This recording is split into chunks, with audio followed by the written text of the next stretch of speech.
God damn it, ImpCit, I hate you. Hey there, everyone. Welcome to... Is this a Dice Scum Live bad book reading? I don't know. It's a book review coming to you loud and proud from the city of, oh God, please, it's not even White Wolf anymore. You're not wrong. Hello there, the name's Adam. I'm Tech Priest, and then with us is ImpCit, our wonderful guest, ImpCit, yes. ready to invite you on this interesting look at a reimagining of Werewolf the Apocalypse. Interesting. You mean in the Chinese sense, right? Sure, let's go with that. Honestly, the one of my first impressions of this book is the art is not as nearly as terrible as I was expecting it to be. Okay, let's just go right in and let's just show off what Werewolf 5th edition kind of looks like initially. So, it opens up to this cover, and I'll agree, the cover actually doesn't look that bad. The cover doesn't look like that bad. The back cover here, not as good maybe, a little bit weird. I feel like they might have done some AI generated art on this. I don't know. That looks more like just someone taking a picture and doing some pencil work with it. They did some pretty ugly take on that wolf though. Like that wolf face is that just doesn't not good. look very good. The cover looks pretty good though. Like, not gonna lie. The front cover is fine. This cover, not so much. And I'll spoil one thing, Tex, since I did look a little bit into it. This is the best the art's probably gonna get.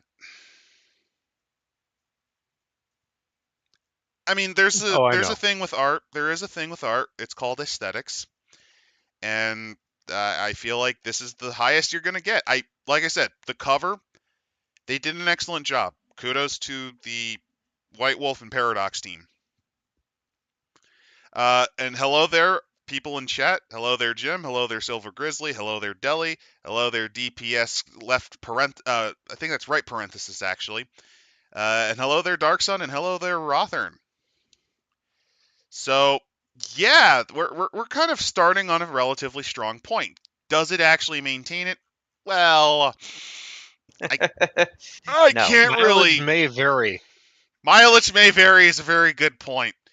For some people, this is great art. For other people, it's not. It's like, I kind of like the weird TV monster art on this page. I do. I really like the little weird TV monster. It's like, this reminds me of the old, some of the old werewolf stuff there. The old White Wolf books used to often have little comics in the front of them. And some of them were great. And some of them were absolutely terrible. This reminds me of like some of the concept art from some of the really good ones, where it's like you get the idea of something that is in the Umbra out of this. Like that, this does feel like a Bane spirit. My problem is, and this is a problem with this one, and it'll be a problem for the rest of the art pieces that we'll show off. The coloring choice is bad. They're going for a very strong kind of, I think, fanzine punk poster by doing this with the reds and blues. I don't know. I actually think that the color choice makes sense because the light that you're getting is coming from the eyes. Kind of, yeah, kind of not. For this one, it's fine, but that's what's washing it all out there. Which I think is okay. At some point, they just kind of gave up on wolves.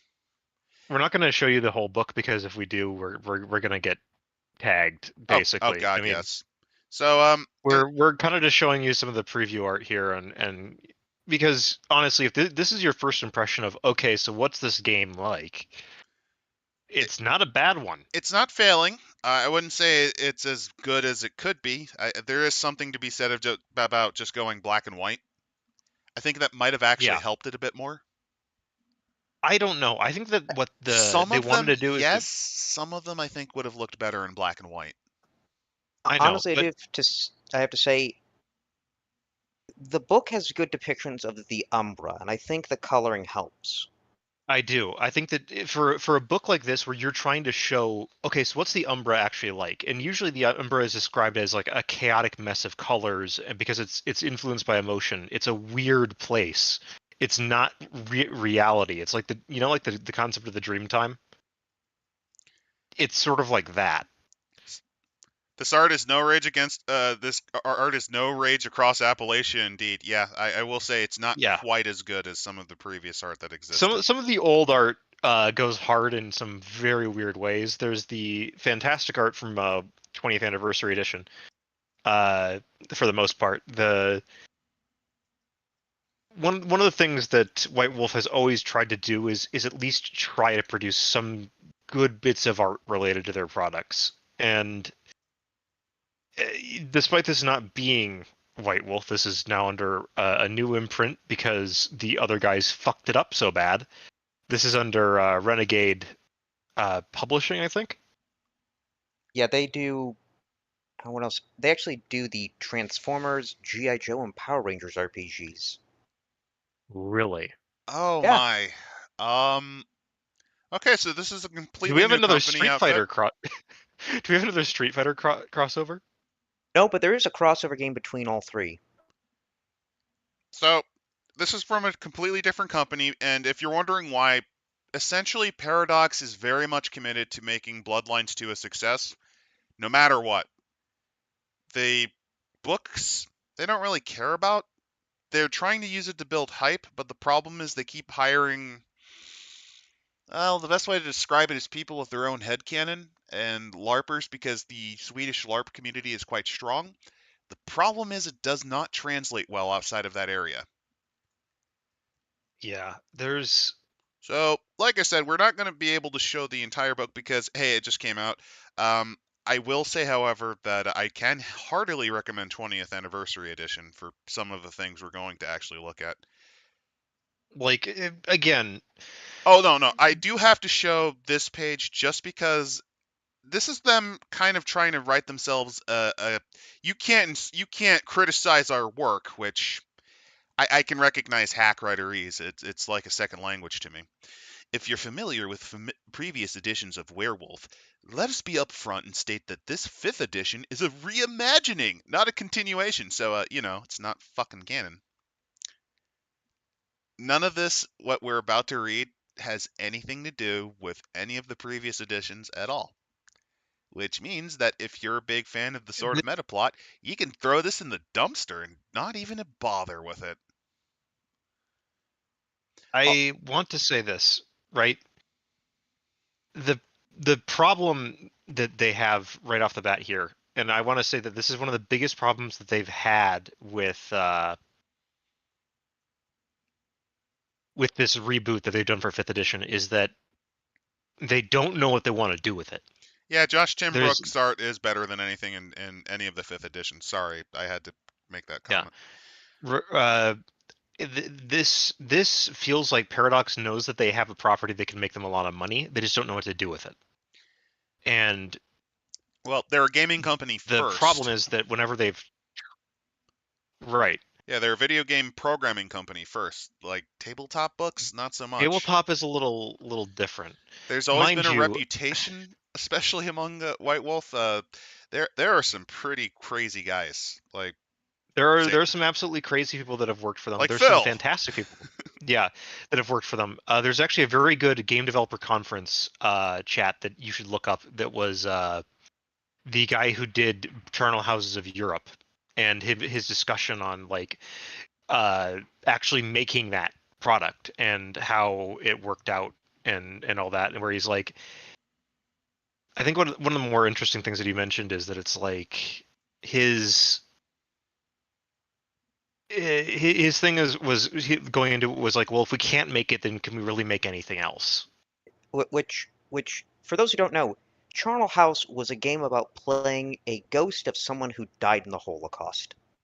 Charnel Houses of Europe is unironically one of the best written books that White Wolf has ever done. And it's a miserable book for a very miserable game line, because Wraith makes you want to self-delete.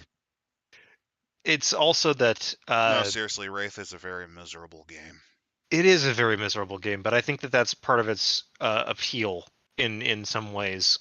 It's is that it takes the subject matter, mind you. Yeah, it takes its subject matter and it handles it in a very, very interesting and respectful manner. It doesn't try to sugarcoat anything that happened. It doesn't try to pretend that like everyone that died was a saint. It doesn't try to pretend that everyone who participated was a complete monster. There's several of the people that were in there that had tangential and are stuck in the underworld because they have regrets over the horrific things that they witnessed and did. No, it's fair. If you like usually, Wraith, it's not my cup of. It's not Adam's cup of. It's fine. There's some very, very good stuff in there and some very good information. And above all, respectful of the subject matter. Because you are technically, how do we make a game out of the Holocaust? How do we make a game out of the Holocaust? Was literally that was the subject of his game development talk. It's worth listening to. It's about 45 minutes. Yeah, I mean, like I said, I can understand people who like playing Wraith, just because, by extension, I imagine the people who like playing Wraith would probably scratch their heads that I'd be more willing to play Old Changeling, which is a weird Old Changeling is game. Weird. Yeah. But anyway, DPS does actually make a really good point in the chat. Clearing the slate actually does make sense depending on the state of the lore. And I can understand doing that. I 100% I can agree. But the problem is they already did that. They already did that. And yes. And just one thing to add, there is a modern example of this. Games Workshop effectively rebooted Warhammer 40k with 8th edition, but they didn't say, yeah, everything that came in the past, disregard it. They just sort of slapped on a bunch of new models, and then we're like, oh shit, no, wait, we need to come up with lore. Fuck. Yeah. They effectively reset it by basically having Galaxy divided in half, but they progressed the it's plot. not like this where it was saying, you know, like for this where it'd be like, yeah, it turns out the Space Wolves have gone traitor. You can never play Loyalist Space Wolves anymore. Like, now they said Dark Angels, and as much as I love the Dark Angels, suddenly the Dark Angels going, no, I was a traitor all along, is very Dark Angels. But here's the problem with they're trying to clear the stage, and this actually unironically is tied to every version 5 of all the books they've covered. They clear the stage, and then they immediately begin copying the last time they did it, which is the prototype for Chronicles of Darkness, New World of Darkness. They don't, though, because Chronicles is basically just the renaming of New World of Darkness. Yeah, but I'm talking the very first iteration. The very first iteration of... Like, they fall for the same problems in a lot of ways. No, I would completely disagree. The very first iteration of New World of Darkness, right? The transfer over to Werewolf was probably the most dramatic shift of any of the main 3 game lines, aside from Mage. Mage kind of is still similar in many ways to the old Mage. It's just it's a lot less quick. We have to go into an alternate pocket dimension to fight the Men in Black, who have their robot Terminator airship that's invading that will kill, I don't know, sort of like Bungbus the Great of Camelot or whatever. Like, old Mage can get wild, like really wild, and New Mage sort of tones that kind of element down a bit. But New Werewolf is a very sharp departure from Old Werewolf in almost every factor. Mm-hmm. There's the tribes have been completely changed. They cut most of the tribes out. They actually cut every single tribe out effectively. There's no longer any of the tribes that you remember.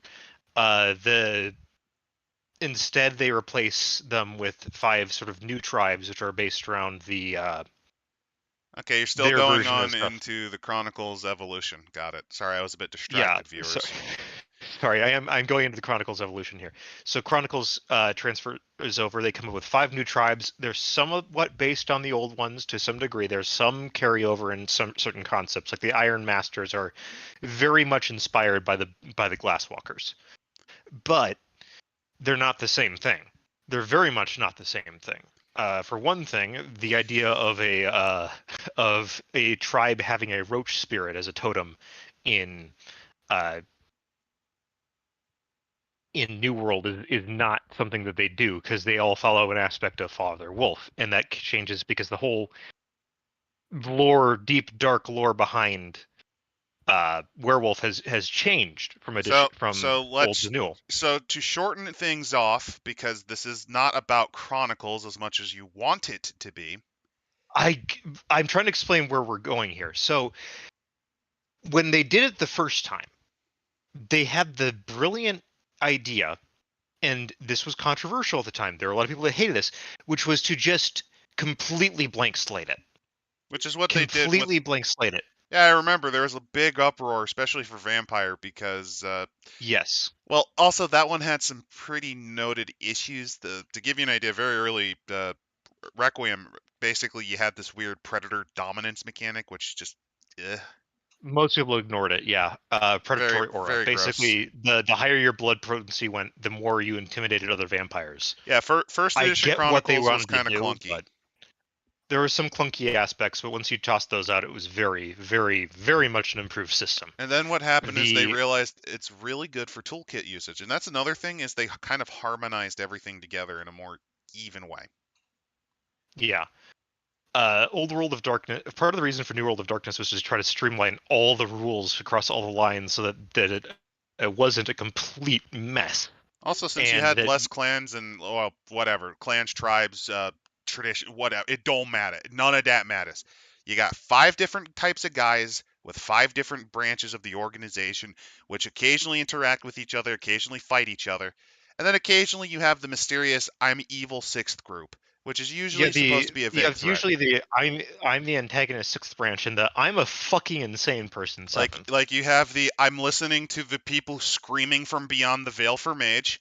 You have the how dare you murder, how dare you kill Papa Wolf, and then and Werewolf, and then you have the Nightmare Owls from, well, Vampire. Well, Vampire's original antagonists were Belal's Brood, which were the basically the Sabbat carryover. Heck, I'm talking about Chronicles, not World. Oh, did they carry over Belal's Brood, actually? That Belal's Brood was the carryover of the Sabbat.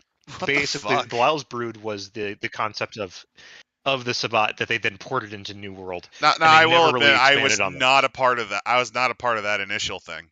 So, yeah. Wow, I did not. I thought it was the Satan Owls from the start. Okay, that is. No, it was not the Satan Owls from the start.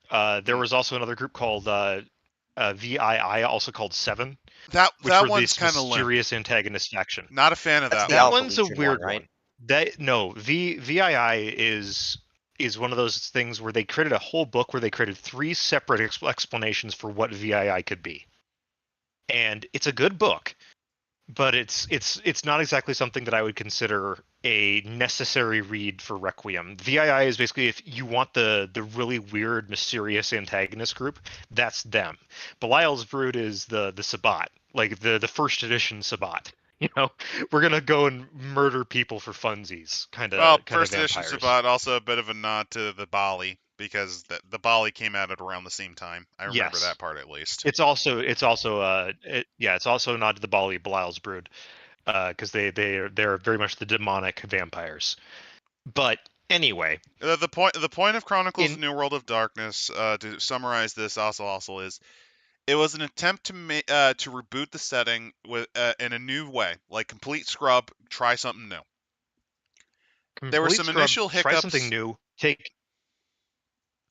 There were some initial hiccups, but it was basically take the decade plus of experience we've had working with this sort of world and fantasy setting, rework the mechanics and do a new twist on it and release it again, basically like rather than having having Captain Planet werewolves that focus on fighting the evil dragon thing, let's have them be ostracized for their role in murdering their primordial forebear, and they have a completely different culture, and the concept is essentially kind of almost like when man broke free from nature. Yeah. Like there's an element of that, but it's done in a different way.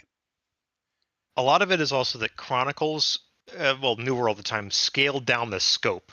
Oh yeah, like it's all local, which I think helps a lot. It's a lot more local. This was a big problem with Old World, where you had the massive sprawling meta plot that was interacting with everything and it had its tendrils everywhere. From a writing perspective, that is a bitch. So let's go, since this is a werewolf stream. In Old Werewolf, your big thing is you're trying to deal with the multi-headed hypercorporation known as Pentex, which means you're probably going to do some vague globetrotting, or your campaigns are all kind of interconnected with this kind of big meta plot. With New Werewolf, you're just some boys in the backwoods of some like minor town out in Iowa or something. And your whole thing is you're drawn here because there's a weird spiritual resonance that occurs every now and again. And since you're kind of a conduit between spirit and man, and the gauntlet, and basically the broken link between Pangaea and this, your whole thing is just kind of murdering ghosts and also occasionally But eating you're people. trying to catch the things that are trying to erode the barrier between worlds, oftentimes. Because that shit's not good. No, it is not. That shit's not good. As anyone can tell you in either edition of Werewolf, the Umbra coming into reality is bad juju. That's the same thing with the Shadow in New World. You don't want it to overlap with reality. Rather than being Captain Planet, you're more Border Patrol. Umbra Border Patrol. You're basically spirit cops. Is a good way to put it. And everyone, in fact, is you are the LAPD. The spirits are Rodney King. That is your job. You are cop dog.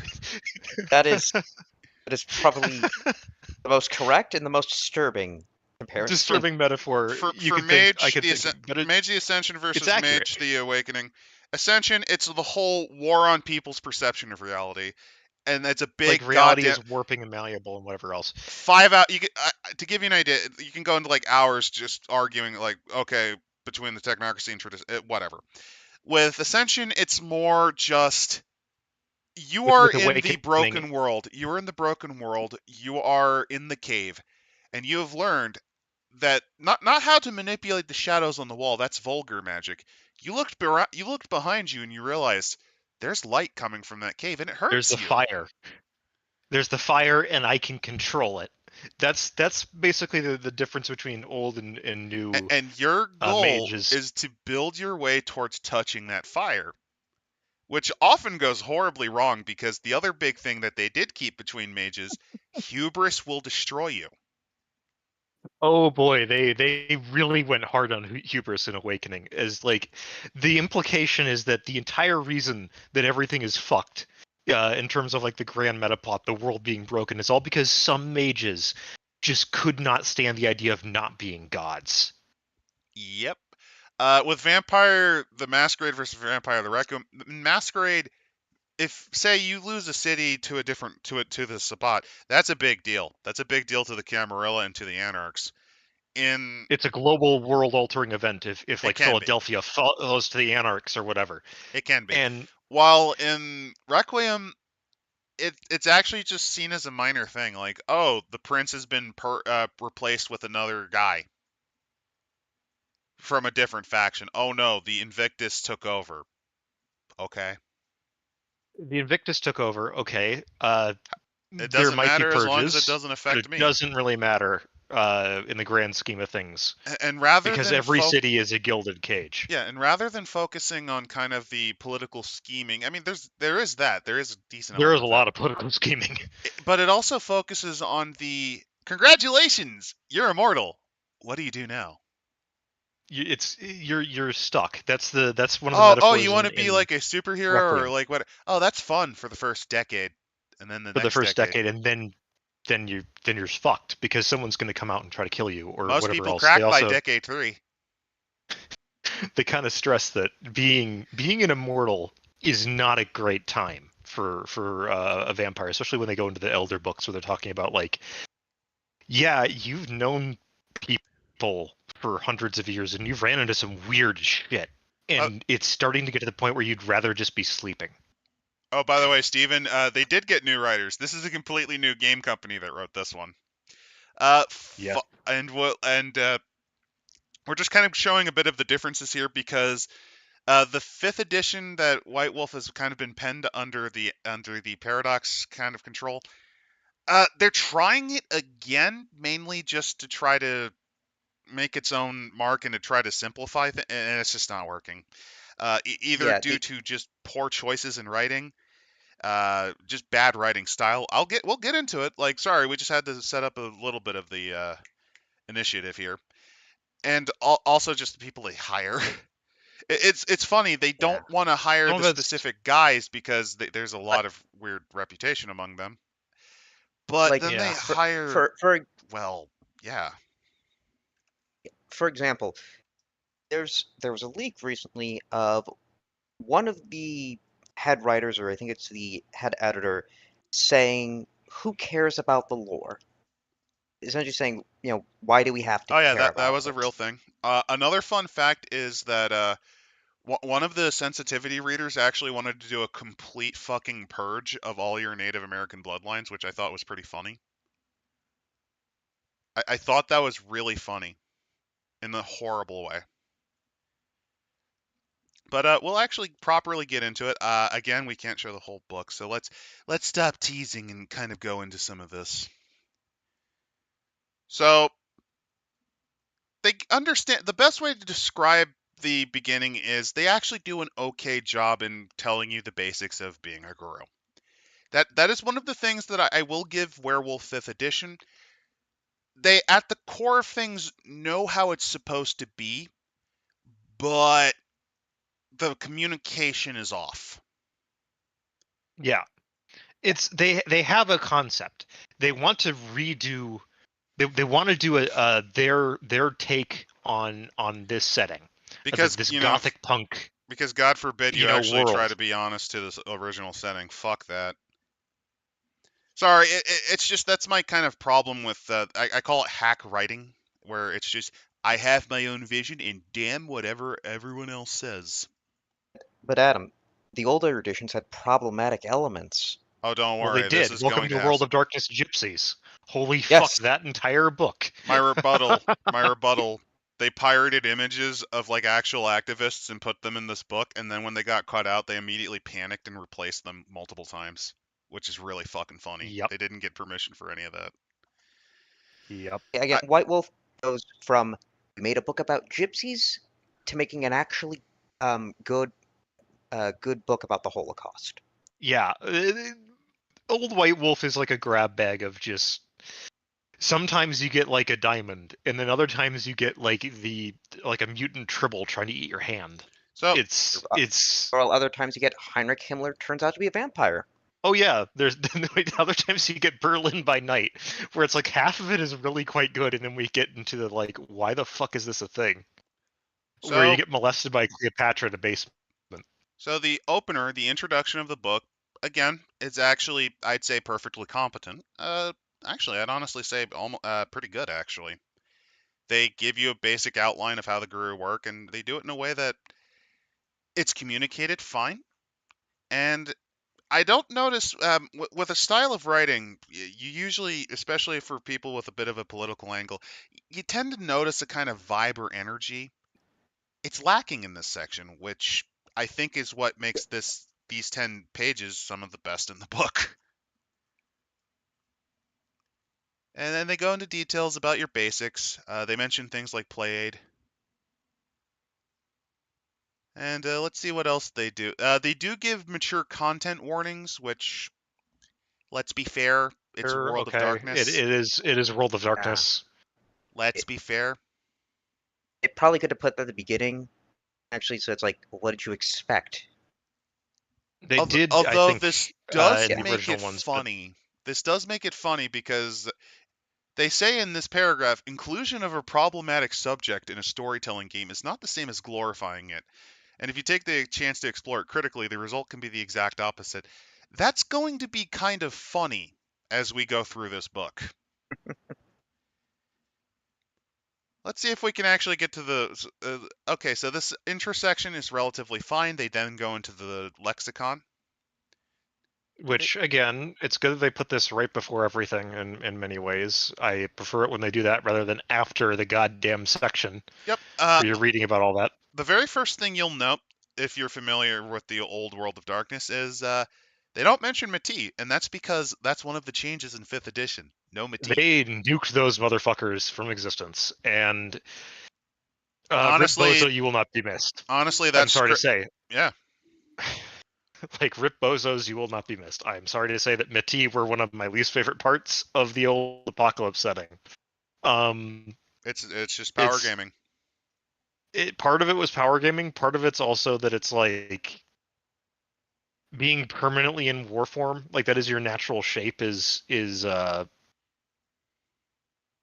Oh yeah, Achille is still partially involved. I don't in even this. know. It's just not. I think he's more of a executive producer or something like that. They throw him like $5 and say like, hey, do you have you seen what we've written? Yeah, do you like it? He looks it over and he's like, pay me another $5 and we'll say, Yeah. yeah. But yeah, they've yeeted Métis Now out. Achille can be a pretentious, yeah. Achille can be a pretentious fuck, but like, I doubt that he's doing this for much more than the paycheck at this point. Like, oh no, none of them give a shit. They're already paid, so why should they give a shit? Why should they give a shit about the product they're paid for by their corporate masters to be sold to customers? But in positive news, yes, they got rid of the Métis. I can understand it completely. To give you an idea, the Chronicles of Darkness also did the same thing. They actually punished you if you tried to create a Métis.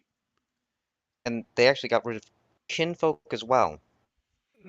they got rid of kinfolk in this Did they? edition. There's Sort of. There's no outright stating that werewolves occur just randomly. They actually don't mention kinfolk. They do say bloodline, but yeah, they do not mention the idea of kinfolk, that there are humans that don't get affected by the delirium because they have the blood of the wolf. So they don't have mentions of that sort of style of thing. Okay. No. That's not the end of the world. I think it's a little weird they didn't include that, but all right. I will show this bit of art here because check it out. Look, it's the worm. He's smiling through the smog. Honestly, I would actually put that maybe as an alternative cover. It's not bad. It's not bad.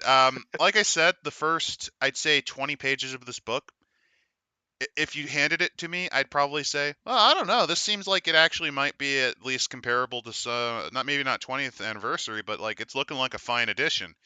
It's looking okay to me.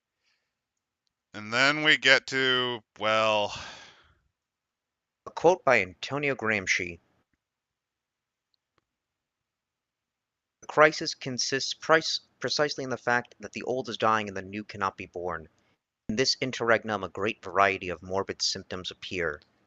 so, We also all right. Hello, yes. Ring, ring, ring. This is classic White Wolf pretentious quote o'clock. Oh, Yeah. no, you haven't gotten pretentious. The subtitle for the first page is Age of Apocalypse. Remember, this is modern day. I was going to War. mention that. War, famine, pestilence, death.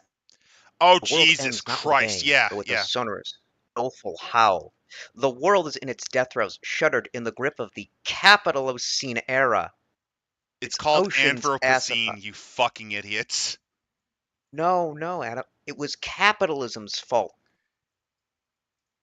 Should always- I tell them about the Mayak Lake incident that resulted in a lake so radioactive you can't be near it for more than 20 minutes or you fucking die?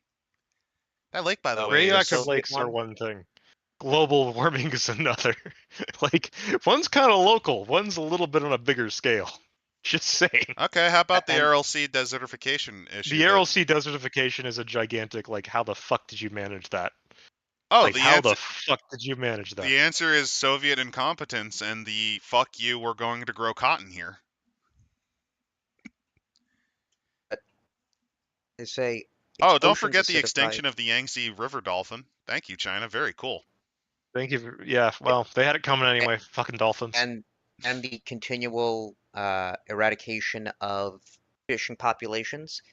As of, I believe, either last year or 2 years ago, the Chileans actually had to shoot Chinese fishing boats that were on their land, or near them. Well, I mean, to be It fair, was- China often likes to impress them into their navy to just basically lie about their tonnage or number of ships. Capitalist ecological Leninism bugs word. Yeah.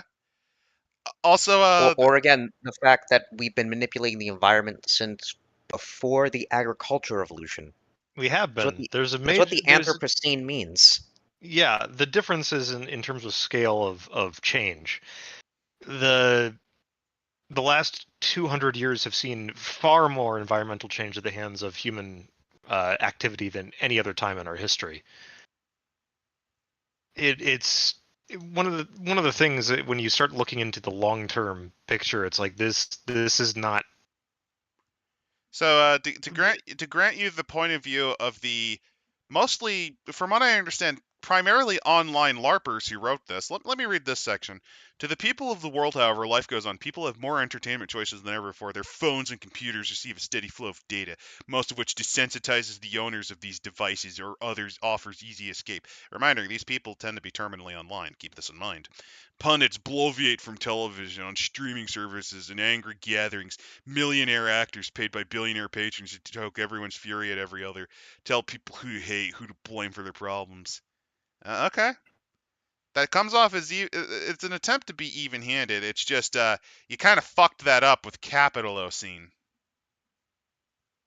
You see, they're aware now. They're woke. Ah, yes. Let us be so good to Let the us environment. use the word that means fucking nothing at this point. They go beyond. They're able to now see past the veil and the lies perpetrated by the media industrial complex. They've got the they live glasses on. Oh, also, by any sane definition, the apocalypse is upon us. They have gone full annihilationist, like, death cult, Which, which is amusing. yeah, this book is gonna be a great historical artifact to talk On about the the one hand, this is environmental some. movement of this era. Now, this is pretty classic punk. I want to state that the old the old werewolf book was similar, very similar. The first edition of More Apocalypse. mask off and more obnoxious in this edition, though. And I, there was always a tinge of things can actually improve. yeah. Meanwhile, they're like not no. really in the first. Yeah, probably not early. Not but really in first edition for any White Wolf stuff. Which, if you're wondering, the yes, that's implication where was they that usually you are crib fighting a from. losing battle. No, to give you an idea, that's first- where they usually crib. For all the 5th editions, they tend to crib from a mixture of Chronicles and 1st edition World of Darkness. To give you an idea, their take on Hunters is literally from Hunters Hunted, which came before Hunter Retribution. Reckoning. Thank you. You're thinking Reckoning. Reckoning. Which I don't then touch Vigil that crap. did, I play which, Vigil. Vigil's an order Why of did magnitude they better. released? Yeah, they also released their Reckoning reboot before Werewolf, which is just like, but why? Because And it's probably because Vigil's 2nd edition was coming out, so they were hoping for people to get confused. Oh, by the way, since I did see in the chat someone asked about what they did for Mage. Hey, did you know that Elon Musk is a Nefandi? Again, Like, I can believe it. There's a literal stand-in for him that's a fucking Nefandi. I can believe it. That tracks. That tracks IRL. Yeah, but it just comes completely off as corrupted pathetic. force that destroys everything he touches and ruins people. Yes. It just I comes mean, I'd off put as him maybe as fucking Marauder. embarrassing, though. No, that would imply he has creativity. Remember, Elon gets his money basically from just like, here's the thing. I can shit on him. I legitimately think that he's oversold like shit because he just repackages 70 to 50-year-old technology from like NASA or other inventors and pretends, oh yeah, it's so innovative, like your standard Silicon Valley scammer. But there's a point where when you go full on into that, it just goes, wow, just what the fuck? Yeah, let's buy Twitter and immediately ruin its value later on by trying to rename it to X. Honestly, I think he did a service to society by doing that, because fuck Twitter. I don't think he has. Yeah, oh no, he didn't do it on purpose. He's just incompetent, that. but still. This is one of those cases where if he's killing it out of incompetence, it's not a service to society. It's a fucking joke, basically. No, it's a service to society on accident. It's a great comedy act. Yeah. He should actually show up. He should go up to the next SpaceX launch where he steals like a wet workshop idea from NASA, where it's like, yeah, I'm gonna make the new space habitat module or something. And the thing is, somebody said that he has dedicated handlers at SpaceX so that he doesn't actually do anything. Hey, do you think and I can believe it. Do you think he'll reinvent the rocket interceptor as well? Like, do you think he'll claim that he's invented the rocket interceptor and it's like, look at this amazing technology I invented and didn't steal from like the 1940s? Because he did that with SpaceX. He did that with the fucking Hyperloop. Well, he stole that from basically centuries old shit. Well, yeah. Yeah, those sort of things are when Elon's handlers can't just jangle the car keys in front of his eyes for long enough. Like, I want Jesus fuck! I want to see him in his clown suit. We need to get back to Werewolf. Let's get back to the edgy. We need to get back to Werewolf because, like, holy shit. So, yeah. By any sane definition, the apocalypse is upon us. The forces of entropy have won. The residents of the world dwell on what shall soon become a corpse, borrowing from the banks to take one more joyride before the seas swallow the coasts and the filthy air becomes too hot to breathe. Now, the problem is it kind of feels like this is something more of the author's opinion than actually from the werewolf's point of view sometimes. Like, you can't really tell with this one. Then they move into the werewolf point of view. That's my problem. Like, then you go from the point of view of the guru, and like, that kind of goes, oh, wow. By the way, we're only page 18, and it's already starting to fall apart. Not good.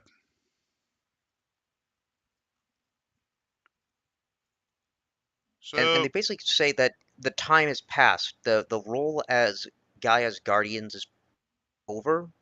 Because again, the Apocalypse. You failed.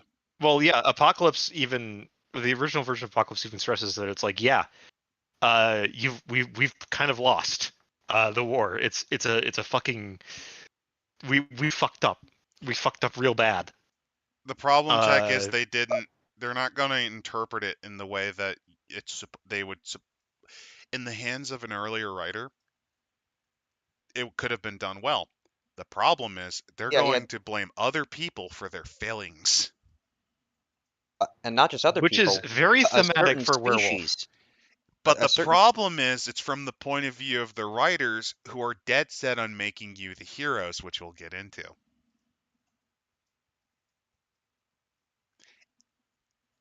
That's going to be a problem. So, yeah, they go into details about werewolf myths and how the guru kind of take place in there, sort of. Blah, blah, blah. Yeah, they have an animalistic worldview. Yep.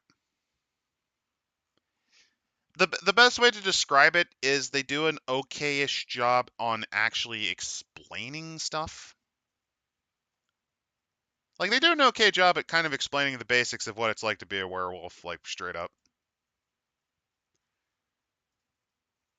They actually, again, I'd say that they actually do a decent overview of, okay, so what does a werewolf actually do? What's actually around here? What's their cosmology like? What does this all look like? From Lazar's Stygia, we lost the war. Guffaws and Golgol Fangs first. Sorry. Yeah. They go into ruinous forces. The problem is, well, wait, actually, do they? Wait, Lazar's here? I watch his videos. Hey, welcome, whoever you are. Yeah. I've never heard of you. I'm sorry to say. He does World of Darkness lore videos. He's just naming. Hey, Stevens. He's just naming his sites like he names his kids. Yeah. Yeah. Oh. You know, honestly, Musk should just embrace the meme. Just name Twitter XXX. Embrace the fact that it's used for porn mostly now. Fuck it. Oh. Fuck it. Porn and liquor. That's what he should rebrand it as. X, just like all of his wives. Exactly. Oh. Speaking of ruinous forces beyond our comprehension. Speaking of ruinous forces, Stacy, my bitch of an ex-wife. Yeah. So monsters are real. They go into details about some of the other splats, like the vampires to ghosts, which are wraiths, warlocks, which are your mages, and even weirder things. And these literal, genuine monsters hide within the structures and communities of human society, and they do. They go into details about that. Such monsters' influence is subtle and pervasive. and they go into details about like how the governor could be a puppet of the supernatural. Like specifically, they use the governor. Like they use specific examples. They go into details about that. So the way the Guru see themselves compared to the other critters that go bump in the night is they're kind of in the middle. See, they're the things that humans fear legitimately because if you see them, you start going crazy. But they're trying to make them the thing that stands against the other horrors. Which, I mean, I can kind of believe it, but the way they're writing this kind of doesn't make any sense. It's a little bit different. Basically, the reason why that they're the terrors, but they're also the ones standing against different horrors, which are like the spirits. Basically, they're the line between spirits and mankind, which is true. And also that's them more cribbing of from a Forsaken. Keep that in mind. that is more a Forsaken concept. They're cribbing from it. In the original Apocalypse, it's more like, yeah, spirits will do horrible things to people, and we need to stop them, mostly because it's spirits, and that's our job to stop spirits from doing stupid shit. We don't care too much about we also want to keep humans from going into the Umbra because that's our space, it's our turf, it's our thing about Gaia. It's there's a lot of other related things to that, but it's not like they don't a lot of werewolves don't consider themselves the protectors of humanity. They consider themselves the protectors of Gaia. Humans are part of Gaia and therefore deserve some protection. Till they get too big for their britches. Yeah, or you're a Bonar, at which point you're like, yeah, humanity's fucking great, as you're eating out of the trash can, like absolute deliciousness because your patron spirit is Rat. So and he is totally down. Here's a little bit of what I like to call globalism. The enemies behind every corner kind of paranoia. You could also call it McCarthyism. Every level of society is infiltrated. Every community might be preyed upon. And in a world that's already subjugated by avarice, where the ability to reap profits and consolidate power takes precedence over the protection of the vulnerable, werewolves fulfill the ancient obligation of dressing up in black uniforms and gas masks and swarming in mobs 8v1 because they can't fight except in that way. I'm sorry, I was talking about Antifa, not the murder machine. Sorry, I got confused a bit there, a little bit confused. Don't worry. Anyone who wants a more fair fight is a later. fucking idiot. Oh yeah, especially. But here's the thing: you're a werewolf. You could 8v1 people and just fucking win. Well, that's the thing. Yeah, you could go into an 8v1 and win, but it's much better if you're the one doing the 8v1. But actually, Like, there is an entertaining value. Like, imagine like this corrupt cop, like who essentially pulls over some werewolves on the side of the road, and the werewolves just like, fuck this guy. You picked the wrong car, fool. They all go war for it. Yeah, surprise, motherfucker. It was just the ancient traditions of Antifa. I'm sorry, I just had to point out. The ancient tradition of every street fight ever: never ever fight fair. Yeah, but they really emphasize the fuck the rich here. Oh god, this bit of art. Look at this creature. Look at this creature. What's behind him? Oh no. That's his wife. The AI dog. Looks like a doghound from a video game. No, that's his wife. Oh no. That's his wife or his mother or his aunt. Don't criticize him. Seemingly Monday. It could also be his husband. We're equal opportunity animal buggers here. This is Werewolf. Well, you say that, but remember, Werewolf actually is like, no, you have to actually. You have to. This was the part of you Apocalypse. You have to continue the bloodline. You must have sex with this animal. You must continue the Red Talon bloodline. That's the other thing that's kind of funny about Werewolf. It's just there's that element of I don't give a shit about your feelings. You have to continue the bloodline. It's like there's not enough of us, and it's like, well, then what about Metis? Why don't we create Metis? And it's like, well, Metis are against the Litany, and it's like, yeah, they're against the Litany, but they're a living murder machine, which is why they don't exist anymore. They're sterile. Yes, we know, but this is the Apocalypse. Get to fucking. We need more soldiers for the meat grinder. Oh God, So Apocalypse! I love they you do in all of your mention weird that ways. they try to remind you that you're supposed to kind of be subtle. You're supposed to kind of be something. You shouldn't just be, like, uh, Going immediately. into Main Street as a werewolf in the middle of Yeah, the day. don't do that. Oh no, Jim. McCarthy was a drunk piece of shit who was as involved in the HUAC as everyone else was. He may not McCarthy have. was an absolute Yeah. retard. So they emphasize it being Gothic punk, which, if you're wondering, the thing people kind of forget about the World of Darkness is, sometimes they do, sometimes they don't, is that it's supposed to be darker, slightly darker than ours. Old Like, World the is very much the 90s. This is like this is out of Sin City comic. Like, this is really like, everything is magnified and it's all and the big thing is, it's Gothic and it's horror. yeah. That's why we have traditional vampires, traditional werewolves, Yeah, mages, it's zombies, punk that in sort of stuff. It's yeah, not it's punk in the Lovecraftian. world. Yeah, it's punk in the world setting, but it's Gothic in terms of like the characters and the tropes that it's playing on and things like that. by the way, I totally Although agree, Lazar. There is something magical, and it proves your strength when you 8v1 the poor mall cop and wear his intestines as a fucking tiara after you murk him in though one we round. but Oh, we man. do have to add a word of caution that, according to the book, the actual historical Gothic literary movement has some truly unenlightened attitudes, especially regarding gender, ethnicity, and matters of civilization versus barbarism.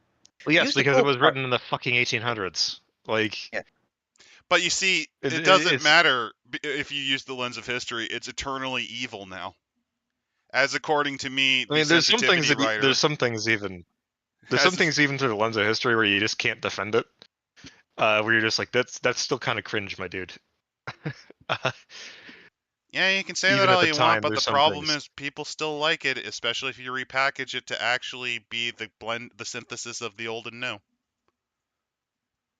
And also, yeah, they go into detail about punk, which is very amusing from these people who probably never have actually hung out with people like G.G. Allen and got messed up on black tar. Now that crazy man was truly punk. I now want to see, what would G.G. Allen be as a World of Darkness character? Just himself, like straight up. He doesn't need supernatural powers. Eh. Although if you did force him to take it, unironically I'd give G.G. Allen a mage template. So something to point out in this And section, they he bring would up. just tell Yeah. everyone that the whole consensus thing is just fucking nonsense. Shut the fuck up and build your own consensus. Welcome to The, Old Mage. You can do that. They keep bringing up this term, the cult of Fenris. Yeah, we're gonna get into that in a second, and kind of it's my feelings on that, because this is where I really go like, you're, God, come on. just this. No, there's so many other things. We'll get into it. No, like, this is the first time where I'm like, okay, what the fuck? Because before this is just like, I'm expecting that they're this is the callback to that. Like, I have a bit of cringe tolerance from being an unironic fan of a lot of older White Wolf stuff. Like, I understand it's cringe. I still like it. Um, so I have a bit of a higher tolerance, I guess, than you guys. Well, also, But you kind of have a bit of a Stockholm element. I've noticed every now and again where you like try to devil's advocate, like, no, it could work this way. It's like me with Warhammer. Oh God, yeah. Did I you put know the that lotion on ImpCit my once skin, spent else I like a get the good hose again. hour trying to convince me that Age of Sigmar is good, and like he eventually got me to say the models are good, but no, The I'm never models are touching it. great, except for the new Never Cities of touching it. Sigmar ones. The new Cities of Sigmar ones are not very good. Still They never fucked touching it. up. It killed fantasy. That's too much poison. Its birth was poison. So yeah, the Well, apocalypse is they upon killed it. us. They killed it, create a high fantasy setting, which is sort of like, come on. They mentioned the gates of hell in Turkmenistan, which I mean, yeah, it's a cool little nod, but like, really? Okay. Yeah. They're talking about like all the global stuff and drawing distinctions, Let's see.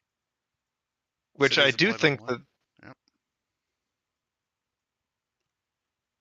I'm just trying to see because this area, there's an element of. Oh God, this picture is shit. Look at this. Look at this are awful you talking about the digitally one? edited dog, like wolf dog. Just Uh, what? and Yeah, that Wow. that posted one. in front of the industrial background. The one in front of the industrial background is kind of neat. Let me show Like you that one. that's like That an one oil painting is contrast with. That one's not the worst. I've seen that's far worse AI art. art. That is AI art over a stock background. I think it's not awful. No, the one next to it. This one. This one's awful. The wolves running in the Oh, forest. Yeah, that's pretty terrible. The wolves running in the forest is the terrible one. The one before it, I'm like, that looks like somebody did an It's oilish okay. painting of a wolf and then just put a background of a fucking industrial park behind it. But And I'm like, remember, okay, that's werewolf. AI is bad. AI is awful. It ruins the artist. Now watch as we, the artists, use it to cut a fuckload of corners and expect you to fucking pay us. What do you mean? What do you mean we're replaceable garbage? Do your time, do your fucking reps, artists. But Actually draw. I know it's painful. no, straight But do up, it, this please. area is relatively okay. And then we get to drawing distinctions. which is interesting because they have this line here. Companies aren't themselves by definition. Well, yeah, Companies because they're represent one working approach. for a company. That's why. Well, See, but fuck they even say the corporations. accumulations. They say even accumulations of capital aren't inherently bad. So that means don't And that's correct. violently It isn't. execute us in the revolution. They make the importance between large-scale effort and exploitation, Yeah, which and that's fine. makes sense. Like That's I fair. Like understand. that's It's the thing that. just they're gonna fuck it up. Oh yeah, Oh they yeah. will. But there's a major difference between being like a critic of capitalism and just hating it. Like I can point out to the fact that capitalism has like a lot of unrestricted capitalism leads to unfair model for.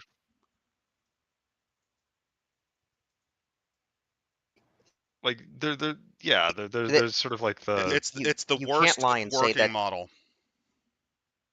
they can't lie and yeah. say that capitalism has not resulted in literally the greatest increase in prosperity in human history. The ability to do what capitalism does has actually driven global well-being. The The problem, industrial revolution, yeah. The problem is that the consequences of that prosperity are being ignored. You could argue. oh yeah, most definitely. But this And does contrast in the fact that they literally call this the Capitalocene. that's kind of my I problem, mean, yeah.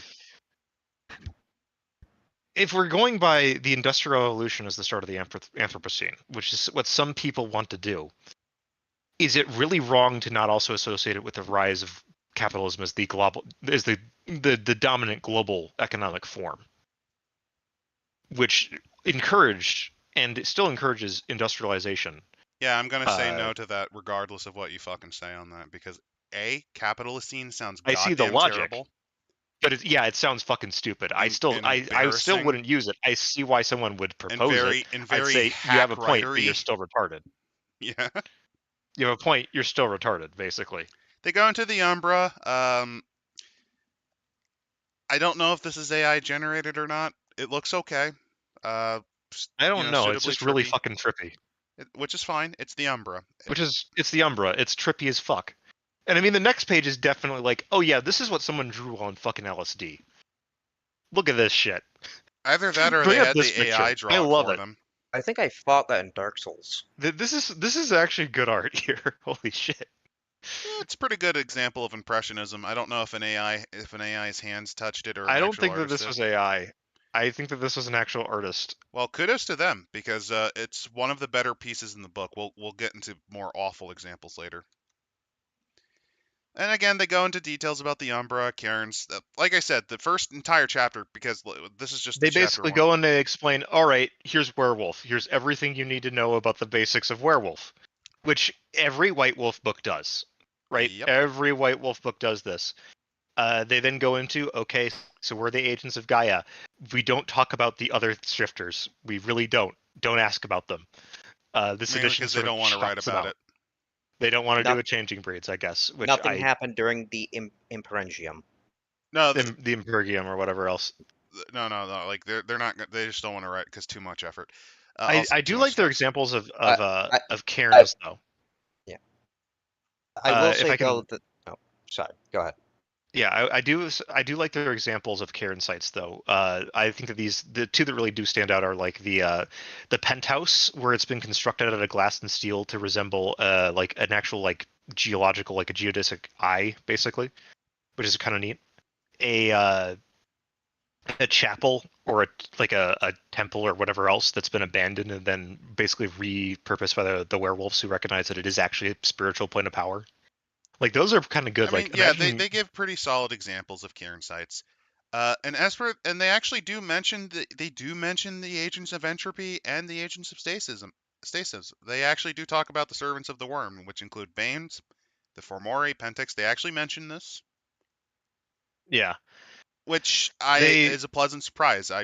Because from what I initially understood, they talked more about how company's bad. So it's good they mentioned it here. they go and the Pentex gets the longest description by far, but then again, Pentex is like the face of the worm. That's kind of what it does. Now, whether or not they keep up the tempo and mention more examples, we don't know.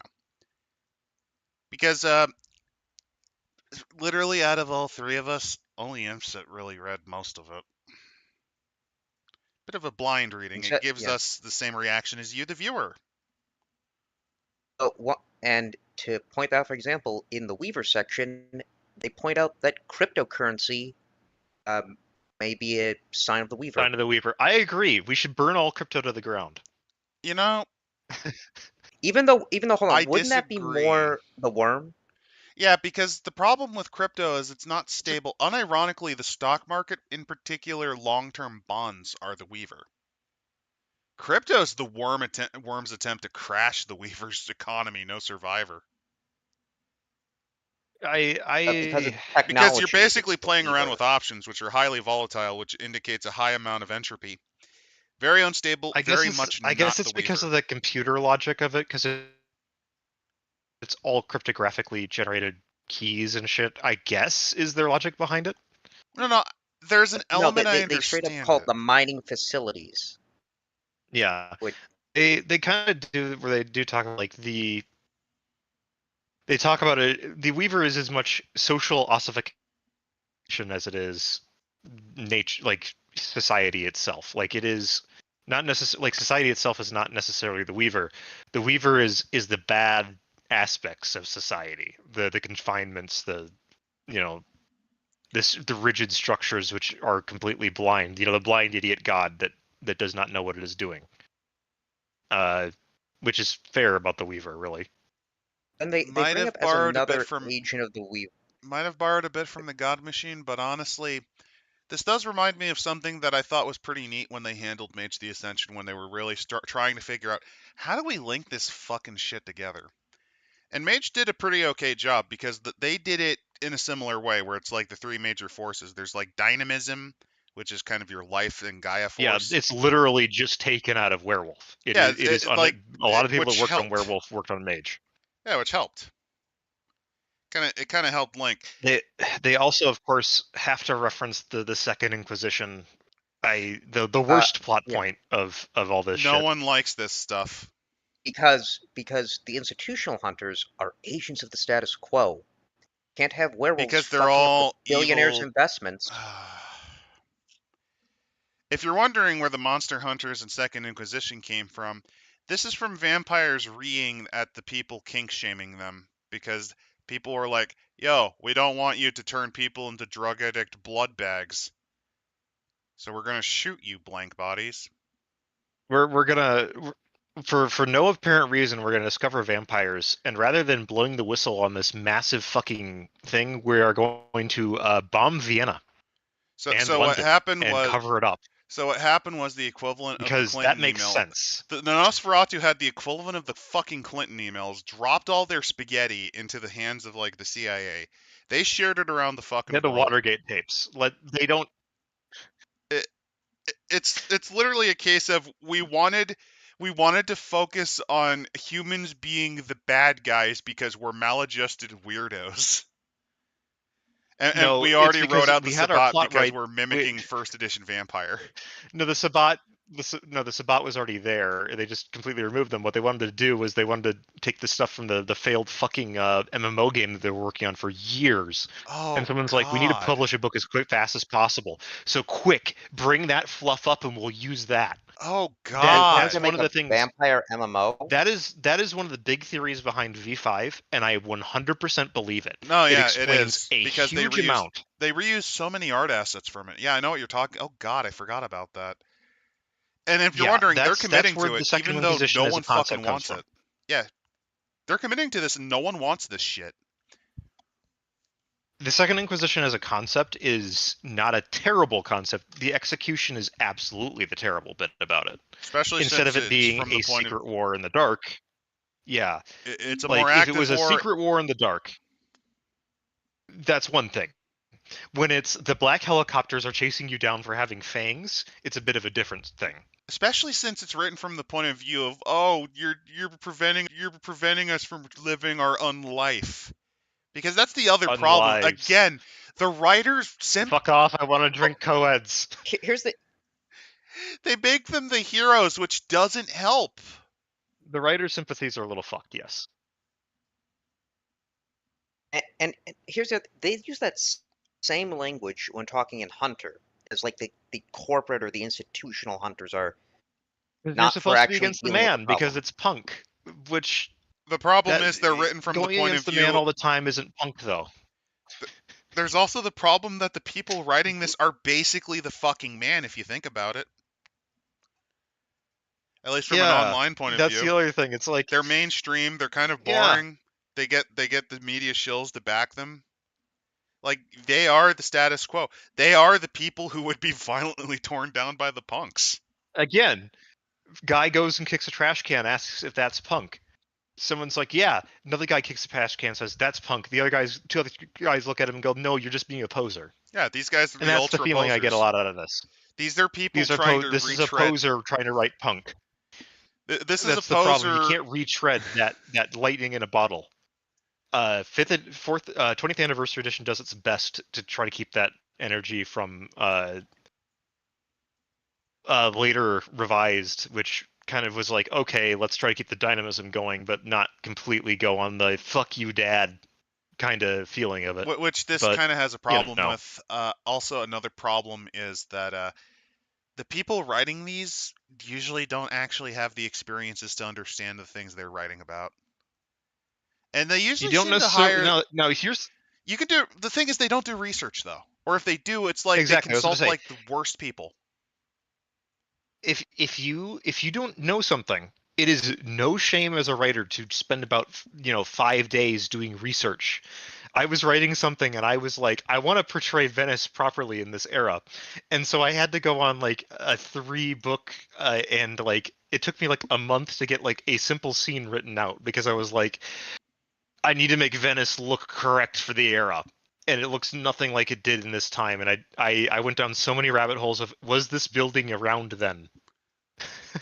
And if it was around, how different was it? The answer was incredibly on both counts. It's one of those things where it's like, I could have just said, fuck it, here's all the Renaissance architecture or whatever, but Yeah, again, it's one thing. You don't have to. The thing is, as a writer, you don't necessarily have to experience, but you have to A, have a passion for it, and B, you research it and try to do as best as you can. To give you an idea, actually, I'm going to say this because this involves Werewolf. They rechanged the names of several of the tribes mainly because sensitivity readers ignorantly, because they didn't actually understand the culture of the people they're talking about, said that they were bad. It's most notorious in the Native American werewolf tribes because they, for some reason, thought saying straight up, they thought saying the word Wendigo was taboo.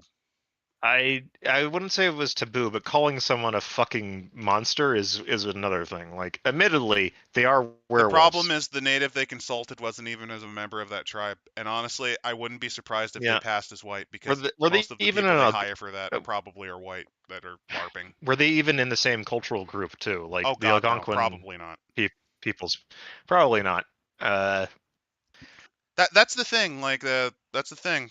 Because the Navajo treat their stuff very different than the Algonquins, who treat stuff Which the different than this, who treat Algonquins, stuff yes, different they than do that. talk about the Wendigo. They talk about that shit, and they're like, yeah, it can because it warns thing, you. and it, yeah, it's a warning story. It's like, don't do this shit, don't do this taboo shit, or this will happen. Especially since if you follow their own like myths, it's not the name that's the problem. It's if you accidentally look at it, because that's when it instantly knows you're there. It knows that you're there, and it's going to track you down and fucking kill you, to eat you, basically. You aren't allowed to do research anymore. You hire a cultural consultant. Ah, yes, the people who are like, hire me because I am this. Not I have studied X. Not I have information and done research on Y. No, I am this. Hire me because I am native. And in my experience, most people when they hire a native consultant, they probably aren't actually native. They're probably LARPers. Or if they are native, they're from the wrong goddamn tribe, wrong goddamn language group, wrong goddamn cultural traditions. And they keep pushing the conspiracy, this nonsense of, oh yeah, all the native tribes got along. Ignore what the Comanche did, which made every tribe around them hate them. The Comanche were known for doing scorched earth tactics, by the way, for a hunter-gatherer society. They were very brutal and warlike. But you see, we can't talk about that. We can't talk about the mass sacrifice of 10,000s during the Flower War of the Mexica. There's a reason why Old White Wolf decided to make them Bali-inspired as a culture.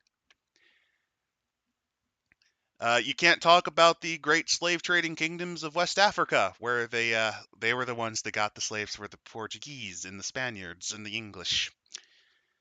Mind you, part of that's also that as someone mentioned, the style of slavery in West Africa was slightly different than the style of slavery that was going on over here, where it's like it was more like you're a slave for maybe 10, 20 years and you're back home. My rebuttal, those kingdoms didn't give a shit. Those kingdoms didn't give a shit that they were selling their enemies, no.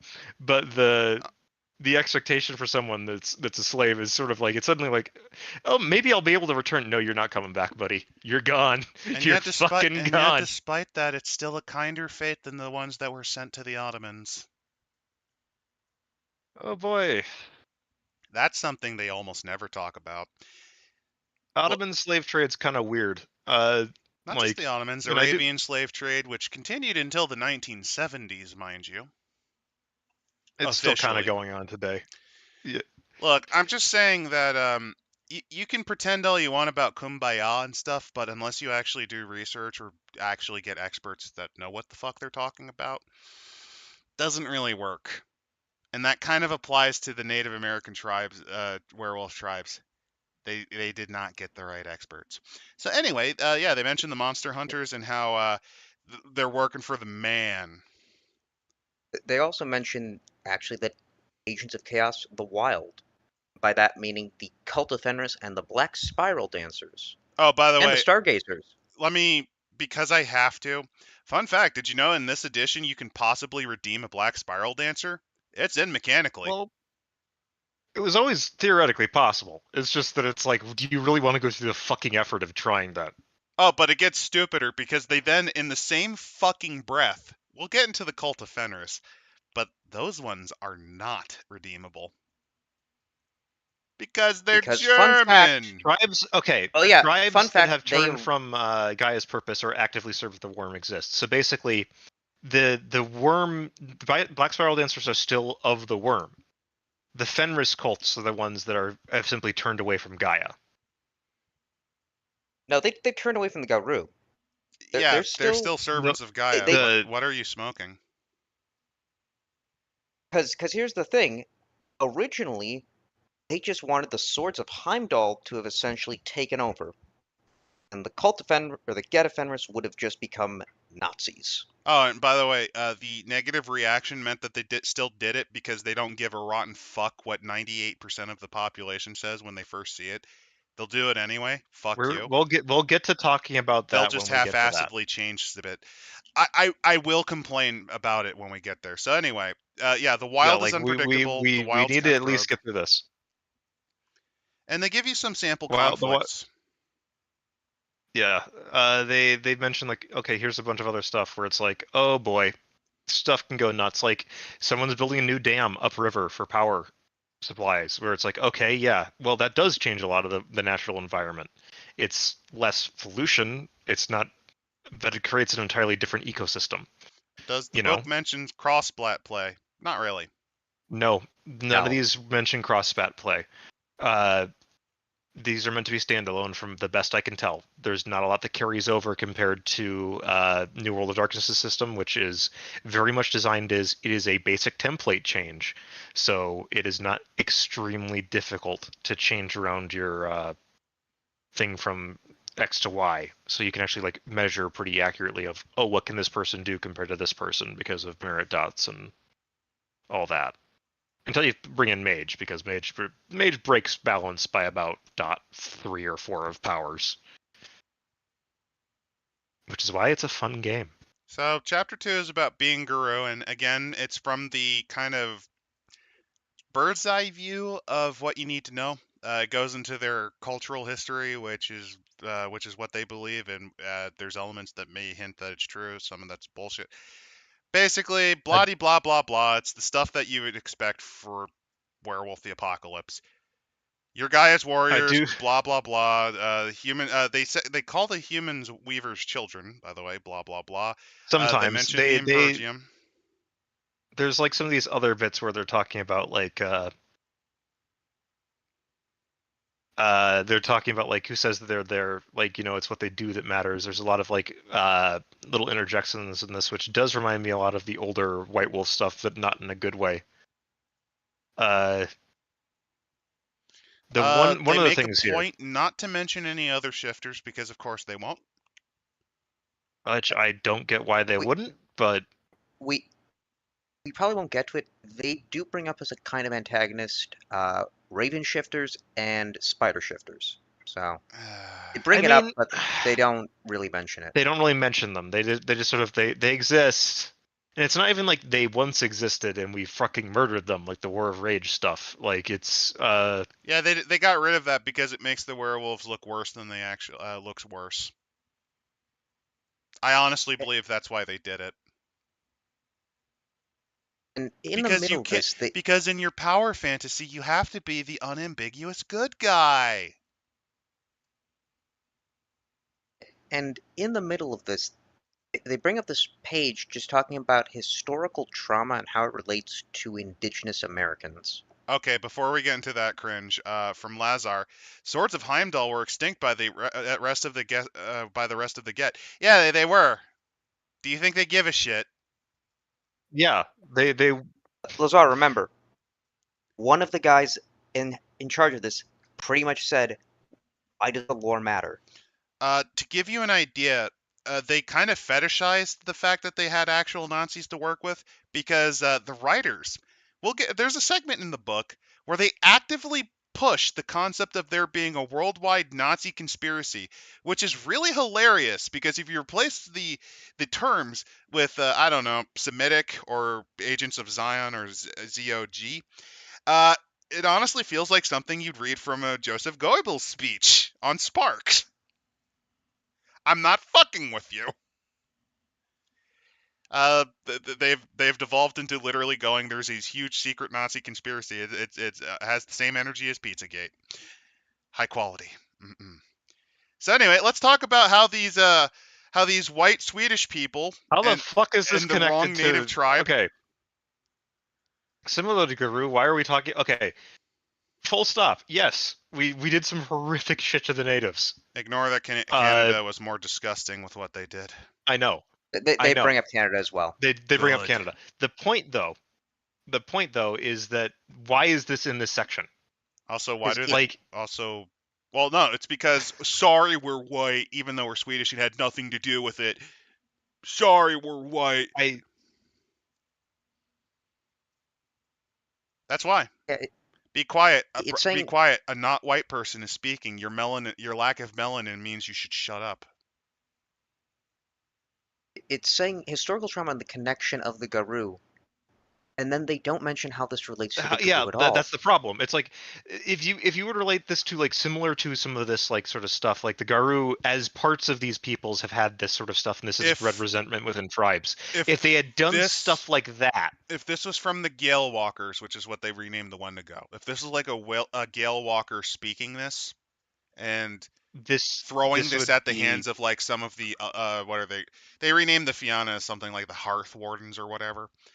If they threw this at the feet of like the European werewolves, like it was from that point of view, it'd still be hack-handed, but it would come from the point of view that would make fucking sense.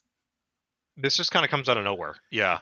It is just political whining in a way that benefits nothing. It's like we had to do research on Native Americans for this, and we have to apologize for removing the Native American tribes. Oh, is the stream's kind of skipping? I'm sorry, my net's been kind of an asshole all day. So if it's skipping, I'm sorry about that.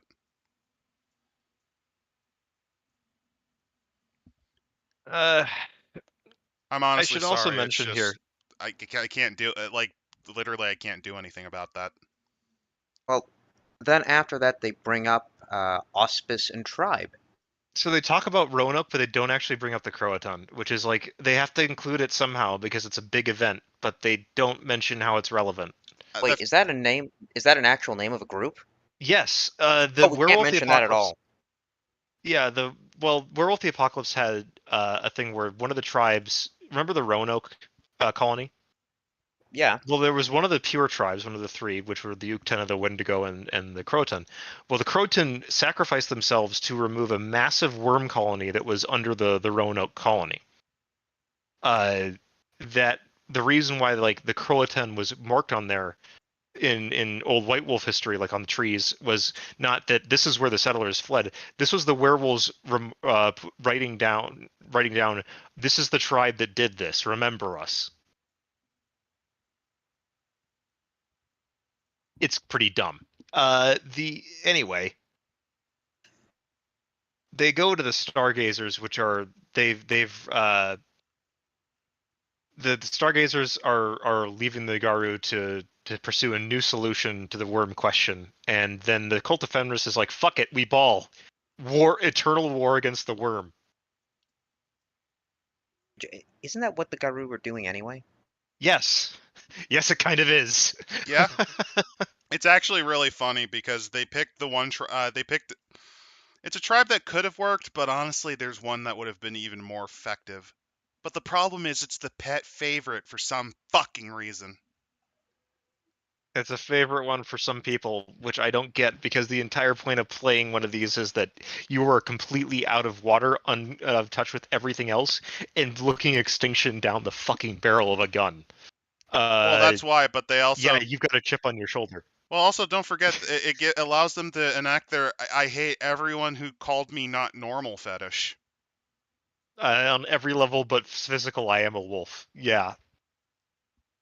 It's that tribe. We'll Oh god. Red Talon players, please stop. Just stop. I've met one good one. One.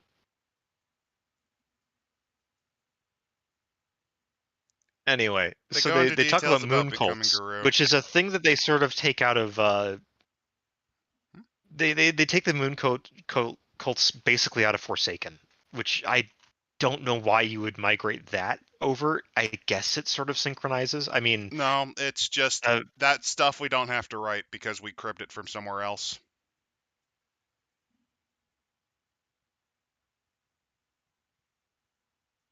Anyway, tribes. basically, the number of tribes emerge from the patronage of a spirit. Given the patronage of that spirit, the tribe bears a certain outlook.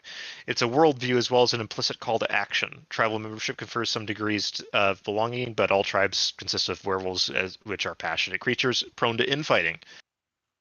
Tribes are not lockstep perspectives, but fractious and factional groups based upon certain commonalities.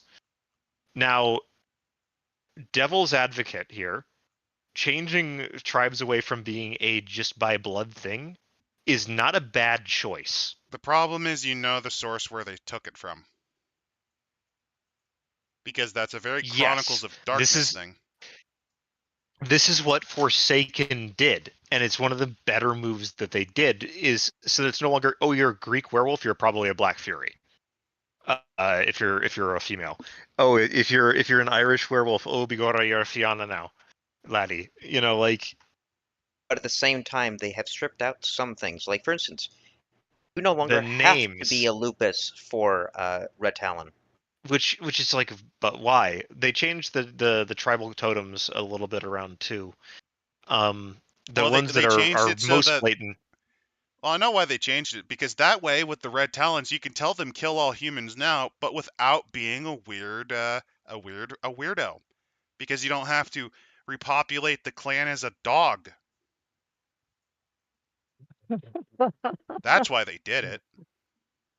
No, also the main come thing on, here, you know that during playtesting, someone threw a baby tantrum and said, "I want to play a Hamid Red Talon."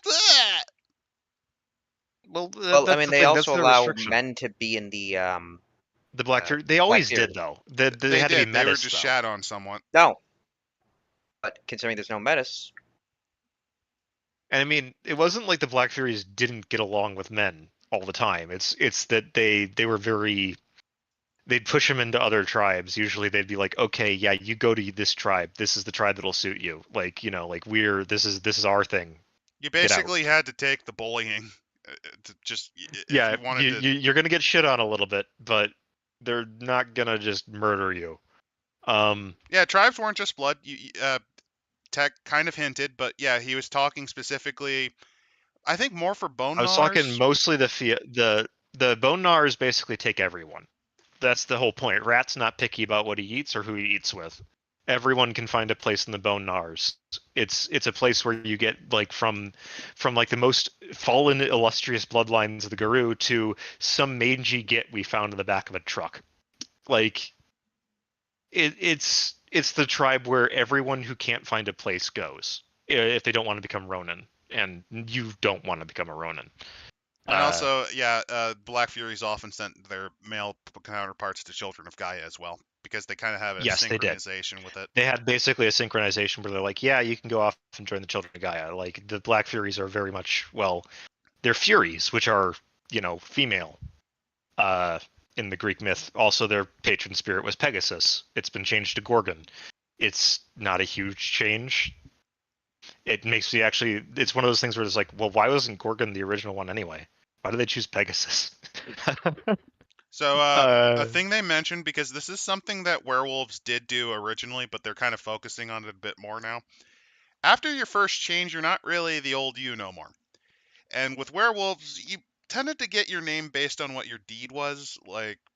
Yeah, basically, this is a thing from old Werewolf as well. Basically, it's like, yeah, you're in a completely different community now, and you're a completely different person, because you are now a fucking werewolf. Welcome to the war. It's all going fucking to hell. So you'd often end up picking up a deed name or a pack name, basically, where it's like, yeah, you run with that pack, so you're John whatever of that pack or of that sept. Then if you did something that was worth mentioning to anyone, and it could be something as dumb as yells at people a lot or whatever, especially if like it could just be something you do a lot, and then someone's from Ragabash is just going to say, yeah, it's John claps too loudly or whatever the fuck. And now, congratulations, you are now going to be known for a long time as John claps too loudly or whatever. So yeah, in this case, they kind of play it up a bit more than expected. Like, they're making it a bit more of a big deal, but honestly, it's fine. It's fine. It's like, not even like that much of a play up, honestly. Fine. Like, it's not even that 7.25 out of 10. Like, it's okay. Yeah. I think I've said it's not even that they go over it as like, and they mention a lot of this is deed names. A lot of the times you will pick up a deed name. They've also changed the litany. This is going to piss some people off. So the original litany is how to werewolf 101 Oh boy. on Let's see how they changed it up so that it's more suitable to modern audiences. No, it's not even that. It's that they changed it up, and people are going to get mad because some people are autistically screeching about, no, it has to be this way. The litany must be this way because this was the litany in every other edition, and it even if it doesn't make sense for it to be here because things have changed or whatever else, I don't it's going to care piss about the people off. lore, said the writer of this entire fucking edition. Because the first law of the litany was Garu shall not mate with Garu. That's gone now because the metas don't exist. Yeah, that makes sense getting rid of it. Yeah. That's why I'm saying that's why they changed it. And if you're wondering, here's the tenets of the litany for those who are looking. Yeah, the first one is now just combat the worm wherever it dwells and whenever it thrives, which, fair enough. Like I said, they got rid of Métis. I think they didn't really do what Forsaken did, which was punish you with a ghost abortion. That would destroy you. Yeah, it basically, two werewolves that got freaky in Chronicles would create, essentially, because they're both part spirit, the resulting thing is a spirit. It's a spirit wolf baby, and it fucking hates you. Oh, because its existence is never-ending pain. Oh yeah, and it's going to get its revenge one day. Yeah. And by the way, it probably ripped itself bloodily out of your womb. Or your butt, or whatever. Like, I might have gone fucking alien and chest bursted out of you because it's a spirit and it doesn't give a shit. Yeah, it's a ghost. Now, you're a werewolf. You're tough. You'll survive that most of the time. But you still have a fucking dumb... You still have a fucking spirit monster that now wants you. And it wants you dead for creating it. Mother, what have you made? Why have you made me, Mother? I am in pain forever, Mother. Why? Speaking of ghosts, sorry, I had to fight a ghost for a second. It was the ghost of a hoagie. It's fine now. Oh no, the worst kind of ghost. Ghost hoagie. So, but no, the change up in the litany, I think it's not ideal, but you're calling them a T, so you can't really have it be the exact same. Yeah. And there's some changes in the phrasing, but it's like I understand while they're going with this. It's not even that bad. Like that's the only change. A little bit of the phrasing, somewhat, because it's like they don't include the fun yees, but you know. Oh, also, like ye shall not eat, like whatever. Also, DPS everything else. Yeah, we can have furry mating sessions. That's not kind of the idea they're going with. That was the problem with Old Werewolf. That always was. Coomer energy. It's one of the reasons. That always was. Oh boy. Here's That's the one thing. of the reasons why Adam was turned off from it. Oh yeah, and I still kind of am to a degree because Old Werewolf had that energy. It's why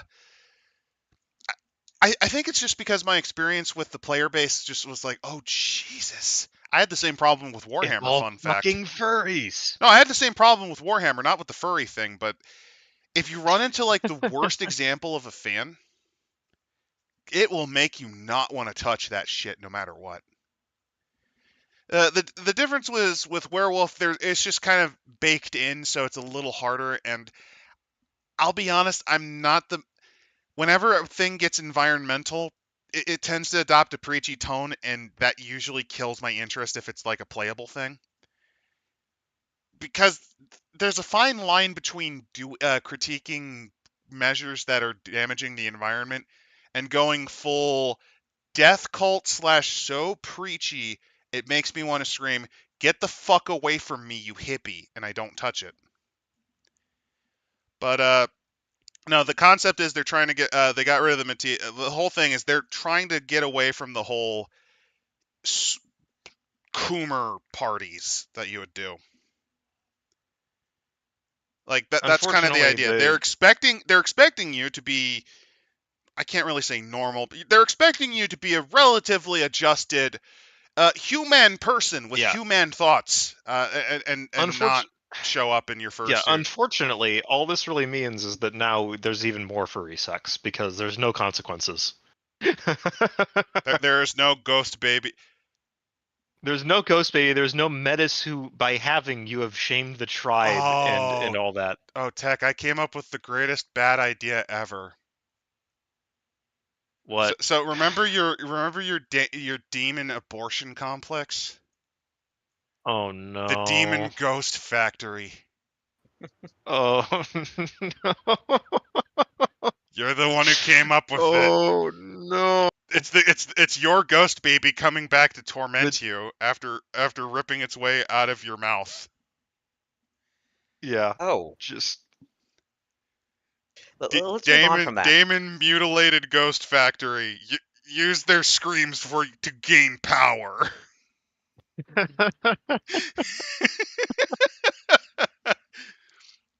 That's yeah.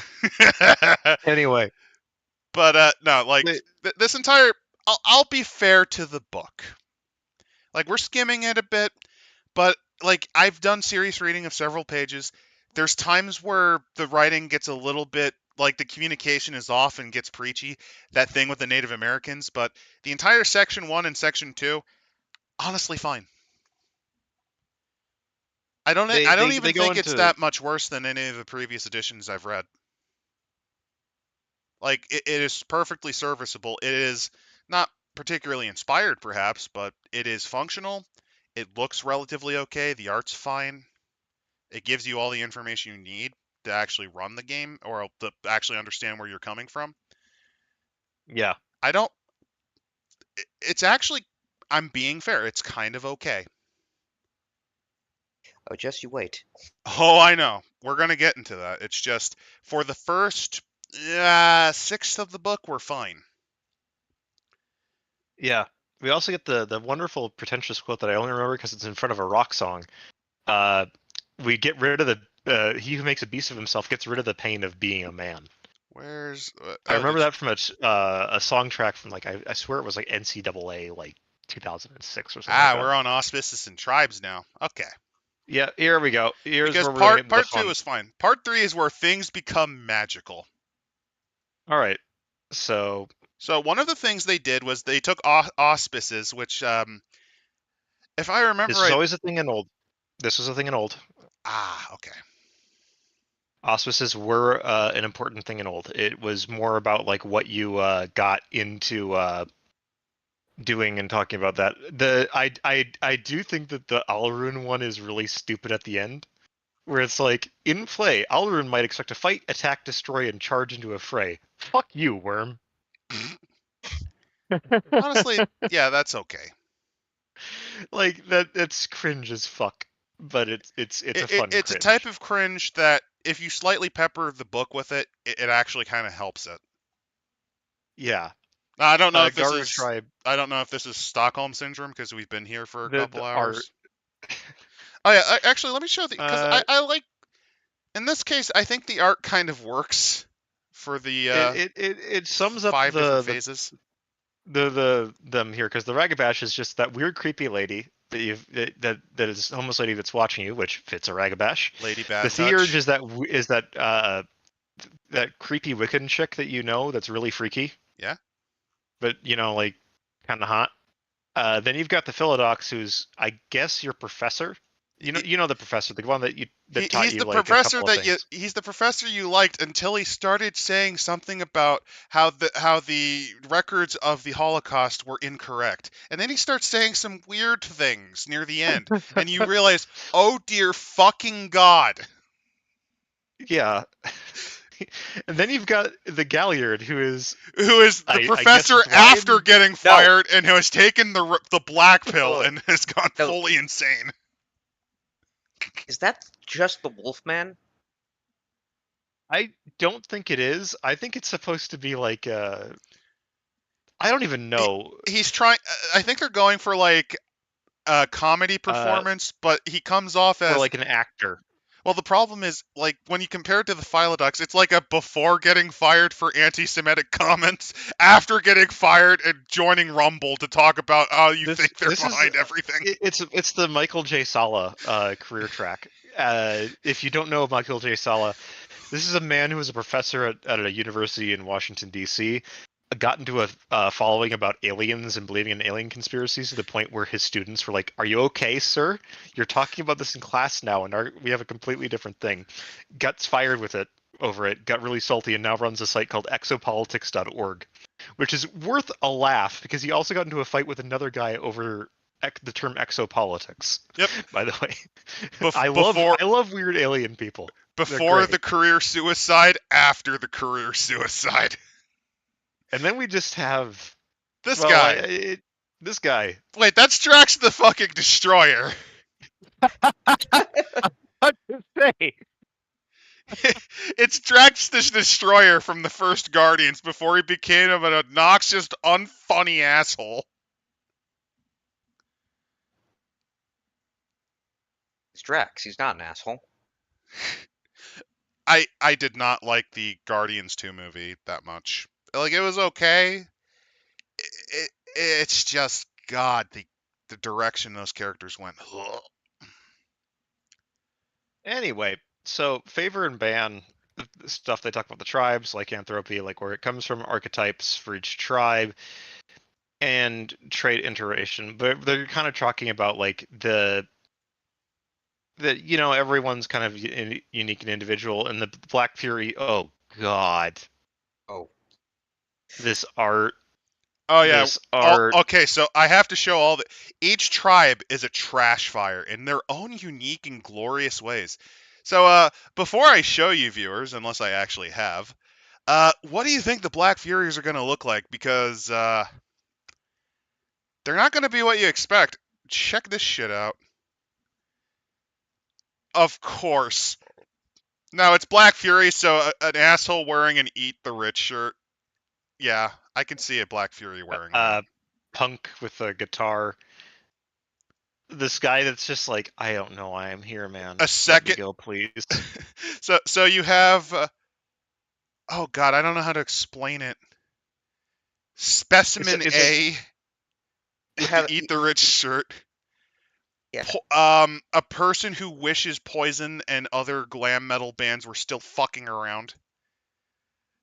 The responsible human being, the responsible human being going, why the fuck did I join up? Why the fuck am I with here? And then a wolf with a necklace wolf with glitter in their fur. No, that's snow. That's snow Or dandruff. That's meant to be. I'm going to go with dandruff. It could be cocaine. It's cocaine, obviously, because think about it. Like, they're at a rock concert, right? The paramedics there to stabilize the person on stage after they did cocaine off the back of a wolf. So I'll be honest. I get the vibe. Okay, so here's what I'm envisioning. These two are the new recruits, and these are the veteran Black Furies, and this one's just howling in pain because this is the pack they have to fucking lead. And this guy is just like, man, I should have joined the fucking Bonars when I had a chance. I should have. Rat accepts everyone. I fuck this shit. I don't want to be here. So, the Black Furies bestow paramount importance on justice, especially those who find themselves disadvantaged because of the actions of others. Which, to be fair, that is the point of view of the actual Black Furies. That's also what the Furies kind of do. Like they their legitimately go out and punish people. Their whole things are they, in a lot of ways, take up the role of the Nemesis, those who torment those who harm others. Yeah, I understand this point of view. They were always written kind of obnoxiously. Let's be fair. So yeah, they had some cool groups in them, like the werewolf nuns. But you're just saying that because you want a wolf girl nun who is very high. I do not. She is high on cocaine. No, I just find the idea of a like the old nun at Catholic school suddenly turning into a werewolf is really funny. That's also funny. Yeah, straight up. That's kind of what I liked about it. It's like, yeah, Mother Superior is not gonna fucking kick your ass. Oh, are you gonna use Miller again, Mother Superior? No, I've got something more. Her hand turns into a fucking claw. Now bend Yeah. over. You've made a great mistake, son. Fucking claws your back. Okay. It says Black Furies in play might expect to liberate a victim from an oppressor, overcome the local media's manufactured consent Before you do this, to a I have to hazardous show power this. plant. This reads like a fucking lesson plan. What is it with Swedish LARPers stealing from goddamn education materials? Like, these are action words that you use if you're writing a fucking lesson plan. Like, this is... Oh, Jesus Christ. Why do they keep doing this? Because they did it in the hashtag feminism book, too. And they did it with Our Traveling Home, which I think was written by Swedish people. What is it with Swedish LARPers literally stealing from fucking educational lesson plans for their goddamn writing? Because they're trying to teach retards how to play a game. You know, that's a good explanation. I like that. That's legitimately the reason what they're trying to do is that they're trying to it's the same reason why you, like with a lot of games you'll have italicized words and whatever else, especially for children, where it's like this is emphasis. Oh, Lazar, they're not Emphasis. called the Yuktena anymore. That's too racist. The Yuktena are now the horned serpents, or no, that's their tribal totem. There's something else. They're like the ghost council or something. Their Look name's at them. something really stupid. It's shit. See, it's really racist Anyway. because a native guy who I think was actually from Mexico, and even then he was like, not really. Whatever. Okay, so liberate Anyway. a victim from an oppressor. Yep, that's something they do. Overcome the local media, manufacture consent to a hazardous power plant, dismantle that recalcitrant chemical plant, or demolish a cairn that's too tainted to reclaim. Fair enough. Which, fair enough. Sometimes you do have to do that. And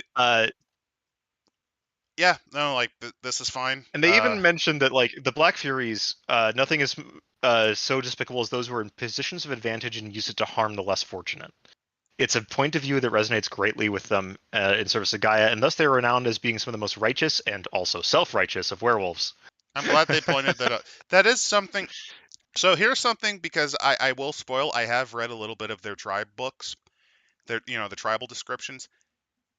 This is so far the best of their bird's eye view on these.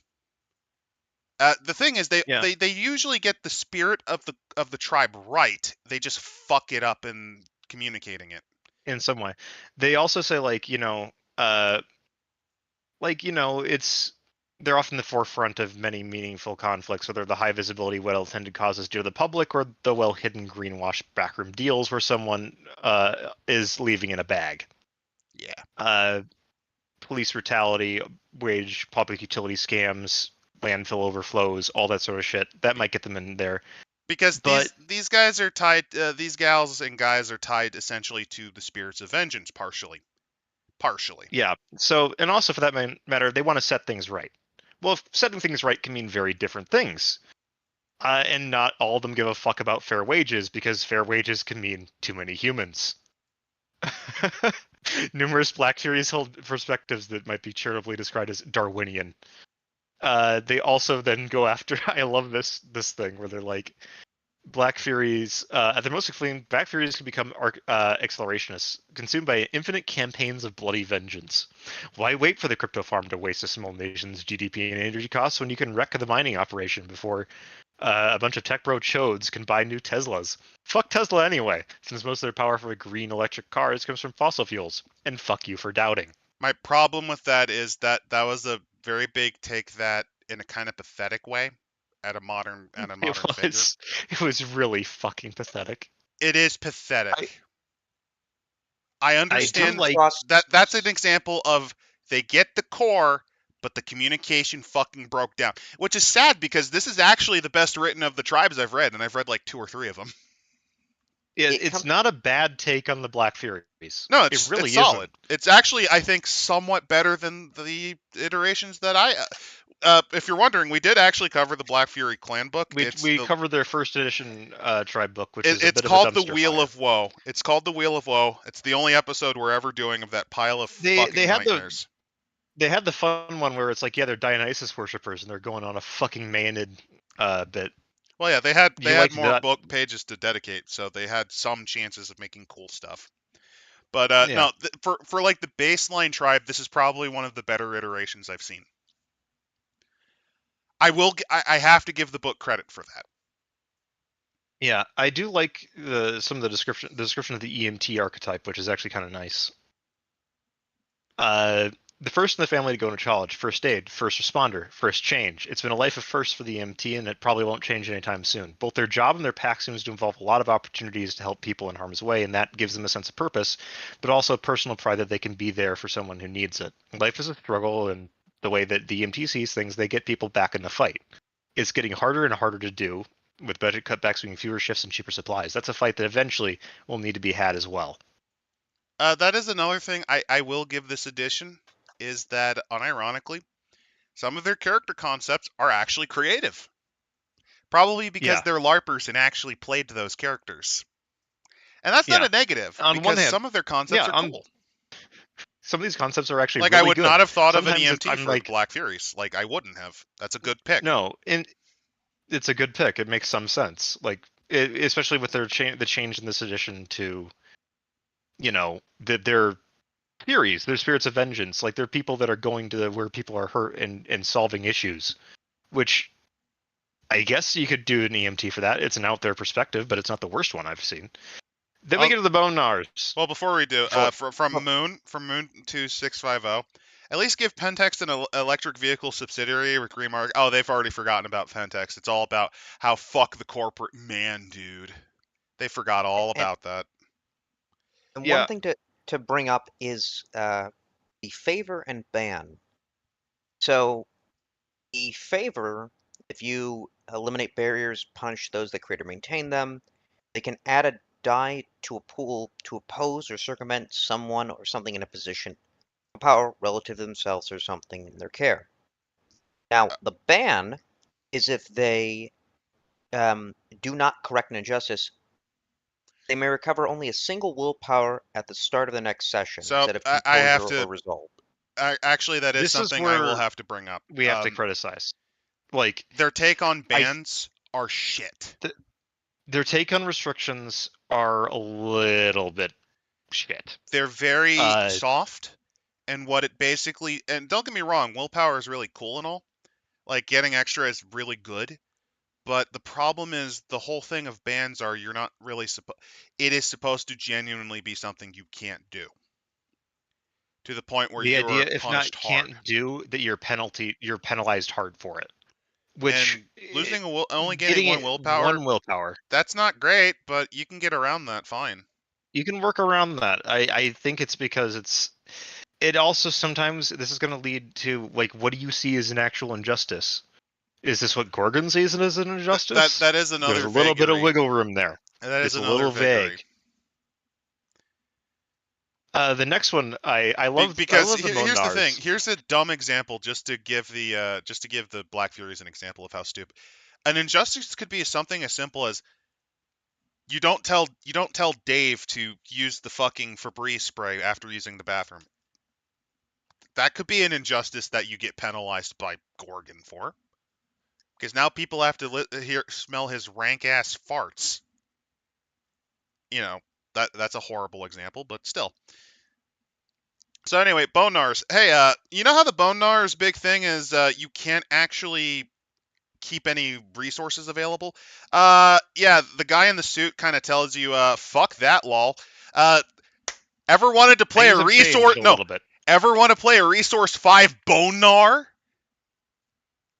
Ever wanted to play a Resource 5 Bonar? Yes, you can do that. Because I do love their quote, though. Oh, God. Yeah, their quote's fine. This one guy known as Honorable Ballsack once said that behind every great fortune, someone did a great crime. And the moment the moment can hold that someone accountable, you better fucking believe I will. So yeah, the thing about the Bonars are, this one's written a lot shittier. It's like they get the gist of the Bonars, but they're trying to condense it down into 2 pages. Which is doable. Also, you notice something we skipped? How do the other tribes see each other? They didn't do that. Oopsie doopsie. Yeah. How do we know how they interact? It don't matter. Which is something funny, because even Chronicles did that. Yeah, you can have a resource 5 Bonar. I mean, you lose some willpower because you're maybe not helping people. Or actually, you might be. You might be like Bill Gates rich and you still be a Bonar. And like, you're giving away a lot of your fucking money to help people. You're doing Carnegie rich stuff where you're like Actually, donating all your money. But it doesn't wait. matter. No, there is a way to do a resource 5 boner. You're just Frank from Always Sunny. You're not wrong. If you told me that Always Sunny was just a show about a Bonar pack, I would believe you. I would 100% believe you. Like, unironically. Actually, wait a minute. There's 5 people. They can fit the auspices. You can. Yeah. I mean, you've got. I mean, that's something cool you can do with the Bonars now. It's just a bit of a what the fuck, my friends. It's always the apocalypse in Philadelphia. So, yeah, the Bonars' big thing is Bonars, along with Glasswalkers, are one of the 2 urban tribes. The Glasswalkers go on high. They socialize with the rich. They hobnob with them. The society socialites. They tend to run eco-friendly companies and sort of things like that, or influence policies to be kinder. The Bondars are the guys who hang out with the hobos or the drug addicts in the den, or like the working beat cop or the countercultural party that's like in the slummy bar, or just your standard low kind of setting guy. They're the ones who go low, and they're the ones who usually get a lot of info. And here's the thing, I will grant that this tribal section covers the gist. It is badly written. They did not merge the Bonars and Glasswalkers together, but they did mangle both our boys. Sorry about that, also. I mean, the thing is, the smart thing to do would have been potentially a merge, but that would have pissed people off, let's be fair. It would have pissed people off, but they already pissed people off by, removing entire tribe names, shifting tribe stuff around. Getting rid of a tribe permanently. 2 tribes permanently. Yeah, they got rid of the Stargazers, which I don't know why. Why? I don't know why they got rid of them when you got Red Talons who were like, kill all humans. You could have just gotten rid of the Red Talons. Like, legitimately. If there was any tribe about to fall to the worm, it's the fucking Talons. Bonars are the ones who bitch at the homeless for litter. Yeah, they because hey, that's some perfectly good garbage. You don't want that. It's mine now. Trash over there. That's mine now. It's my trash. It's my trash now. Don't touch my garbage. Can I give you an egg in this trying time? So the thing is, these guys, yeah, they interact on low, and they kind of understand this. Bonars frequently find themselves among countercultures and disadvantaged segments of society. This is true. Whether parts of the city's transients population slumming with crust punks in bohemian neighborhood, which is very fucking dated, unfortunately. Drunk with touring outlaw country bands. That's something they could do. Not something you think of. I'll give them credit. Or scavenging literal trash with feral dogs. Yeah, that's something they do a lot. That's very Bonar. So they're very much info brokers because they know people who told them things, or at least know people who know people. That's their thing. And they cover that. Now, the thing is, though, they try to go with the route of, was this always their... Was their info brokering why they're poor? Which makes no sense because the Shadow Lords are a fucking thing. So no. And it also ignores... Rat wants you to live in the trash. Well, it's because of their arrangement they made back in the way, way back day. Their decision to shack up with humans basically meant that you're the garbage. You're the garbage mongrel that wanders the fucking alleys. Yeah. None of the totems want your shit. Rat accepts anything. Come on, let's eat some garbage. Let's hang out with our rat shifter buddies who we didn't wipe out. We only pretended we did, and let's go fight the worm together. But were they we're gonna eat trash.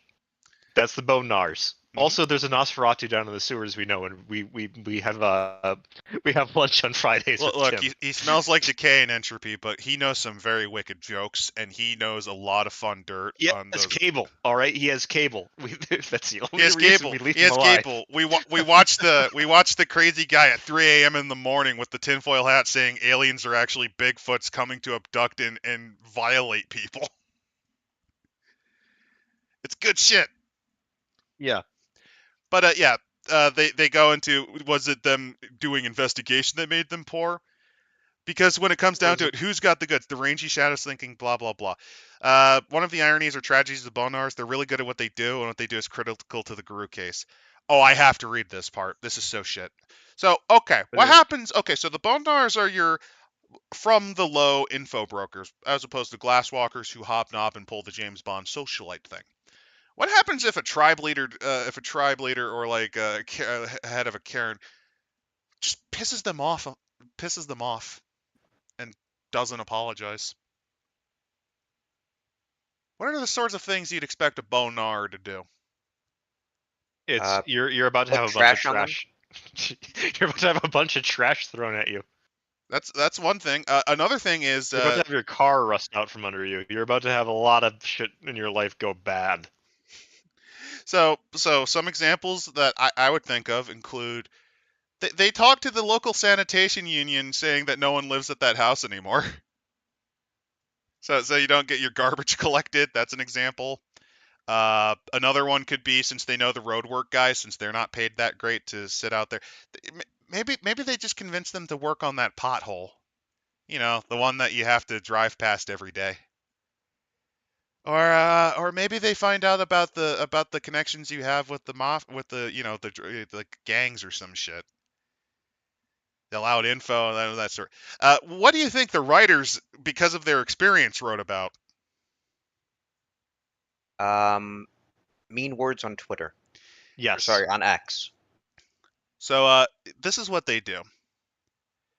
Unwise leaders who snub them end up getting doxxed or having their private lives on display in an anonymous social media leak. Now, that being said, they will totally give that Nosferatu a bunch of dick pics of their tribal elder to laugh at. Don't Put get it me on wrong, Shrek, that is buddy. something a Bonar would do. The problem is that really feels like something only the fucking writers care about. Yeah. That's kind of my problem with it. Also, that's older edition Bonars, not these ones yet, which I don't think they will ever be like. Their patron spirit's still Rat, and the way Rat It's works. still Rat. Rat's fucking great. So you gain I like Rat. You gain an extra die to pools to look for things that were left over. The ban. This is why you can actually be a Resource 5 Bonar. Yeah, you have to help everyone in need as you can, because Rat shares with everyone. You should share with everyone too, motherfucker. But that just sucks away willpower if you're a stingy bastard.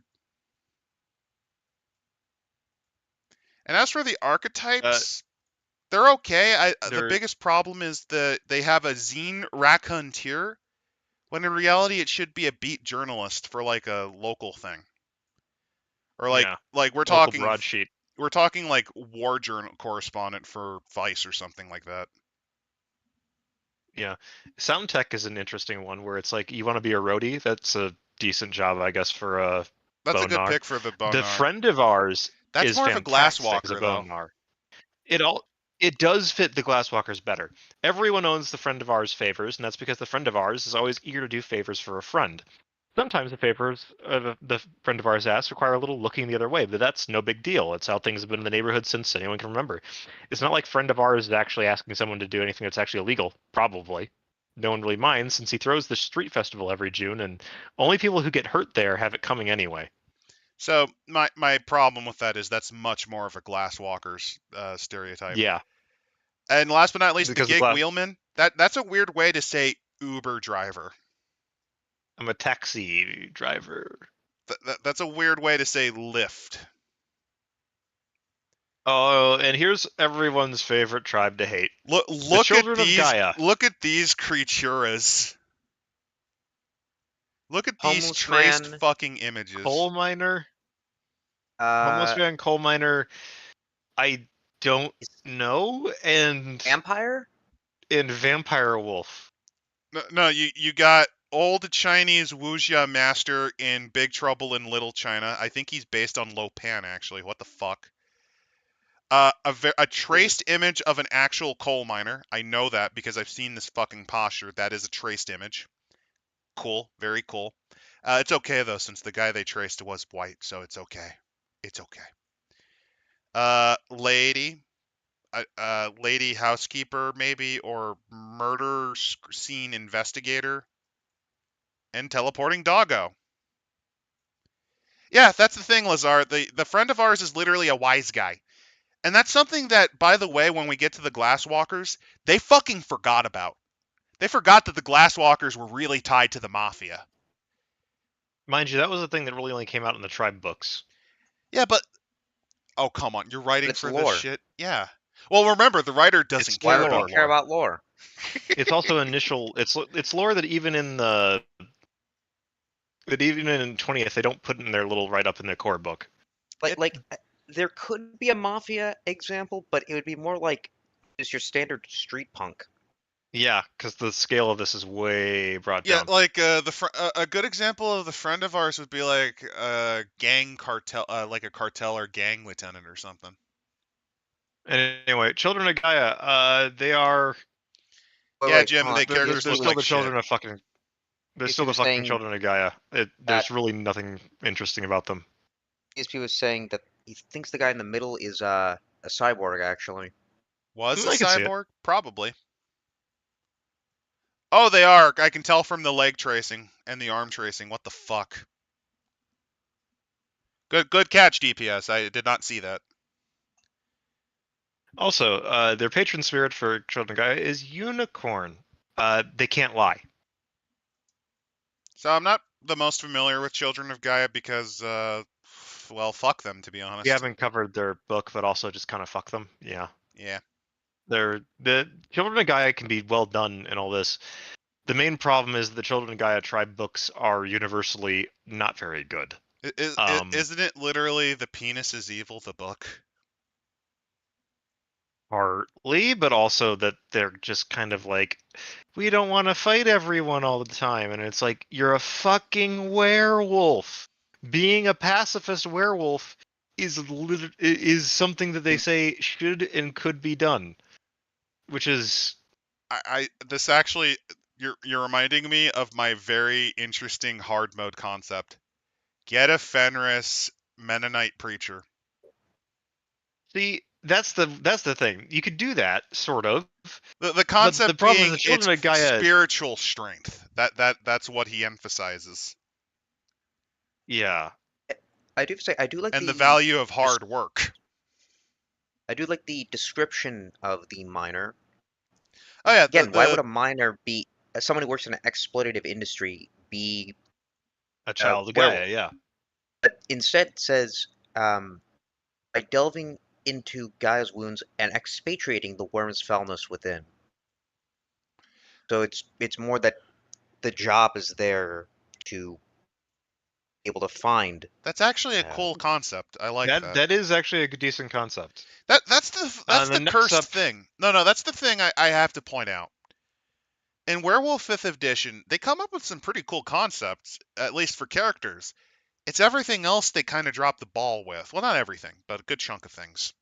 Yeah, anyway. We get to the Gale Stalkers, which are the Wendigo replacements, which gives us White Girl on fucking weed. Dude, weed Lamau. Random... That's an Argentinian. Random hitchhiker and Tumblr user.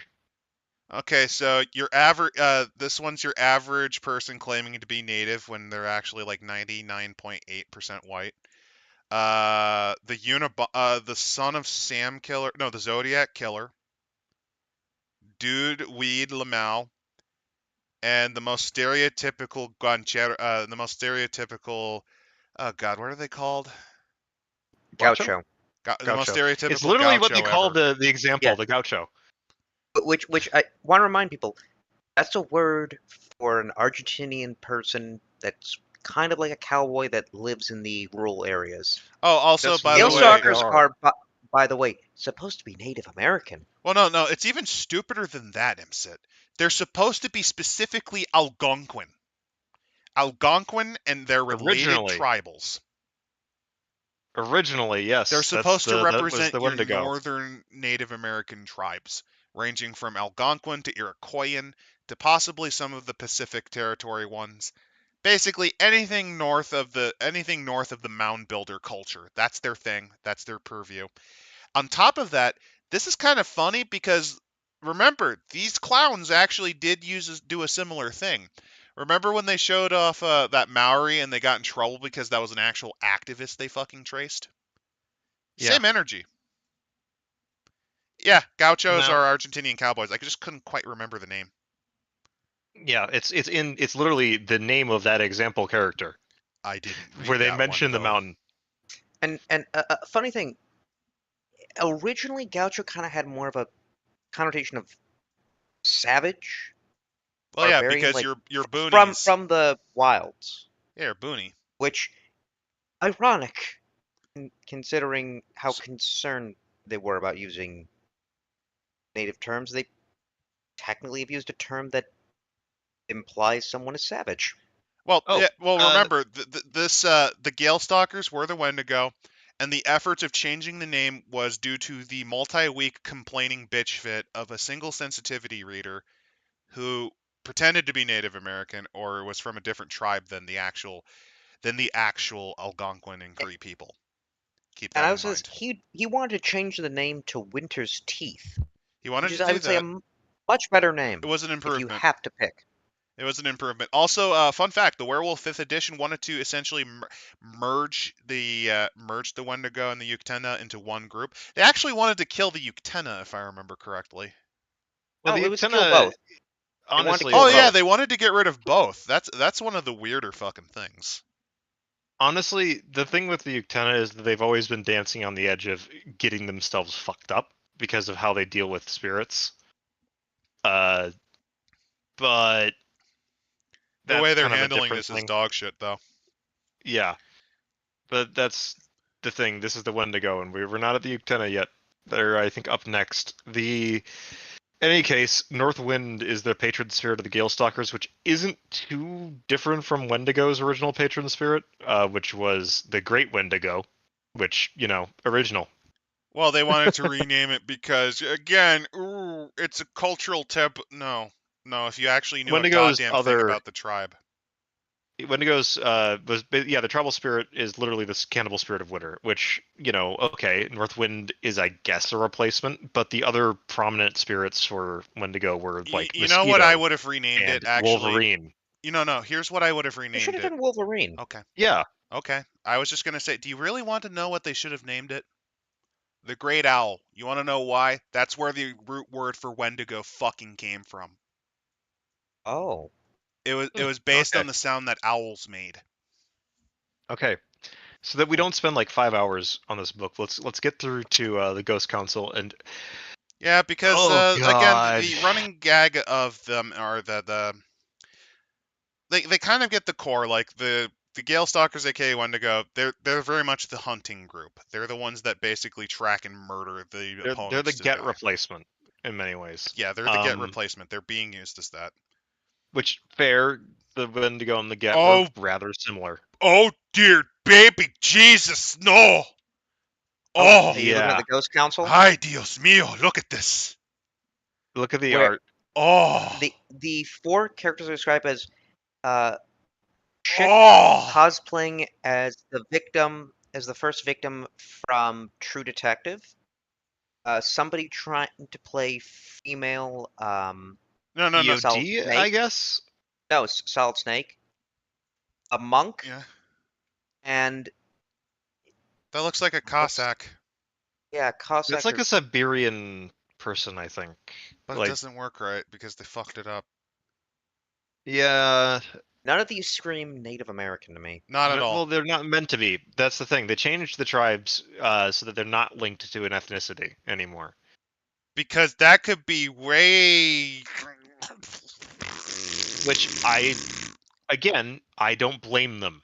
I don't blame them at all. They did it for New World of Darkness as well. The difference is they it's did that with basic respect, and they weren't trampling on lore. They made up their own. That's my problem with this. yeah. That's my fucking problem with this. It's one thing to create your own thing. That's honestly why I'm totally okay with the New World. They're literally like they just cut the cord, basically did their own thing. Also, my opinion on what you said, Thousand Rogue Leader, on Wendigo being cannibal monsters, and that's why they changed it. A reminder that werewolves have more than often fucking shredded a face off a human. I think it's perfectly okay. I think it's perfectly okay for them to have that appellation. And Fenris is going to eat the sun and doom the world, so you know. Like, legitimately, it makes fucking sense. So let's look at Dude Weed Lamau in a little bit. So their big thing is learning about the Ooga Booga. Yeah. Again, similar to the Uktana back in the day. Horned Serpent wants wisdom, you know, all that. The Glasswalkers are where we got the changes. The idiot with the fucking deer horns is supposed to be a contemplative, or is that the monk? I think that's the witch. The contemplative's the monk. Okay. I think. The witch, I think, is the one with the weird horned thing. That's okay. Also Saboteur. Okay. Okay, like whatever. Glasswalkers, though, this is the one where they changed the artist tattoo artist picture, and you can kind of tell. Yeah, let's show show these pretty people. Do these scream Glasswalker to you? No. The no. middle two kind of. Kind of. Like, I can see them working at Google. No, I can see them as like a detective series. Yeah, I can see them as a detective series. Also, a little bit too on the nose. I can see all these characters being in a detective. All right. They also, by the way, changed the patron spirit of the Glasswalkers to spider. Because of course not they cockroach, did. Spider. Remember, I don't care about lore. Isn't Spider the Weaver? Yes. So they just flat out Spider is related to the Weaver. Yes. Yes. Mind you, they do have what's known as money spiders, which can often be totems, but that's kind of more a newer thing. Mind you, also looks like a bodyguard. I don't really see bodyguard. I see like hipster detective. Tech asshole and detective in a period piece and person who would have to 8v1 someone to have a chance to win. No, that's a car thief. He's using that. That's a coat hanger he's unscrewed to get through the window to grab the car. I thought he was supposed to be like a protester because of the red background there. By the way, he calls himself a car liberator. By the way, go fuck yourself. You know what I should liberate you from? The spirits of the machines demand I steal them. No. The spirits of the machines demand that I steal your high expensive car and take it on a joyride because they want to be used like that. The spirits of justice tell me to rip your fucking legs off, but I'm not doing that to you. So I do like the machine spirit thing. So technically, you can run a Philodox Glasswalker that is believing in the machine god. Yes, you can run a tech priest. Yeah. Which. Okay. Oh, they are detectives. I see the 3 sign, which is okay. I'm stupid. Okay. I do think it's pretty stupid they changed the spirit to be spider. That's really dumb. Should have been cockroach. I really don't get it. Anyway, Fiona replacements. Pathetic. I wonder what would happen if the Swedish LARPers lost their bikes or lost their bus pass due to a pass liberator. I don't know. Well, I mean, the general happiness in the world increased, so it doesn't matter. Oh no, I think they'd have a different opinion since it affected them. But yeah, if you're wondering, Glasswalkers are more your high society sort. Don't get me wrong. Then why the fuck do they have the car thief? That's my question. It's that like, why the fuck? Replace the friend. They should have swapped around the friend of ours with the friend of everyone in the car liberator. Like, that's how you should do it. But they wanted to make the Glasswalkers the techno spirits ones, which is yes, they do that. But so at the does same time, so does the fucking Bonars to a degree. yeah, the Bonars are the ones that are in like the industrial beating heart of the city. That are working with the machines. The Glasswalkers are the ones working with the more high tech concept stuff, like the more high concept like of gremlins and the ghost in the machine and all that. Meanwhile, the fucking Bonars have the almighty dollar as a totem spirit. Yeah. This is an actual totem spirit you can take as a Oh Bonar. no! Do you want to see what they did to your Irish boys? I know what they've already done to them. They fucking murdered them. Look at this clown fuckery. I know. It's like a 40-year-old woman on a laptop A with a big cat in it. Ear horrible headphones. live streamer. Awful live streamer. El Diablo in the fucking background. Some Nosferatu looking motherfucker. Kanye West at home. And Elmer Fudd after the gender reassignment surgery. Oh my god. You just murdered that poor woman. I wouldn't be so violently against this if they didn't look so horrifically fucking embarrassing. Also, Heart Wardens. Oh, okay. Yeah. Yeah, the cat ear headphones is when I decided I can go full barrel. It's fine. By the way, the shotgun she's using, that is not how a goddamn shell ejects, but okay.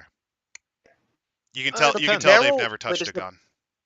the barrel, I can't tell from the angle if it's supposed to be like there's some spring horizontal ejector. or vertical. That's a over-under. There are some over-unders that have like a spring eject for when you break open the action like that. Do you really think they actually researched the gun and didn't just make it look like that? What is that? Cringe. Absolute goddamn cringe. Anyway.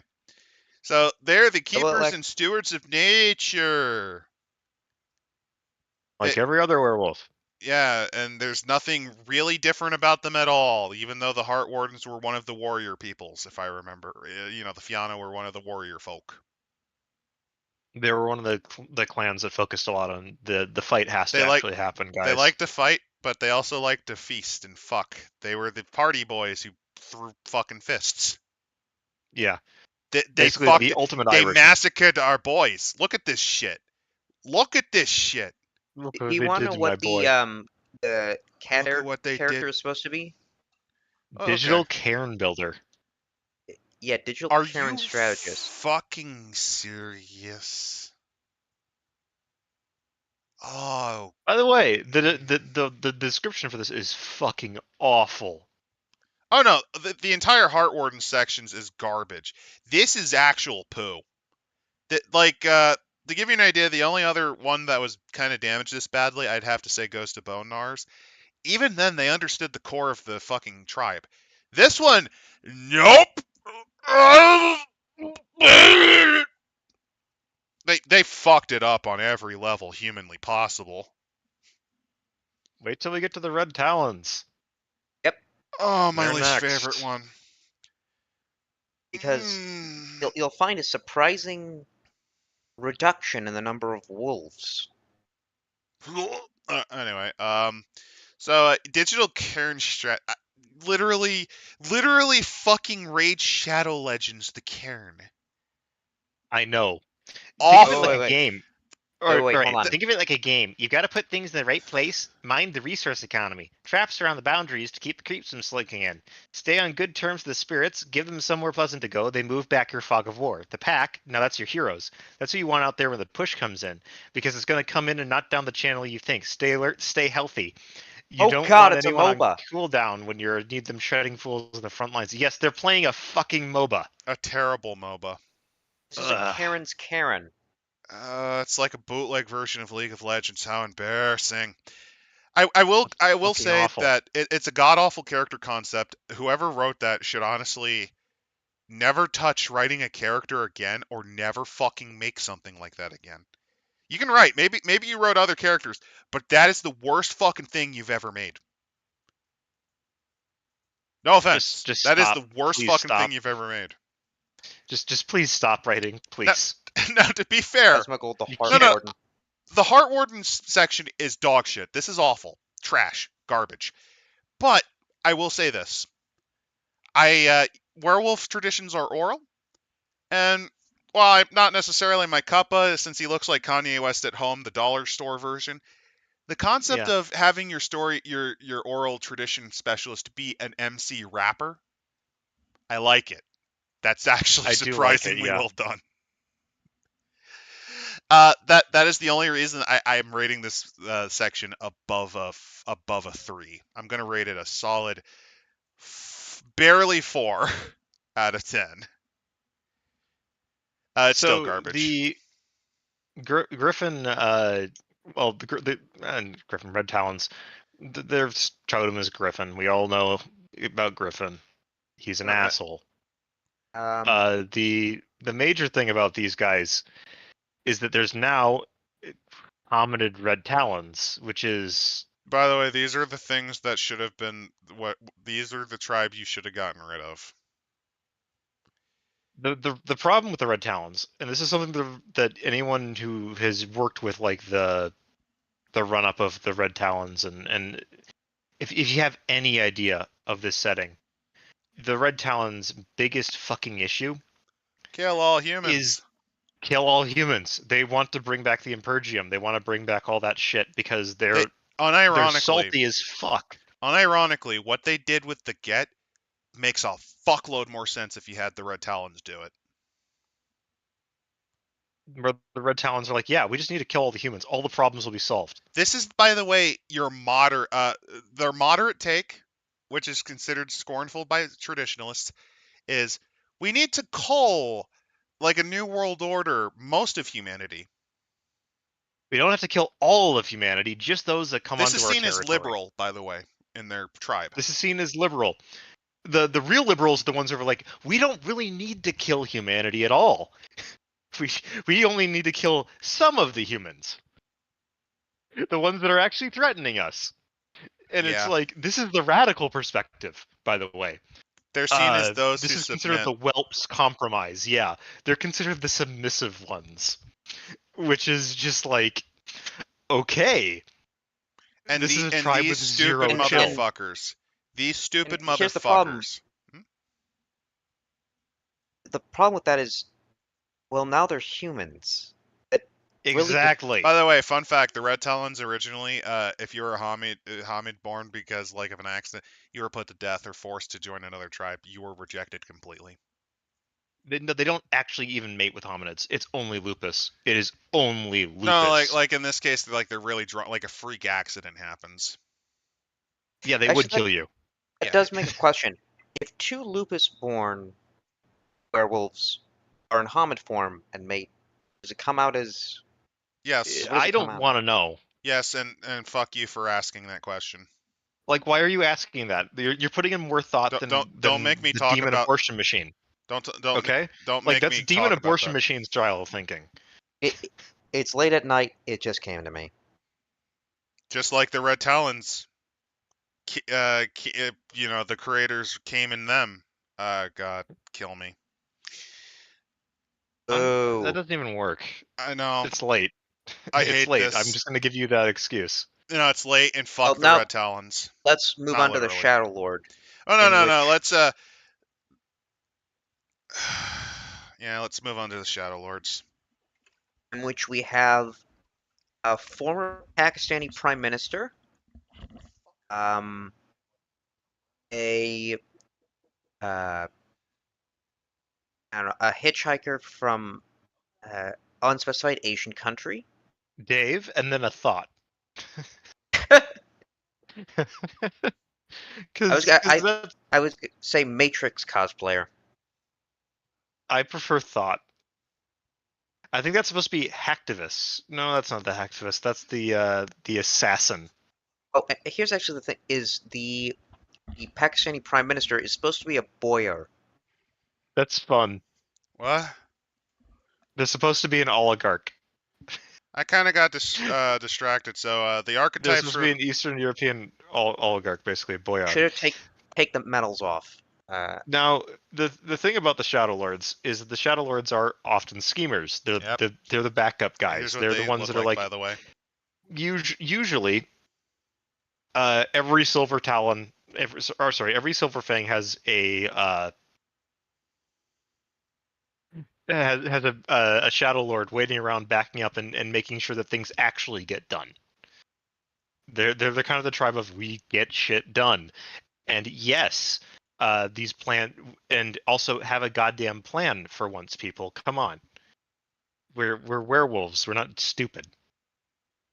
And they kind of get the element of the Shadow Lords, but they really undersell their role as Spy Master as well. Like, I'm just reading their description. They talk about them as their strategists and warlords. And yes, they often are, but their big thing is also espionage. Like, they're one of the really good ones at it, alongside the Bonars. Yeah, it's also, I think what they're trying cunning. to do is they're trying to devolve some of the roles so they're a little more unique, but they're just fucking it up by doing that. Like, I think that's what they're trying to do. But actually, for those wondering, the examples they have for the fucking Red Talons, I know I'm going back just a quick bit. So, here's the thing, by the way. For the Red Talons, doing something as simple as learning math is a ban for you. You're pure and prim. Why are these motherfuckers not We the are going replacement? full and prim. If you use academics, driving, finance, firearms, science, or technology dice to repair or utilize rather than subvert or destroy, you can only get one willpower. Fuck this tribe, man. And their favor is awful. Griffin is implacable, a ferocious fighter in the face of implacable odds. Red Talons can add a dice in the brawl test whenever their health is below half. Trash. So, yeah, legitimate trash tribe. What the fuck are you even don't smoking? Understand, like, why the fuck because it doesn't even make sense from, like, they're our pet, like, they're the nature, because you could have the Children of Gaia and Black Fury for this. Like, what the fuck? I hate them. I mean, there's supposed to be the dark side, the red, nature red in Tooth and Claw. Like, that is supposed to be the Red Talons, but you lose that when they're no longer just wolves. Well, yeah. not only that, but, like, a big element of that is you're gonna have an alien mindset just because you're a dog that can. You're a fucking wolf, yeah. Like you lose that. On top of that, they overemphasize the kill human. Again, why were these motherfuckers not turned into baby's first take on the pure? Because that's what they did to the Get, by the way, if you're wondering. They just turned them into the fucking pure from Forsaken. the shitty version of the pure Dollar Forsaken. store. Well, yeah, dollar Because store. it allows you to exercise your political violence fantasies. Oh, yeah. You can do that already. It's called Pentex. Well, no. If you're wondering. No. We haven't seen it, but there is a segment where they actually are of the mind that if you have people that are mean to you on the internet, or you really hate people in real life, like, that evil orange man, or that awful blood diamond South African man who runs the bird site, you could have your characters violently rip their fucking face off and, I don't know, have orgiastic kill them all catharsis, which. Yeah, you Actually, it's actually one of the points that I would genuinely say is offensive. It's Because pathetic. you are Also, explicitly putting real wondering- life into the game. If you're wondering why Wendigo doesn't have Owl as the totem spirit, it's because Owl belongs to the Silent Striders. I don't give a shit. Just make up another owl. Because there's a bunch of species of owl. Fuck it. We're going with multiple owls. So in any case, and also the other ones are are man-eaters, which basically they eat people. Fuck that. And play doggo, which literally, oh god, it's the literal, I get humans infected with AIDS. It's the AIDS dog. Fuck you. How are these motherfuckers playable? They're not. Hold on. Wouldn't spreading this disease and death and everything like that, wouldn't that be the worm? Yes, because disease like that is fucking entropy. Yes, welcome to the thing about this book sometimes. Black Spiral Dancers 2 Red Claw edition. All... Red Talon edition. Black Dog Gaming actually make this? No. No, Renegade did. The ones who actually made the Transformers one. Although I think they just published it. They probably did. I don't know who wrote it. I hate them for it, though. So anyway, Shadow Lords are Anyway. very much strategists. They ignore the spy thing. Their archetypes are, you mentioned the Boyar, which is like your El Tropico Presidente. The Hacktivist, which, Isn't the Hacktivist supposed to be the Assassin's Creed character? I think Matrix, so. With the Matrix he's one got is like the a boy assassin. code. Are you code, fucking with me? This is what these dumb motherfuckers think hackers look like. 9 times out of 10, Yeah. they're just like Romanian children who fucking use, I don't know, Roblox as a backdoor to It's your a Russian cat boy, yeah. Like, it's usually some Russian cat boy or like some weirdo from Turkmenistan who's like 15 years old and just really autistic and loves the code. Why couldn't you just have made Hacker Man? And then you got anyway. this Devil May Cry looking motherfucker here. Yeah, I like Dave in the back there though. Don't show this shit again. Fuck off. Dave's the Midnight Terror. No, yeah, Dave is the Midnight Terror. I like Dave. Dave the Midnight Terror. If you're wondering, I was telling fuck off to. So the thing is, the PDF reader I use is Adobe. Adobe has a bad habit of telling you fuck off, and it keeps telling you to do things, and I'm like, fuck off. So yeah, Midnight Terror is great. Dave the Midnight Terror, the assassin.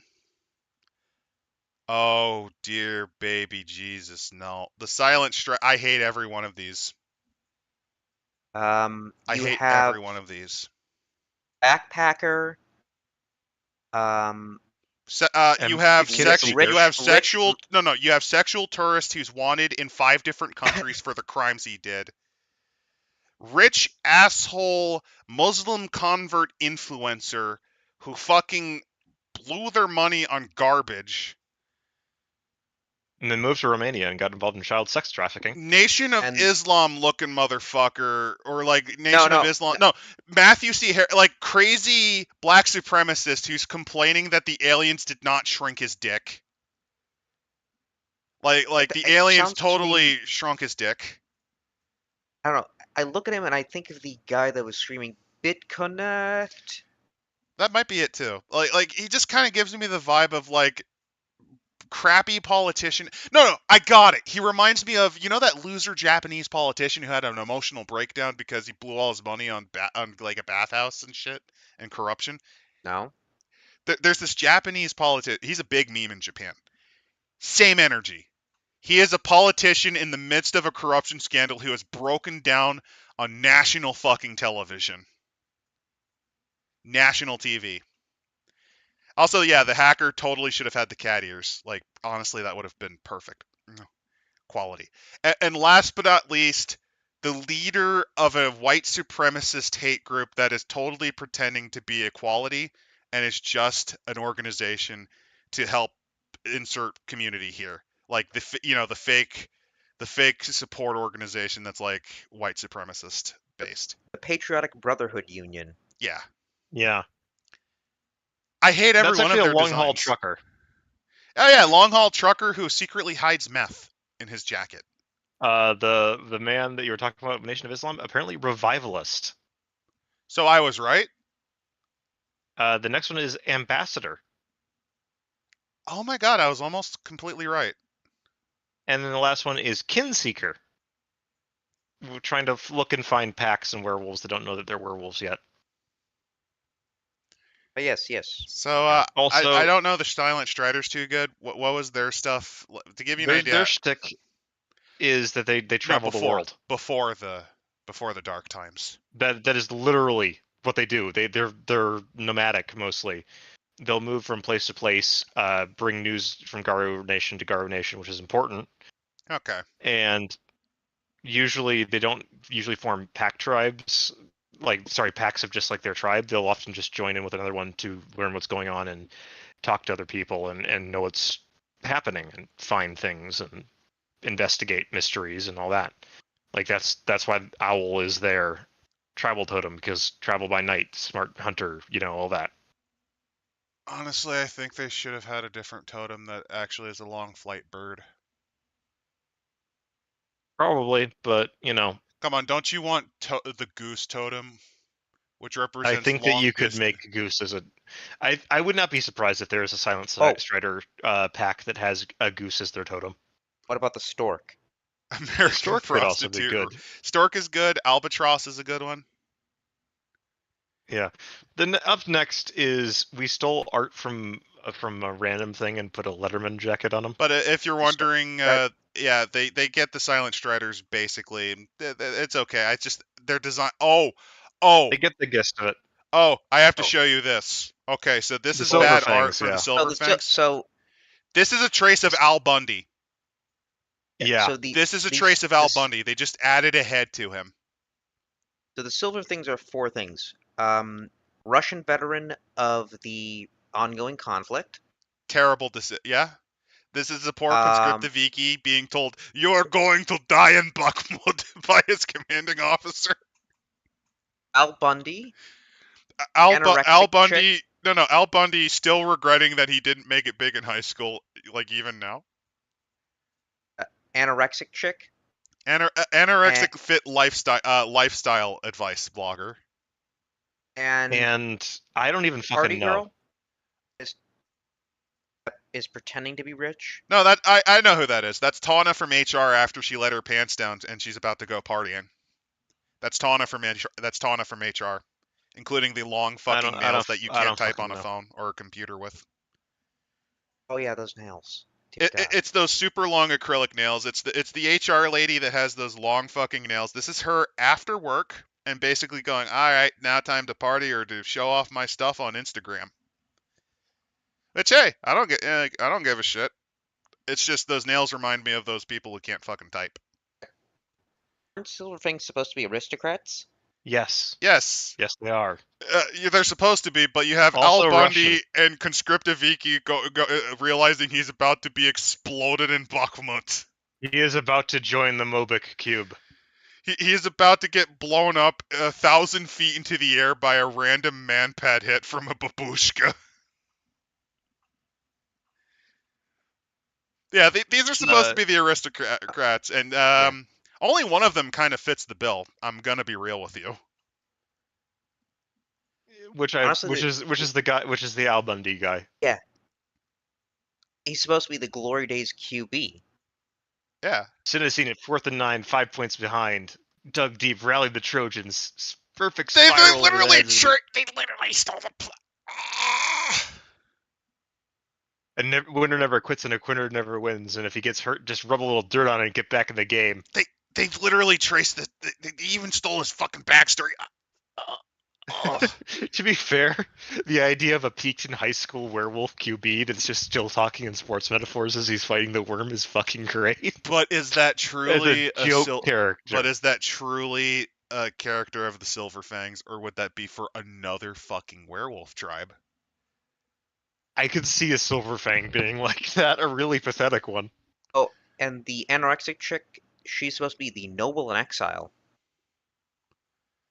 That is not a noble in exile. That is an Instagram vlogger with an eating disorder. I thought that was local influencer. Is that one?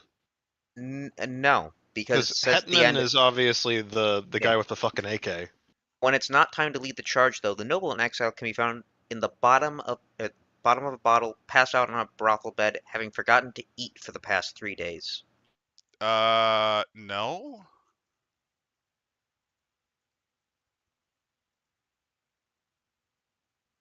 Oh, it's supposed to be like this is the person in the tribe that squandered everything on drugs and regret. Okay. It's still dog shit. Like, their takes are still pretty dog shit. Yeah. This one's weird. They actually got the spirit mostly right, and it's not too annoying. It's just all of their character examples suck balls, and one of them is a legit fucking, what was it? Legit fucking sitcom shitpost. Which admittedly is kind of funny. The problem is you're writing a serious fucking book, you know? That's something you do as like in a clan. That would be something like if they did a clan book, wouldn't that have made a lot more sense to introduce that character there? Yeah.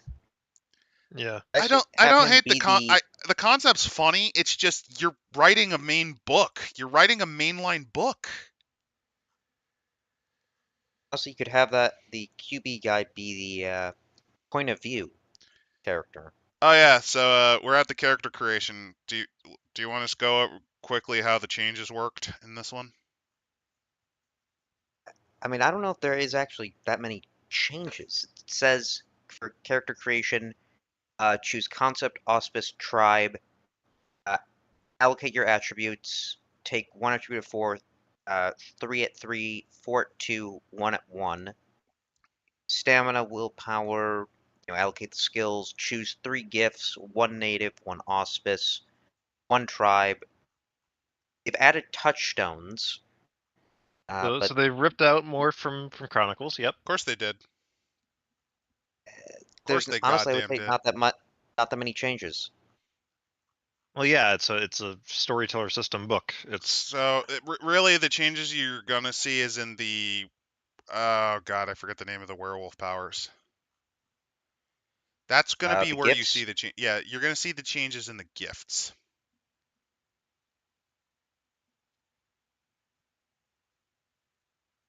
Let's see. They mention advantages, which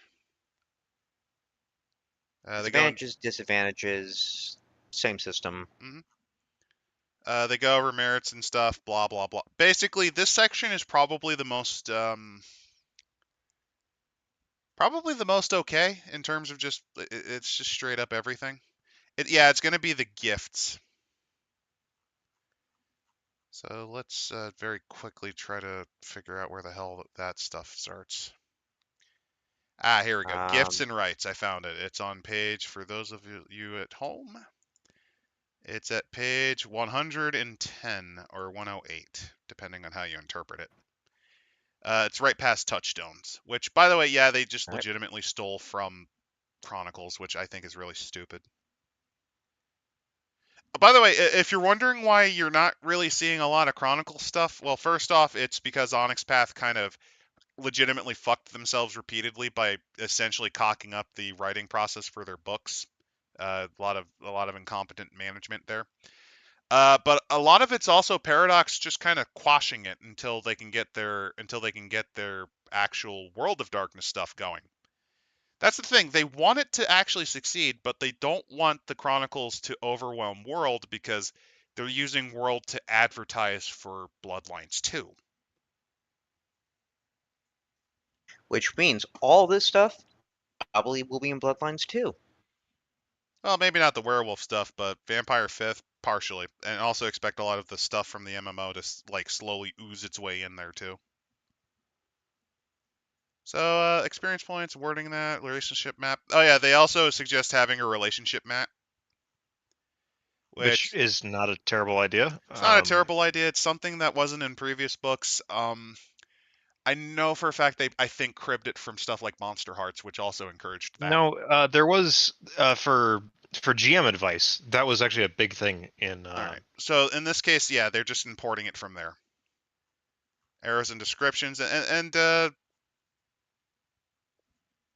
I'll very quickly show that this is kind of how they do it.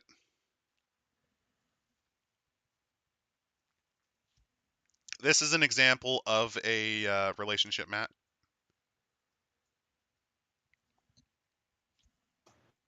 It's not a bad way to kind of organize thoughts. It's something recommended for more the storyteller than the player, but it does help them to have that as a visual example.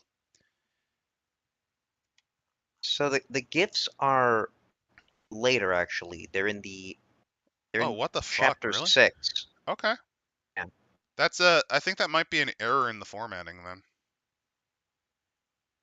That's a little goofy. It's more them describing it and then Oh wow. they I like how detail it. gifts and rights are like literally 3 paragraphs. Okay, that's a fuck up on my part. Relationship map, chapter 5 rules, which hasn't changed at all. So let's just go into gifts and rights. Okie dokie. So the gift system, there's renown, cost, blah blah blah. Native gifts. These gifts can be learned by a guru of any tribe. And none of them are really calling out to me as horrible. There is something where various tribes can get auspice gifts, as in they just say, yeah, if you could take this as an auspice, then you could take this as your tribe. And then they That go by essentially- yeah. doesn't really. So Okay. so the auspice gifts can be what now? Could you repeat that? Because So There's basically, auspice drifts that there's auspice gifts that transfer over to tribe. or that in the list of them, it lists as a tribe gift as well, what the fuck? which basically means for certain tribes, why would you take an auspice? It limits the auspices you can take. Yeah, that's pretty stupid. Because why would Well, you it's more take like, that? Because you why can't would get you more take that gifts. auspice with this? Now, admittedly, they do have a pretty decent list of gifts. Like, Yeah, I'm just kind of really quickly skimming. So for chat, for those wondering, I will say that most of their stuff doesn't actually really like it. It seems fine.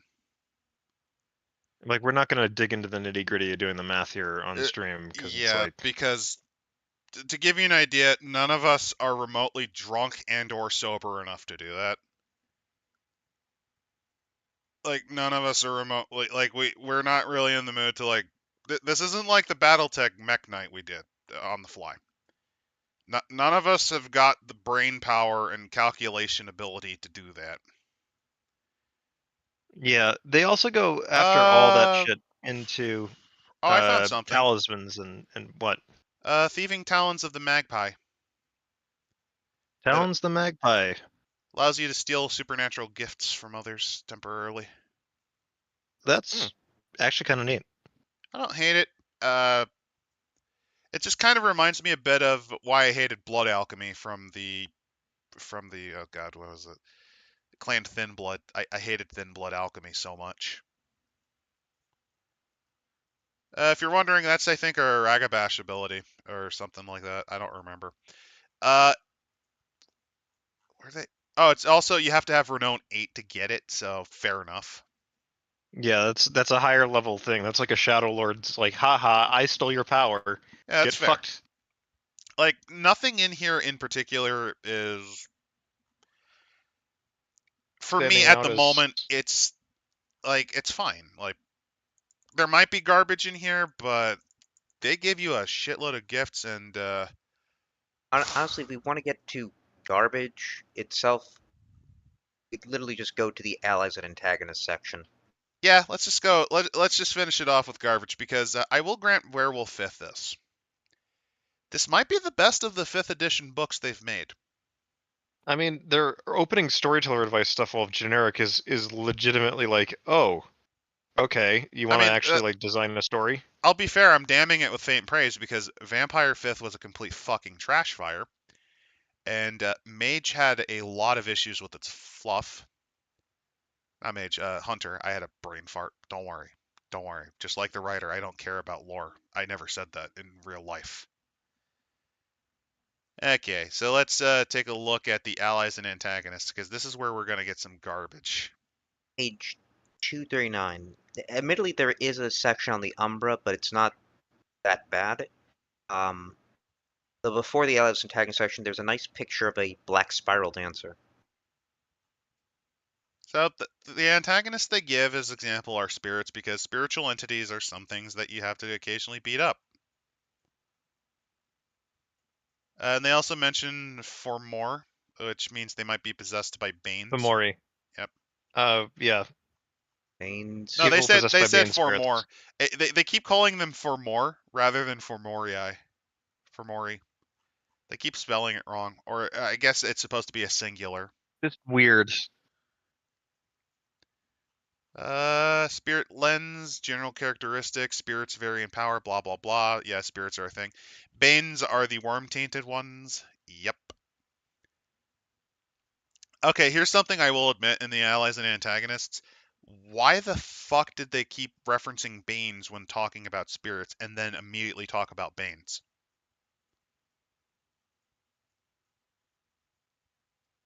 Banes are, that's the thing. It's like Banes are kind of a weird thing. It's a general term for any like hostile spirit. Often enough, there's like a specifically also the just worm touched spirit. You can kind of go like as a catch all for spirit I don't like. Also, we probably won't do readings of the other 5th edition books because the thing is, most of them are just kind of like an inferior version of the prior one. It's just there's some really god-awful elements in it. Yeah, I will like say, if in the next 5 years Mage comes out, there is going to be a shitstorm if that I happens. oh god, I want I'm to see that. I want to see because they've already hinted they're Mage gonna fans make. are the most autistic motherfuckers out there, and I say that as one. To give you an idea, they've hinted at making Elon Musk a Nefandi, so you know that should tell you That's something right there. M20, so Ugh, it's also entirely Phil Mercado. He's Trash. basically running M20 now. Trash. So they go into details about Banes. Honestly, there's nothing in here that's coming to mind. It's where you want to get to anything that's not spirit based. Oh yeah, that's All gonna right. be dog shit.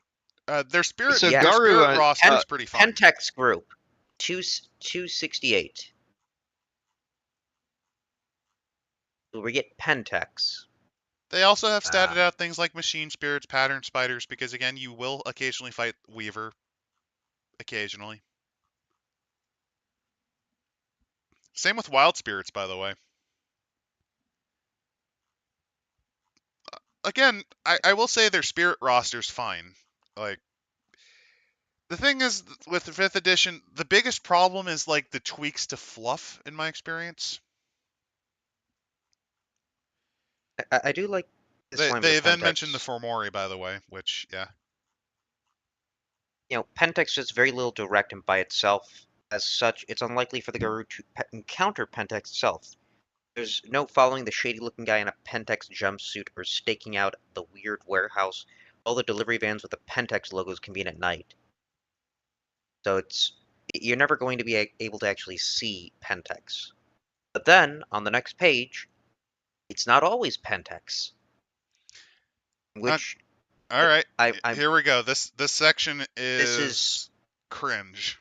this is where they get into the offensive and bringing up politics section, a la the Chechens. why the fuck is this in the book section? So Basically, Pentex is an in-world stand-in for a lot, and it's a testament to the way the world works and influence these companies' command that we can't challenge their operations directly in print, even in fictional context of a storytelling game, without ending up an infinitude of lawsuits designed to do exactly what we're describing Pentex Group is doing here. Where So are you reading this in this section? it's page 269, nice. No, I'm there. It's just a middle It's paragraph. It's okay. the formatting's a bit or- hard to figure out. Yeah. So they basically say, yeah, Pentex is supposed to be a fictional company to represent a myriad of companies, because not because we just want to have an abstract or antagonist, but because we're legally not allowed to put companies that we want to see destroyed. On the one hand, kind of based. On the other hand, kind of cringe. But here is the line extremely.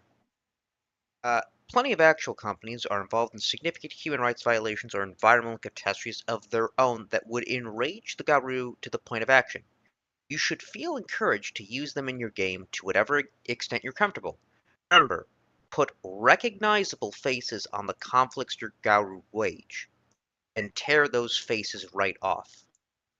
I'm not saying it was aliens who caused Deepwater Horizon, but I'm saying it was aliens who caused Deepwater Horizon. Look, I'm not saying that I want to destroy and murder insert relevant figure here that would sue and or arrest me because of the horrible things I said, like a maniac on X. But you should totally be allowed to insert violent fantasy that is seen only in a person who should legally not be allowed to touch a gun. And then, in entirely unrelated world facts, they bring up MI6 and CIA's overthrow of the democratically The elected Masada Iranian government, prime yeah. minister. This was a shit show. It was a shit show, and if you okay. The Deepwater Horizon incident, a heat wave in India and Pakistan, and then they say maybe if hypothetical werewolves had existed in our world, they would have been able to do something about these situations, and they certainly would have been affected by the ripple effect of subsequent events that have shaped the current state of geopolitics and the economies of consumption. No, the military Maybe. would just arm everyone with But silver-bladed machine guns and fucking just wipe them. Honestly. but by their logic, so remember, the Basically, they're Garou saying are werewolves could have stopped 9/11. Yeah, but that's no, embarrassing. here's the worst implication. So you know how the Garou are against exploiting the environment and, you know, causing destruction to Gaia? Why the fuck would they be in support of nationalizing an oil company?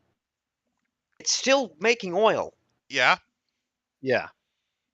Also, Now, do you mind if I comment? Because if you're gonna do a dumb America bad thing, reference the fruit companies. That's where our shittiest behavior was at. yeah, If you're we've wondering, the overthrown Mossadegh multiple South incident. American governments. Oh no, I'm not done. To reference the incident in Iran, that was us reluctantly doing that because the British basically threatened. Because this is around the Suez Crisis where we told them to go fucking hang. It's either Suez happened afterwards, but it was basically we need to keep these motherfuckers on side. So I guess we'll do it. We actually didn't mind Mossadegh. We It's did not. just the British basically pulled a bullshit. We're gonna fucking wreck your situation in NATO and Because in Europe. the Anglo-Iranian oil company was going to have 80% of the from 90% of the profits being directed directly into the To pockets of the British 49%. to it was literally to 50%. It was not even 49%. It was an actual going to be like a 50-50 split. Yeah, and Britain basically threw basically in this They did the case, same thing that they did in Nigeria, and they threw a tantrum about it.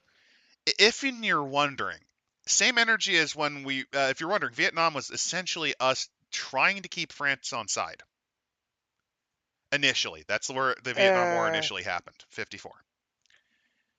oh, You were talking about like we didn't The tell the very French to fuck first off and stop. examples. Yeah, we should have. We really should have. But Basically, it was a fuck up on the US's part, but this is much more of a British thing.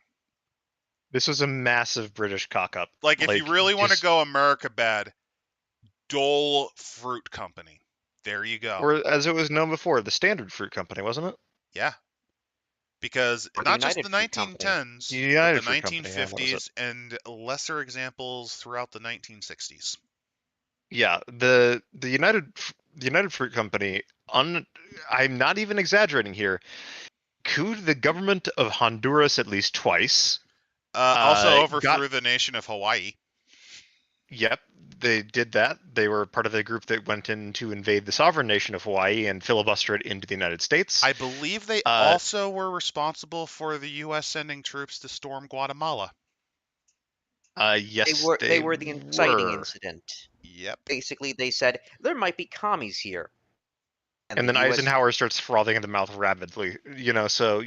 because we thought all communists were in league with the Soviet Union. Now I don't quite remember how did Deepwater fuck up. Like I know it exploded. I know the oil pipeline broke. Basically, put simply, Deepwater's fuck up was a combination of poor safety practices and I wasn't like most of these accidents. Okay, so just cutting corners.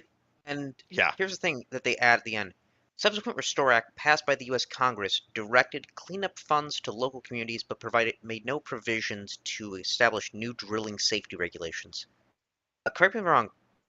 Wasn't the Horizon owned by British Petroleum? Yes, it was, but they were working in U.S. waters. The plan was actually the other thing to note is the Obama administration almost immediately suspended drilling in these areas that these rigs were happening. But you don't understand. We have to say Reminder: these idiots are right next to a country that also gets a lot of its money from oil. Keep that in mind. The trash human beings writing this are benefiting from good relations with a neighbor with a lot of oil. So but can the regulations be done under also reminder agency? that these people come from a country who legitimately has horrific conditions for mining nickel, because you have to go all the way into the northern goddamn mountains of Sweden to get access to some of that sweet iron and nickel ore. So Yeah, regulations of various mining industries is kind of in a weird spot because technically speaking, it's a area where it's like there can be both laws and legal stuff, but also there's a lot of agency discretion in how these laws are interpreted and enforced, which can I change from know. It's administration to just administration. if you're gonna be an asshole like that, I will fling back what your own fucking country does. Yeah. Anyway, This is aside from that, embarrassing. There's a bit of that climate death cult element, which yeah, global warming needs to be stopped, but you're acting like it's a getting goddamn death cult. Yeah, but I'm gonna be honest. Yeah, if you think it's a that the world is ending, honestly, You're the a death solution would cult. be wipe out as many people as possible You're a because fucking death cult. every single human being that is eliminated results in less energy being consumed year after year. Also total crypto death. total crypto death is just something that we can agree on in principle. Yeah. But no, straight up, that entire this was mask off. It was embarrassing. It had the same energy of them trying to apologize for being white when not a one of them were related to Native Americans. Actually, I think I figured out why that page was in there. Probably demanded by the sensitivity reader, or else he'd because the thing about sensitivity readers, if you really think about it, they act like the mafia. Like they offer you insurance so you don't get societally shamed and threatened. And then if you tell them no, well, they're the ones that organize the threat and murder attempts of your literary work. Look, I'm not saying that the people who literally have no talent except for what they are operating like, some wise guys threatening a small shop for not paying up their protection money. But I'm gonna say that they're acting like a bunch of glasswalkers, basically leaning in on some companies to make sure that they make sure they pay for the funds to help the environment and all that. Look, Well, you got to care about the environment. You got to care about the puppies, the little wolf puppies. So if you actually do this, then you get to keep your factory. If you don't, well, it's been a bit of a dry spell, and fires have been broken out. Same energy, same fucking energy. moving on, uh, that kind of gives up the Pentex focus. We can actually move on to the To the part where they believe that there's a secret Nazi conspiracy where everyone is a Nazi, like secretly, and unlike that, you have to no, call. that's just in the play section. Onto the other werewolves. I'm not Page fucking with Black you. That Spiral is an element. Dancers. Yep, 277. Black Spiral Dancers. Which Yeah, is the it's the White classics. The Howlers. White Yeah, Howlers, they did something really fucking stupid. Well, They overlap got with corrupted by the Pentex. worm, blah blah blah blah blah blah. well, in all But fairness, the White then, Howlers were kicked to like the fringes barely. In their hubris, though, yes, they did fall. page 279, we get the Cult of Fenris. Yeah, An we're abject gonna. lesson in the perils of fury, basically. No, it's the perils of So, having hack Of writers terrible wanting. writing, yes. Yeah, it's hack writers having a big fetish so for having a secret Nazi fucking conspiracy. Literally go fucking shut up about that, you yeah. goddamn assholes. So here's how they fell. At a great meeting of the tribes, the cult called for one final glorious charge into the worm's maw to avert the apocalypse. The assembled Garou of the other tribes called it out as suicidal, whereupon most of the cult camp decided that all Garou had fallen, and only the cult's pure vision could serve Gaia. That's not the get at all. This proves So, they don't understand it. What they yeah, wanted was the Sword of Heimdall. They got pissy. What probably happened was they had a fan and they were like, "That's a horrible idea," and they threw a fucking baby tantrum because to them, get equal Nazi because of the Viking themes. Even though yeah, their whole thing is, "Are you strong? Cool. Are you not? You're pathetic. Get better, or I will beat the shit out of you." Like say that's the thing. It's they're very much Darwinian in that regard, but it's like they respect strength. And what they're they've basically doing is they're trying to advocate the get as Nazis, despite the fact that they literally call it a fucking loser ideology. It's a loser They basically ideology made purged their by Nazis loser because they people. fucking lost, yeah. Well, like, it's a loser ideology, and that's the thing. With all politics with the Get, they consider all of them loser ideologies. Like, on average, they usually consider all politics to be They're losers. basically anarcho-monarchists. Is the best way to describe the Get political philosophy. Well, no, they'll even Is shit is on they're anarchism, probably call it the weakest ideology of all, because they got fucking wrecked. anarcho-monarchism, man. Yeah. Which is literally just warlord states. Yeah, that's them in a nutshell. They respect strength, be it physical or emotional or mental. Because that's the thing. If you keep getting up, even if they beat the shit out of you, they'll respect that. Because yeah, you're weak as shit, but the fact that you keep trying to throw down, that's kind of admirable. Stupid, but admirable.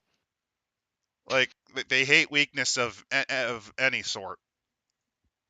So I kind of get the logic, but the problem is you can tell that they had a big fetish, like, ah, yes, my secret Nazi fantasy's gonna happen. Ah, yes, I get to make everyone I don't like a secret evil person so that I can rip their fucking faces off. And the Are you thing sure is, you weren't one of this the wouldn't be writers? like the Nazi bullshit if it wasn't for the Berserk Alrune that I describe here. That's the problem. Yeah. Also, Sorry, Adam. the other You problem. sounded exactly like one of the writers. Well, you see what happened was, did you know that I actually wrote part of Werewolf 5th edition? I actually wrote the Heart Wardens. I was really drunk when I did that. Just like a good Fianna. No. But in all honesty, yeah, they do the Berserker all run thing, which is nonsense. The people who would be advocating for a final glorious charge would be the goddamn Red Talons. Let's be fair. Let's be honest. Yeah. They're the ones that would have been like, I'm an injured, like, we're injured, we're dying, we're gonna go out we're gonna go out as pack, and then they'd be the ones to do this. Like, straight up, it would be the Red Talons in this place, not the fucking Get. They only did this because they're very German, and these are Swedes, and they are self-hating. Ignore Viking. Only remember funny Austrian men, because Austria is responsible for all of Germany's pain. Unironically true. Actually, yeah. Literally true.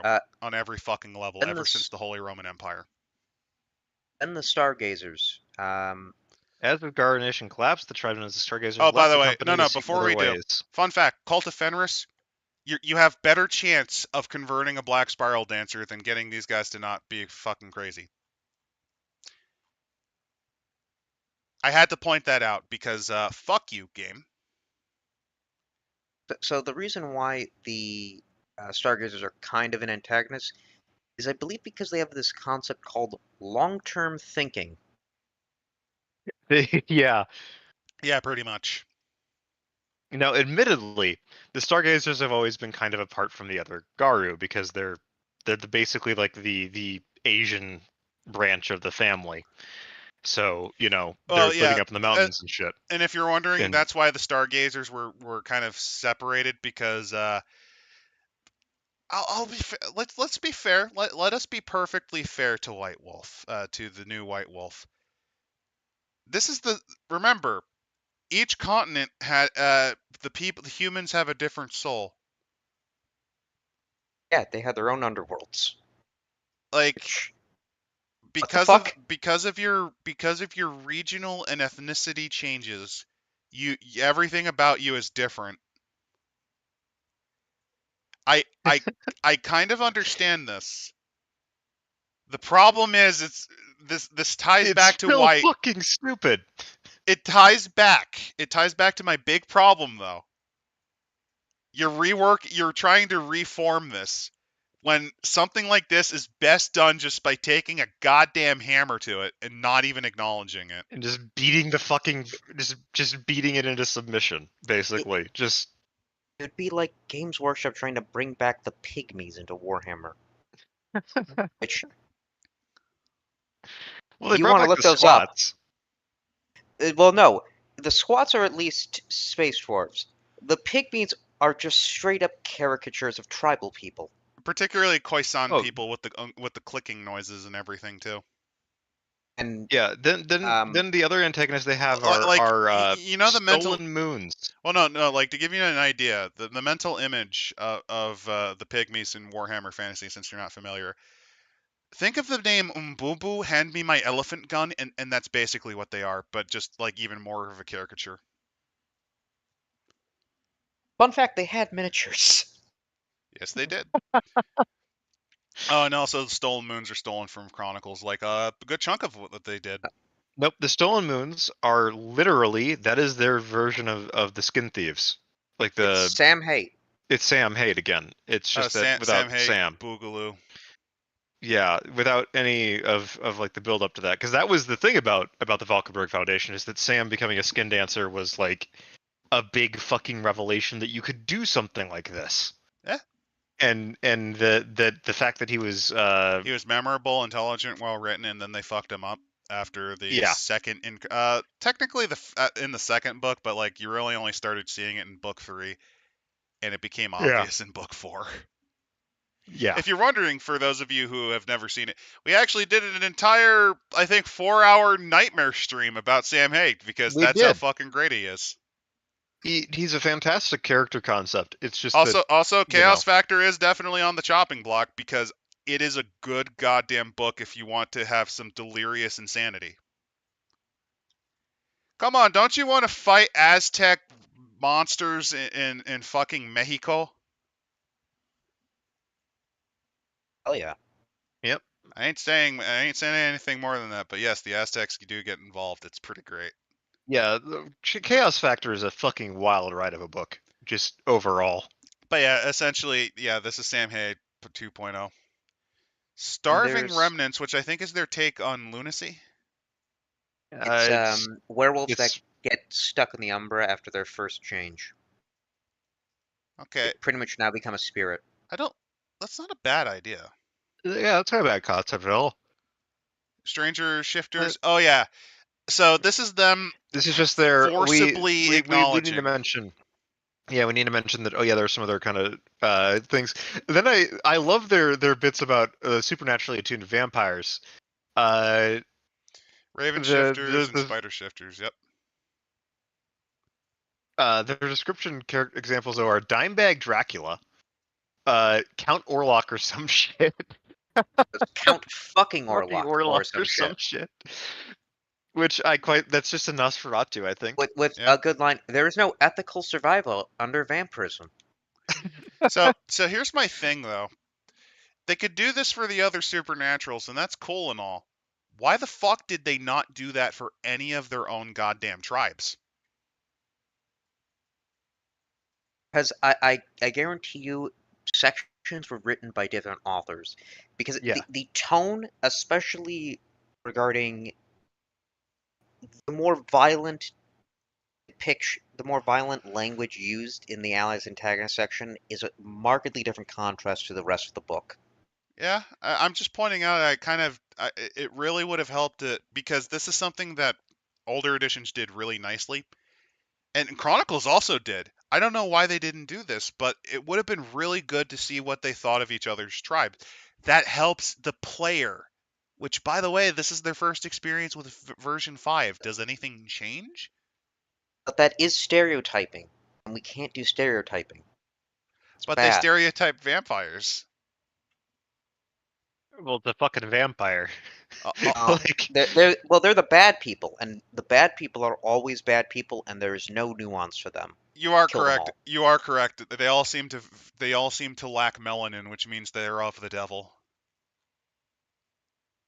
All right. What if they're a Blackula? So there's the Information Awareness Office that they talk about as their werewolf hunter group, because I guess that's the fucking Inquisition now. Well, they need to do the Inquisition because you need to have the man try to stop my weird furry orgy. I have to be because there's this weird persecution fetish that these guys have usually. There's the actual hunters, the Special Affairs Division, Project Twilight. Which actually, according to them, doesn't exist. Officially defunct. Saying, yes, I've seen your Freedom of Information Act request. You can shove that right up your ass. Look, Project Twilight doesn't exist anymore.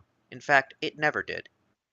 So when you're talking about Special Affairs Division, what you're really talking about is the FBI, and any stories you may have heard about some werewolf hunting skunk works back in the 1980s and 90s and 2000s are probably just some analyst's idea of a joke.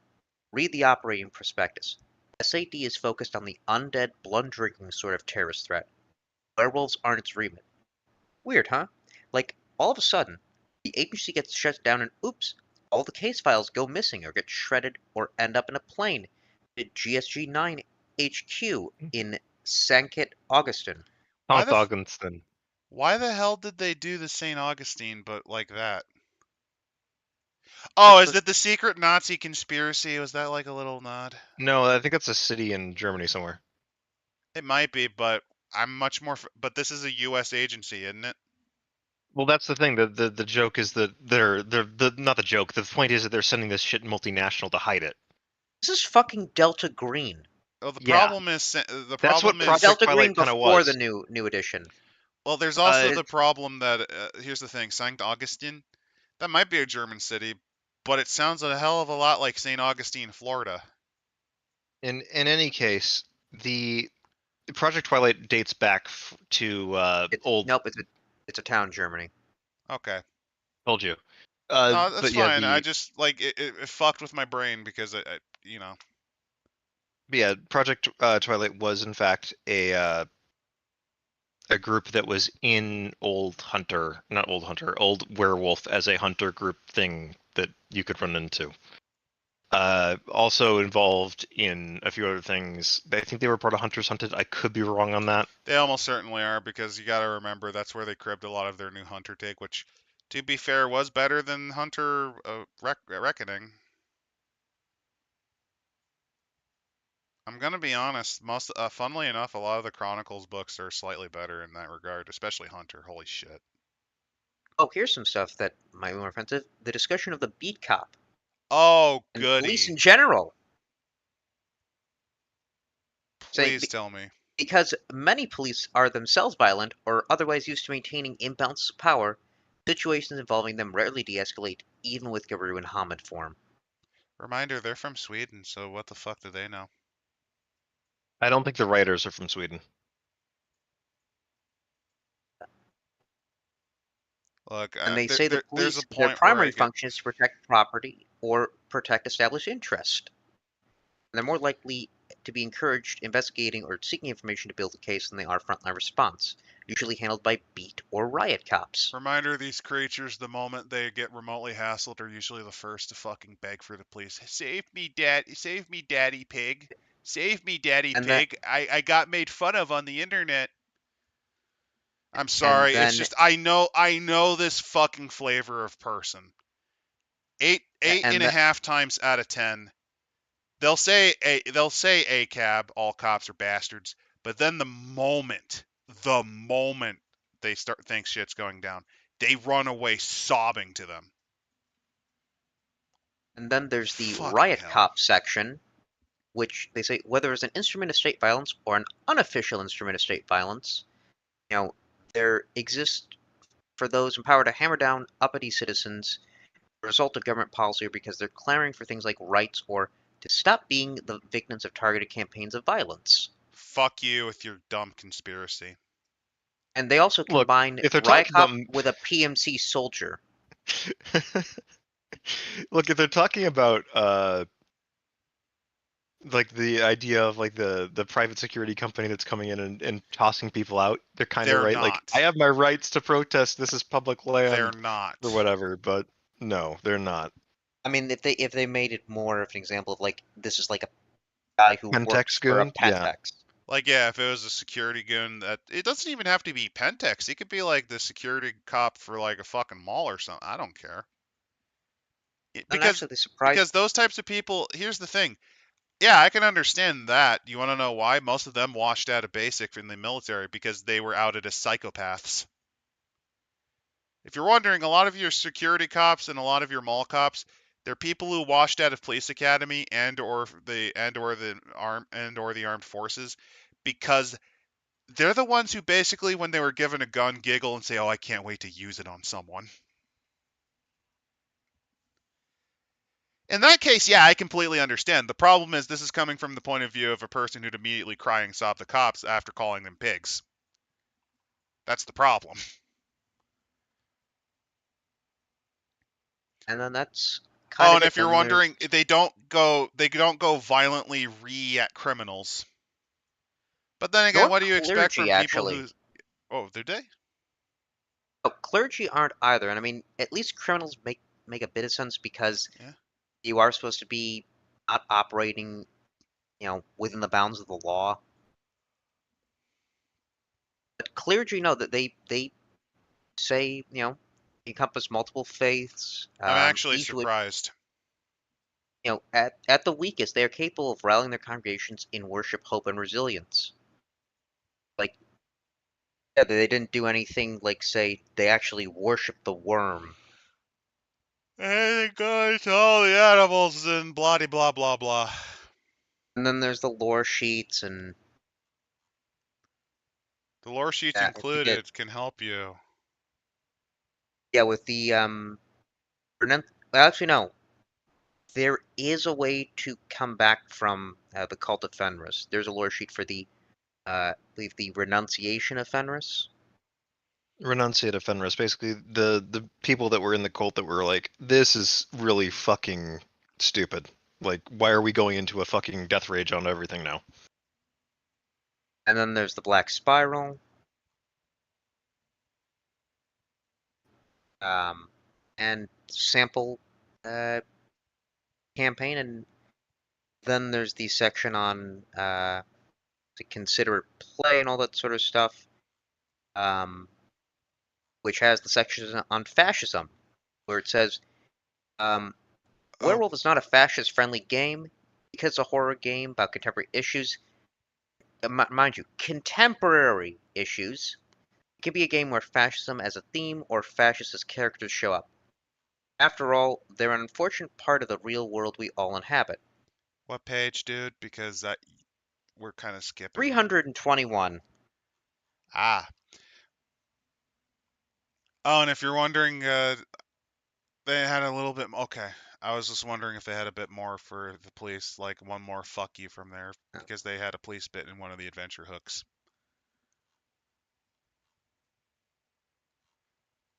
321. Which, yep, is the contemporary world supposed to be the early 1970s? Because the last time there was a fascist government in power. I mean, So let's I know see. what they're meaning. Emotions, full spectrum, can make laugh and cry. Bleed is not good or bad. It's simply a mechanism, context of play, physical, mental. Community, characters. Oh yeah, they also talk about sex. Oh, here we go. Here's the Coomer energies too. Sex and romance. They're legitimately, yeah, they go a little bit into that. Although you can use some of the calibration tools below to control your own participation in scenes of love and sex during play. Yeah, they're fully expecting you to go full ERP. Saying hogging the spotlight for a 2-hour date scene is selfish, unless the date is so compelling that the other players are fine with watching it play out. Now, if it's a trash fire date on purpose, sometimes those are funny to watch. Oh no, but those can be funny, but like this yeah, is like you. that's This is you getting together the with difference. mostly men, going, okay, so here's the part where we So describe we're going how on a date and it's an absolute trash fire. Like if it's just like everybody you're contributing to interrupting because you why don't is want to get the. sorry. You're interrupting because you don't want to think about the more likely result, which is Yeah, I really don't. the men literally ERPing with like disgusting, horrifying bathroom. Okay, trash fire date. Let's think about that instead. That's better. Your trash fire date's more fun. Because trash fire dates are genuinely like the idea is basically like, all right, you want to actually have a date with a character. Here's what's going to happen. X person is going to be playing the character. Y person is going to be running all the interference, and it's time to make this date the most hellish experience you will ever experience in character. It is the date from hell. Everything is going to go wrong. It is going to be as random and weird as possible. Like, congratulations, you got booked for a show or whatever, dinner and a show or whatever the fuck else. The show is now like everything's on fire. Everything's gone wrong. All this other shit. Like, And basically it's like one of those things where it's like, yeah, we don't really want you to be spending like 5 hours doing this, so fuck it. Everybody's getting in. Everybody is John. It's all But basically werewolves only have everybody's John. sex for procreative purposes. Sorry, Thousand Rogue Leader. And the quote the main writer of this book, I didn't really read the lore, and I don't care. And also they don't. It's mentioned that they don't. They're They supposed to repeatedly because don't of the care. litany. Well, no, they Yeah, don't. They don't fucking but care because at the end of the day, they got paid for this. They don't give a shit about you, the consumer, and they expect you to just accept it. Accept the wolf dick. Accept the wolf dick and Take love the it. knot. Take the knot and love it. Have a horrifying demon spirit baby abortion factory. Fuck it. look, just because I can exploit game mechanics doesn't mean that this is a completely detached thing. Like, come the fuck on. Just like this entire section should be too. Yeah. Also, fascism. Werewolf is not a fascist-friendly game. Oh, please. What do they mean by fascism? Do you know? I don't fucking know. You Like, have they don't even really define it. you It's have like you have several tribes, by the way. Several, quite a few that legitimately advocate for the destruction of an entire species. How are you telling me this is not some form of fascism? Look, just because yeah, the Red the Red Doing Talons, it Talons to save look, Gaia. it is entire. Look, the Red Talons legitimately are the fascist equivalent to fucking Kampuchea. And You're unironically, not that might be wrong. one of the better ways to play them. Just go full fucking Kampuchea with them. There's a line here saying one player whose life has been impacted by fascism may not want to see them in the game. What secret Nazi It's like, conspiracy? wait, no, hold on. Like the only people, or the youngest people that could have said I've experienced and directly been impacted by fascism would be Spaniards and Portuguese that were born in the late 60s.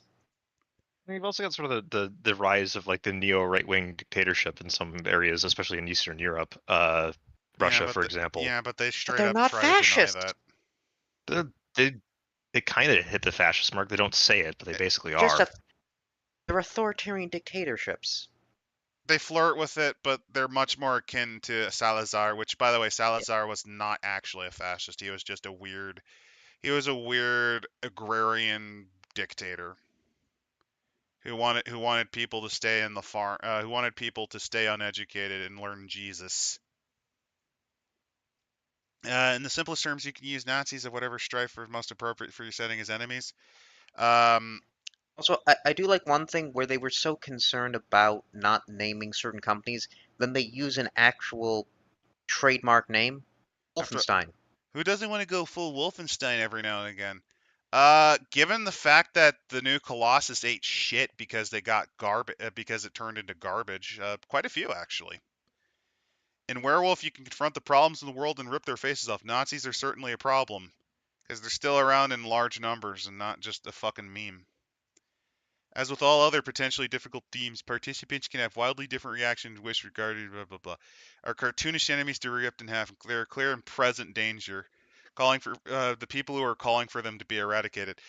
Reminder: a lot of the people writing these unironically act more like fucking Goebbels than some of the idiot alt like hypocrites. You know the ones that are like pretending to be manly and then you find out they actually they're actually pansexual weirdos who like getting railed in bathrooms in a cat suit or whatever.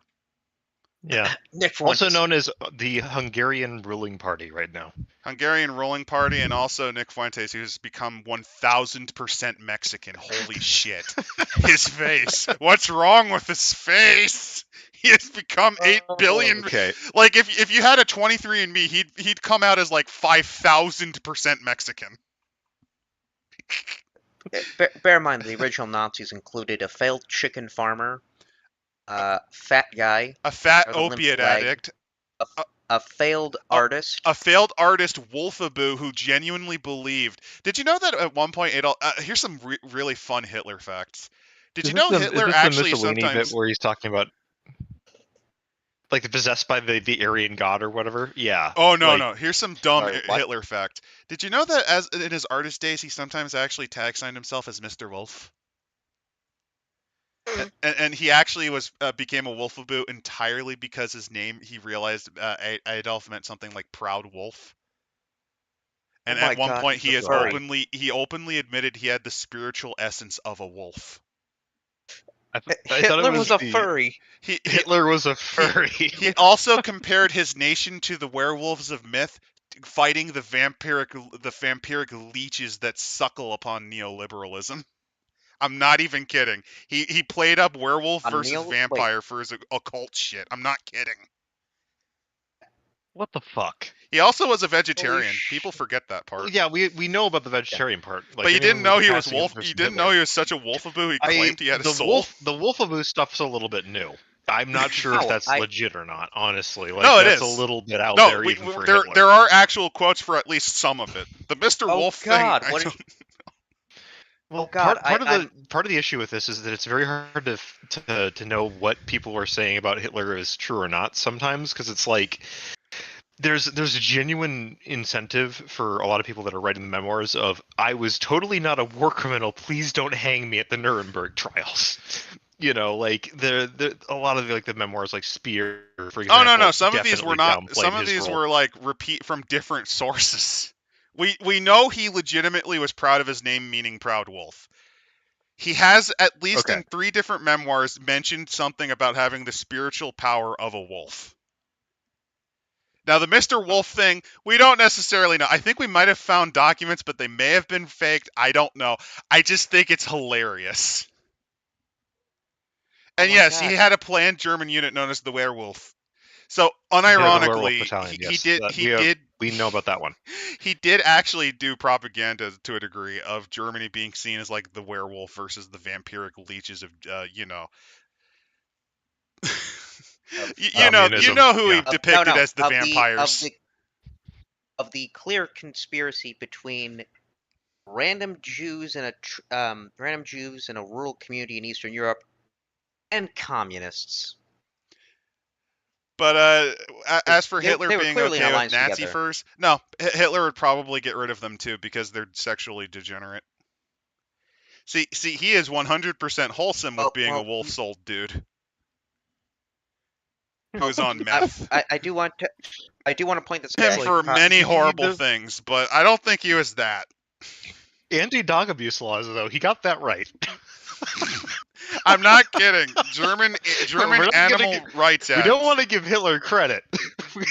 We genuinely don't want to give Hitler credit, but he might have gotten at least one law right. I mean, it's to the point where the Germans still kind of use a variant of it since today. It's kind of like the Napoleonic Code, only it's from a far more shitty source. Yeah, only it's from fucking Hitler.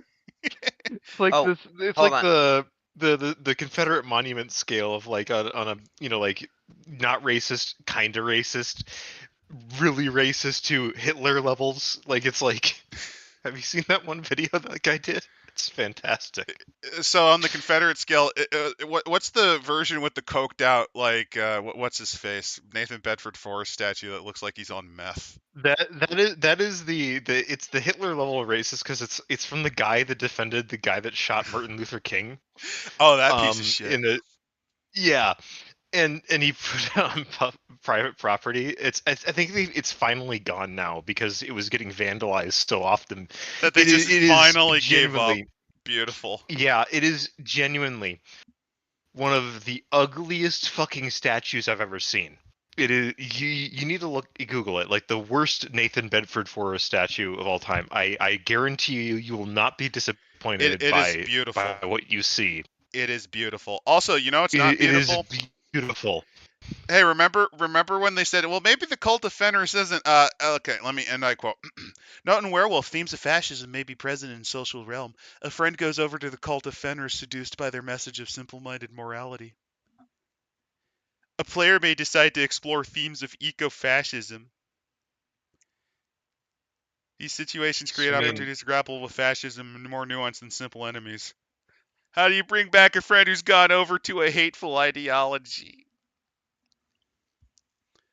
Says the there people. is Says there the is no people that do redemption. purity. Says the people that do purity spirals.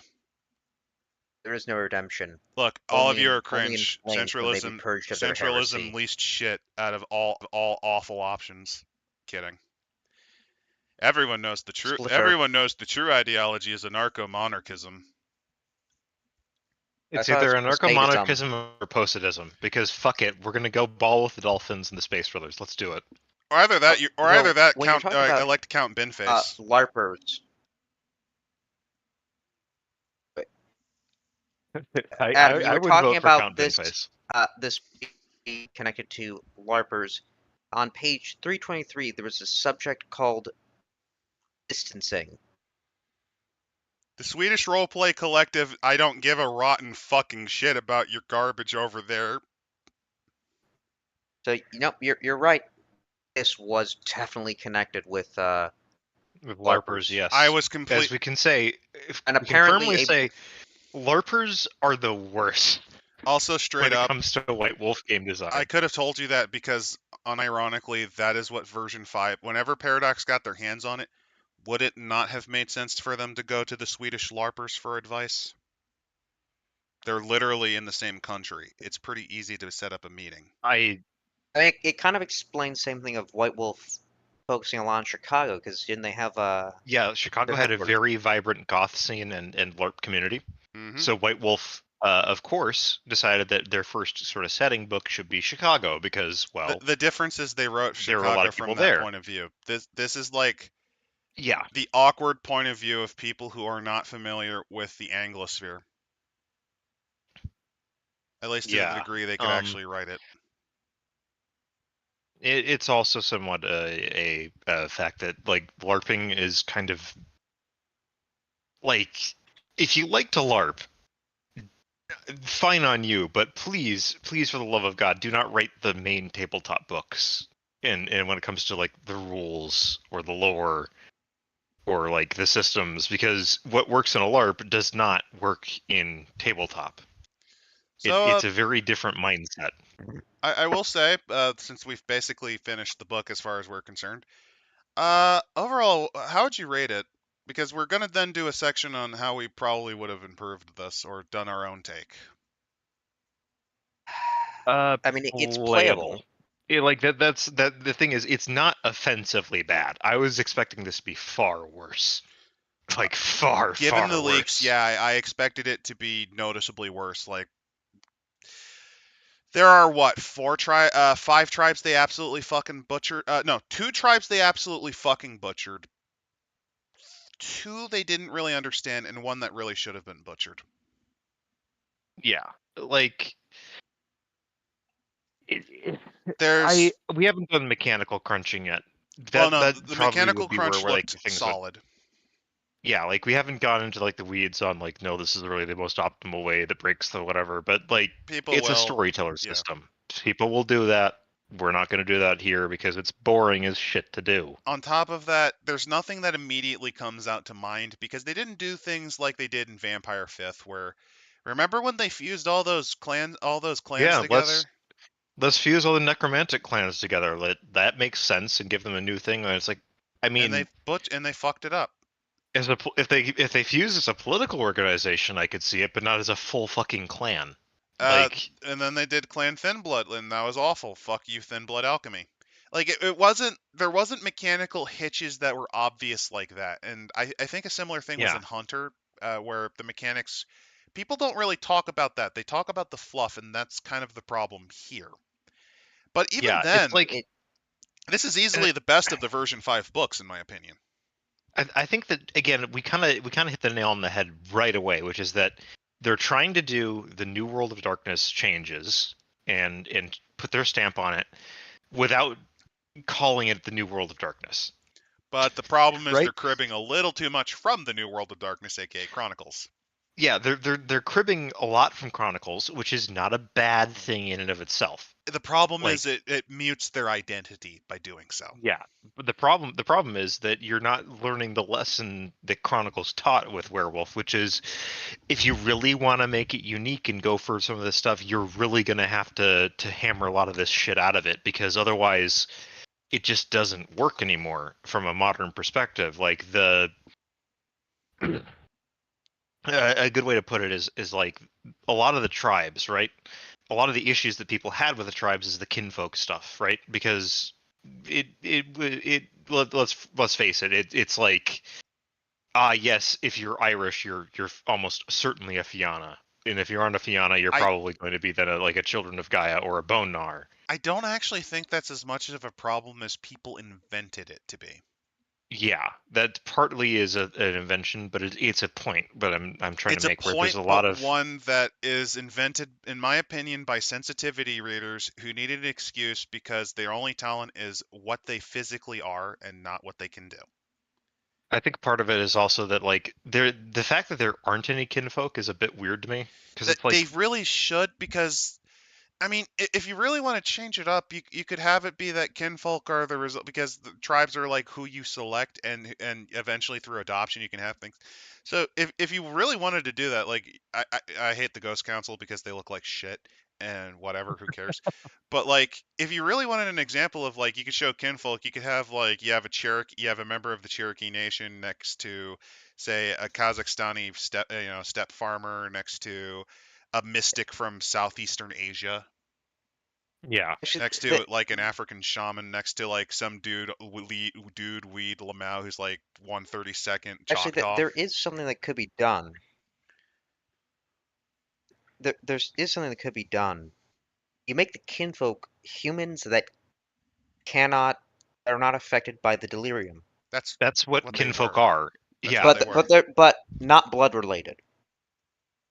Like they're that just that's an interesting way to That's not do a it. I bad mean, idea. That's a pretty good yeah, take. that's 'cause kind of what wolf-blooded are to a degree in I mean, come on, they've already cribbed enough from Chronicles. Why not yeah, crib that too? wolf-blooded often though are born, but the it's not a terrible idea to crib that, and I think it's actually a strong implementation if they wanted to bring kinfolk back, which might be a splat book where they bring it back as a concept, because honestly, the relation between the werewolves and the kinfolk was one of the more interesting parts of Apocalypse, because you got kinfolk like Sam Haight who were incredibly resentful of the fact that werewolves often look down on them, And also despite the fact werewolves, that because of their rage problems, well, they kind of are represented occasionally. They're abusive. yeah, like there's a lot of tension and things you can build on with that to make a good story with kinfolk. That, for example, you need someone that is in trouble. Well, a kinfolk is in trouble and needs your help. Like it's fucking Preston Garvey from Fallout 4. Another settlement needs our help. And then there's the element where it's also they're much more tied with the human world, because when you do your change, well, you're not human fully anymore, so your grasp on the finer things are a bit faded, especially the further you build your legend.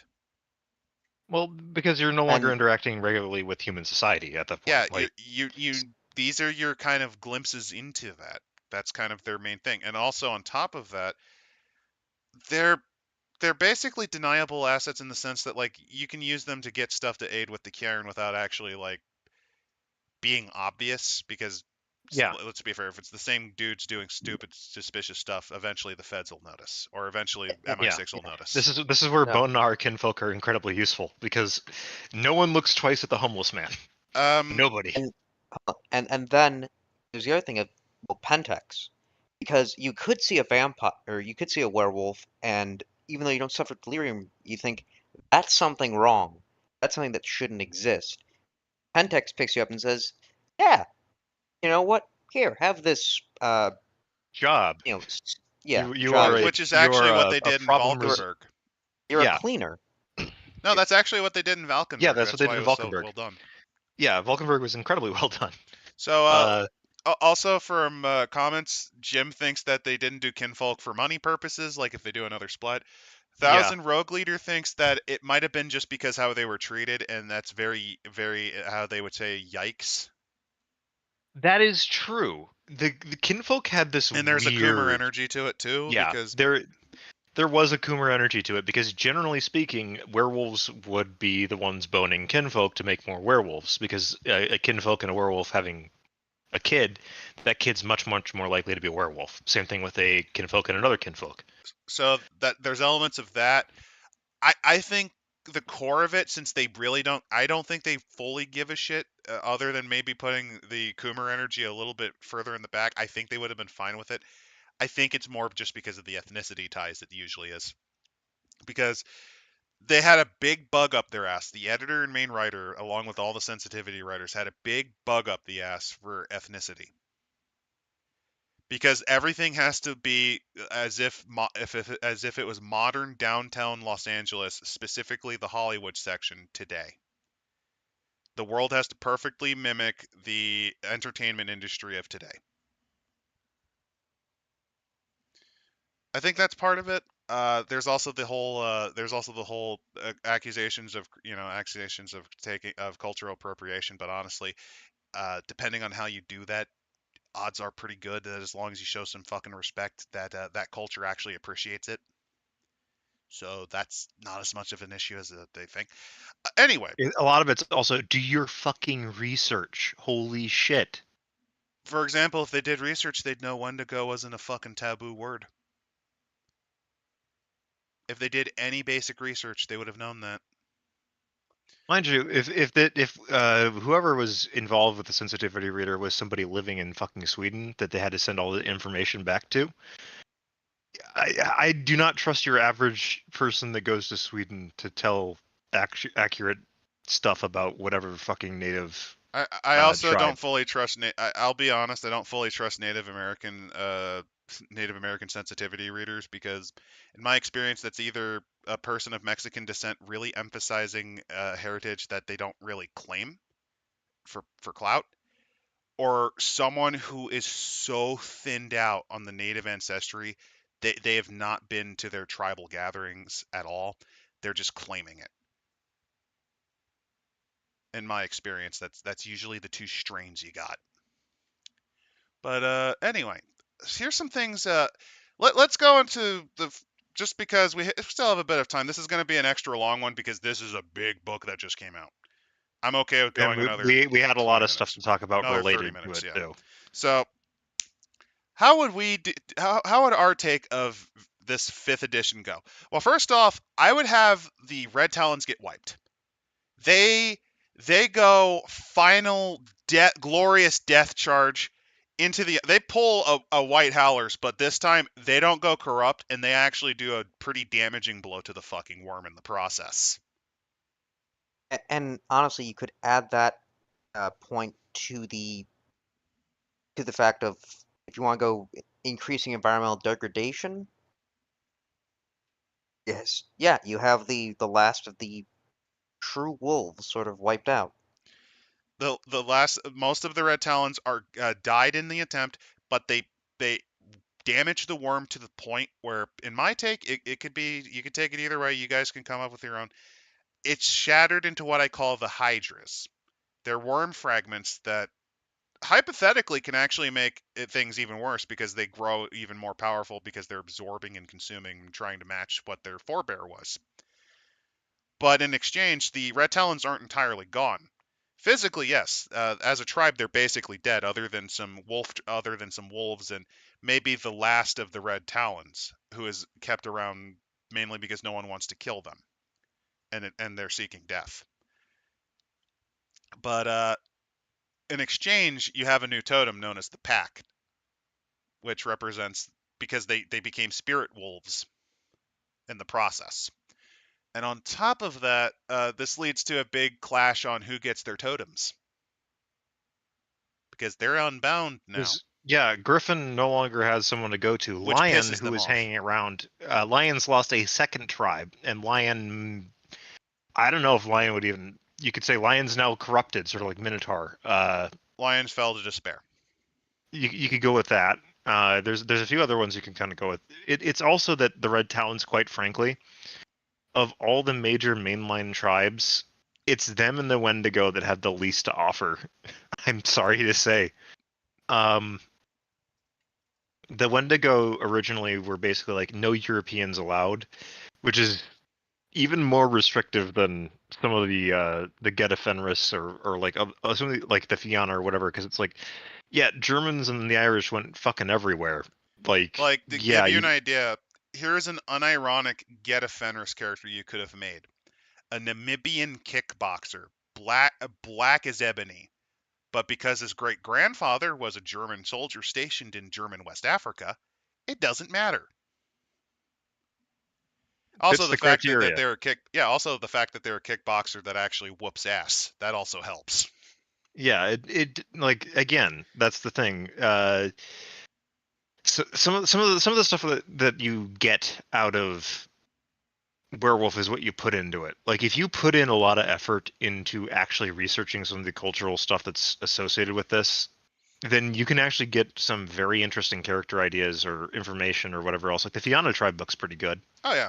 And it like goes and recalibrates basically the entirety of Irish mythology behind the werewolf canon essentially, which is an interesting take. um you can kind of go through a lot of other stuff because genuinely like there's a lot of options you can add. Like here's a fun idea for a Fianna I just came up with. Literally an old sea dog, a Canadian tugboat captain who Yeah, surreptitiously uses their boat to like ensure that sea life around the specific waters of Canada are in okay shape. That's a genuine Fianna character because a lot of Irishmen settled Canada. yeah, like so some of this Also, too, the the shit post of changes. an old sea dog. Yeah, hey. But So yeah, one of the murk the red talons, make them become the totem, the pack. If you need to, there is potential slow corruption of the Glasswalker from Weaver influence. There is some of them are devotees of a specific totem that's like spider-like. yeah, some of this is also like why change the totems? I understand some of the changes. Like I can understand Gorgon being the Black Fury totem. It makes sense, honestly. Uh, because Pegasus always rubbed me the wrong way as being the totem of the fucking, you know, And as weird. for your main threat, your options include you could go with the Hydra concept, or you could actually have either the Weaver or Wild become the new threat. Congratulations, you've temporarily derailed entropy. He'll come back. Worm is too powerful to not come back, or like Yeah, I he'll regain strength. But the problem is you've invited the threat of uncontrolled growth or unending stasis. yeah, I actually had an idea of you make the Weaver Ascendant because I mean if you look at the fact that we're taking environmental protection more seriously, but you could make it a bit of a twist of we're just stabilizing it. We still want to have our civilization. We still want to have our comforts. We don't want We're we don't warriors want of to lose it all. Gaia. Too many of us sometimes forget that it's not just servants of the wild. Yes, they make up our greatest inclination, but it's the Triad in general. yeah, and the disbalance of the triad is fucking nuts. So you could I have that be the upcoming problem, which could actually lead to a very fucking cursed enemy mine situation where you might have to sometimes work with the goddamn Black Spiral Dancers because either the Weaver or the Wild's gone out of control. Like you both despise each other, but and you actually want to I kill mean, each other. But in this one occasion, you might have to fucking work together as much as you hate each other to the guts. some of this is also that quite frankly, Apocalypse has been around for God, again, over 20 years at this Yeah. point. Um, sometimes you just might want it to be like, well, 20th anniversary edition is what we're gonna do for the last hurrah for it because it's not. Sometimes you just have to kind of let something go. You need to know sometimes when the curtain bows out. You could change the meta like what I've described, but at the end of the day, I listed Werewolf 20th anniversary in our description link. I do suggest that one over Werewolf 5th. I, I will actually say that, yeah, honestly, it's playable, but 20th Anniversary is noticeably better written. 20th Anniversary has a lot more content That too. But also it's one also more backwards thing. compatible compared to this one. It's backwards compatible, but also one more thing. Just play Werewolf the Forsaken. just play Chronicles. That's basically our answer to all of your questions about If you want a 5th twist edition. on Werewolf, that's different. Just play Chronicles. Just play Forsaken. I mean, at this point with Werewolf 5th edition, you might as well. They've cribbed so much from it. Yeah, you'd probably actually get more enjoyment out of Forsaken, honestly. Yeah, you can play the Urathia, and they've got the old fun. conversion guides for bringing the tribes into from Old World to New World. If you really want to do that, people forgot that White Wolf back in the day did in fact release books for that, so you could like port over your all the clans from Vampire to the new system and all that if you wanted to keep playing with that with the new. So you guys are also rules. of the mind that this was a decent book, not a decent, but playable not decent, book? Playable. Yeah. It's playable. It's not something that I would spend money on at this point. Like, yeah, it's not worth it. I think it's not worth it. If it's on sale and you're curious, maybe not. I'll be kind and say I still think it is probably the best of the 5th edition World of Darkness books they've made. That's and I'm not entirely damning with Fate praise when I say that. Like, it's a solid, I'd say 6.5 out of 10.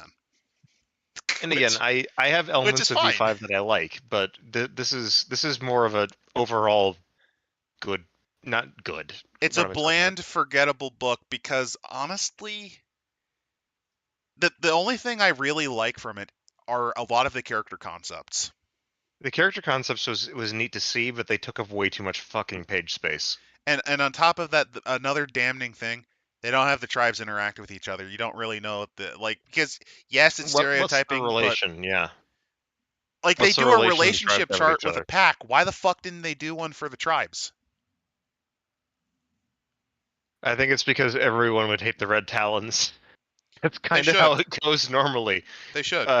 Everyone's like, can someone please tell the Red Talons to chill the fuck out for 5 minutes? Only the White Wolf editors seem to like him. I don't know why. Did you ever No, I mean, like, even canonically, it's like everybody's sort of like, please, Red Talons, chill out a little bit, please.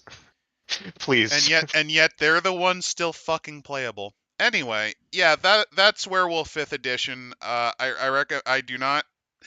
I recommend Werewolf 20th, and I recommend Werewolf the Forsaken over this by far. I 100% recommend picking up Werewolf 20th edition if you're really interested in Apocalypse. It is basically everything that you need to run the game, understand the game in one book. There's a bunch of other stuff that is modern, more modern stuff. Like they've got an updated Changing Breeds book. They've got like the Skinner adventure that we covered in our last 4-hour long. We touched. Yeah, that we touched in our 4-hour long diatribe about Samuel Haight. And yeah, this is also 4 hours long, but it just dropped, so we kind of had to go through it. Yeah. But next week I'm pretty firm on it. It's not going to be World of Darkness for those interested in that. It's going to be Gaslands. After that, I'm actually tempted to do Chaos Factor. I mean, we could do Chaos Factor. We could also go back and do the second to last setting of was it Harlem Dogs? No. Up next is for that would be Berlin Cold War Demon. I could have swore Harlem was before that one. Nope, that 1970s Werewolf in New York is the last setting of that book. Okay, so next week it's definitely Gaslands, just warning you. The week after, Cold War Demon or Chaos Factor. It really is a bit of a coin flip. Could be another book too if we stumble on something interesting. Who knows? Maybe they'll drop M20 in like 5 minutes, and we'll be like, not M20, M5, and just have to go like, oh fuck. No. Phil Percato drops Mage 25, and it's like completely unrestrained. It's just him doing it solo. It's just Phil Percato as Captain, as whatever, as Dr. Manhattan, just floating around, just T-posing, as his spiritual powers have truly awakened, and now he must show us God. I wouldn't mind that. That would at least be fun. That would be fun. Like, I would unironically read a book of Phil Brucato just being like completely off the rails. I don't know if I'd ever play it, but I'd definitely read it just to see what the fuck is in it. So have a great night, y'all. Like I said, Gaslands, some form of World or Chronicles after that. Gets a bit hazy after that since,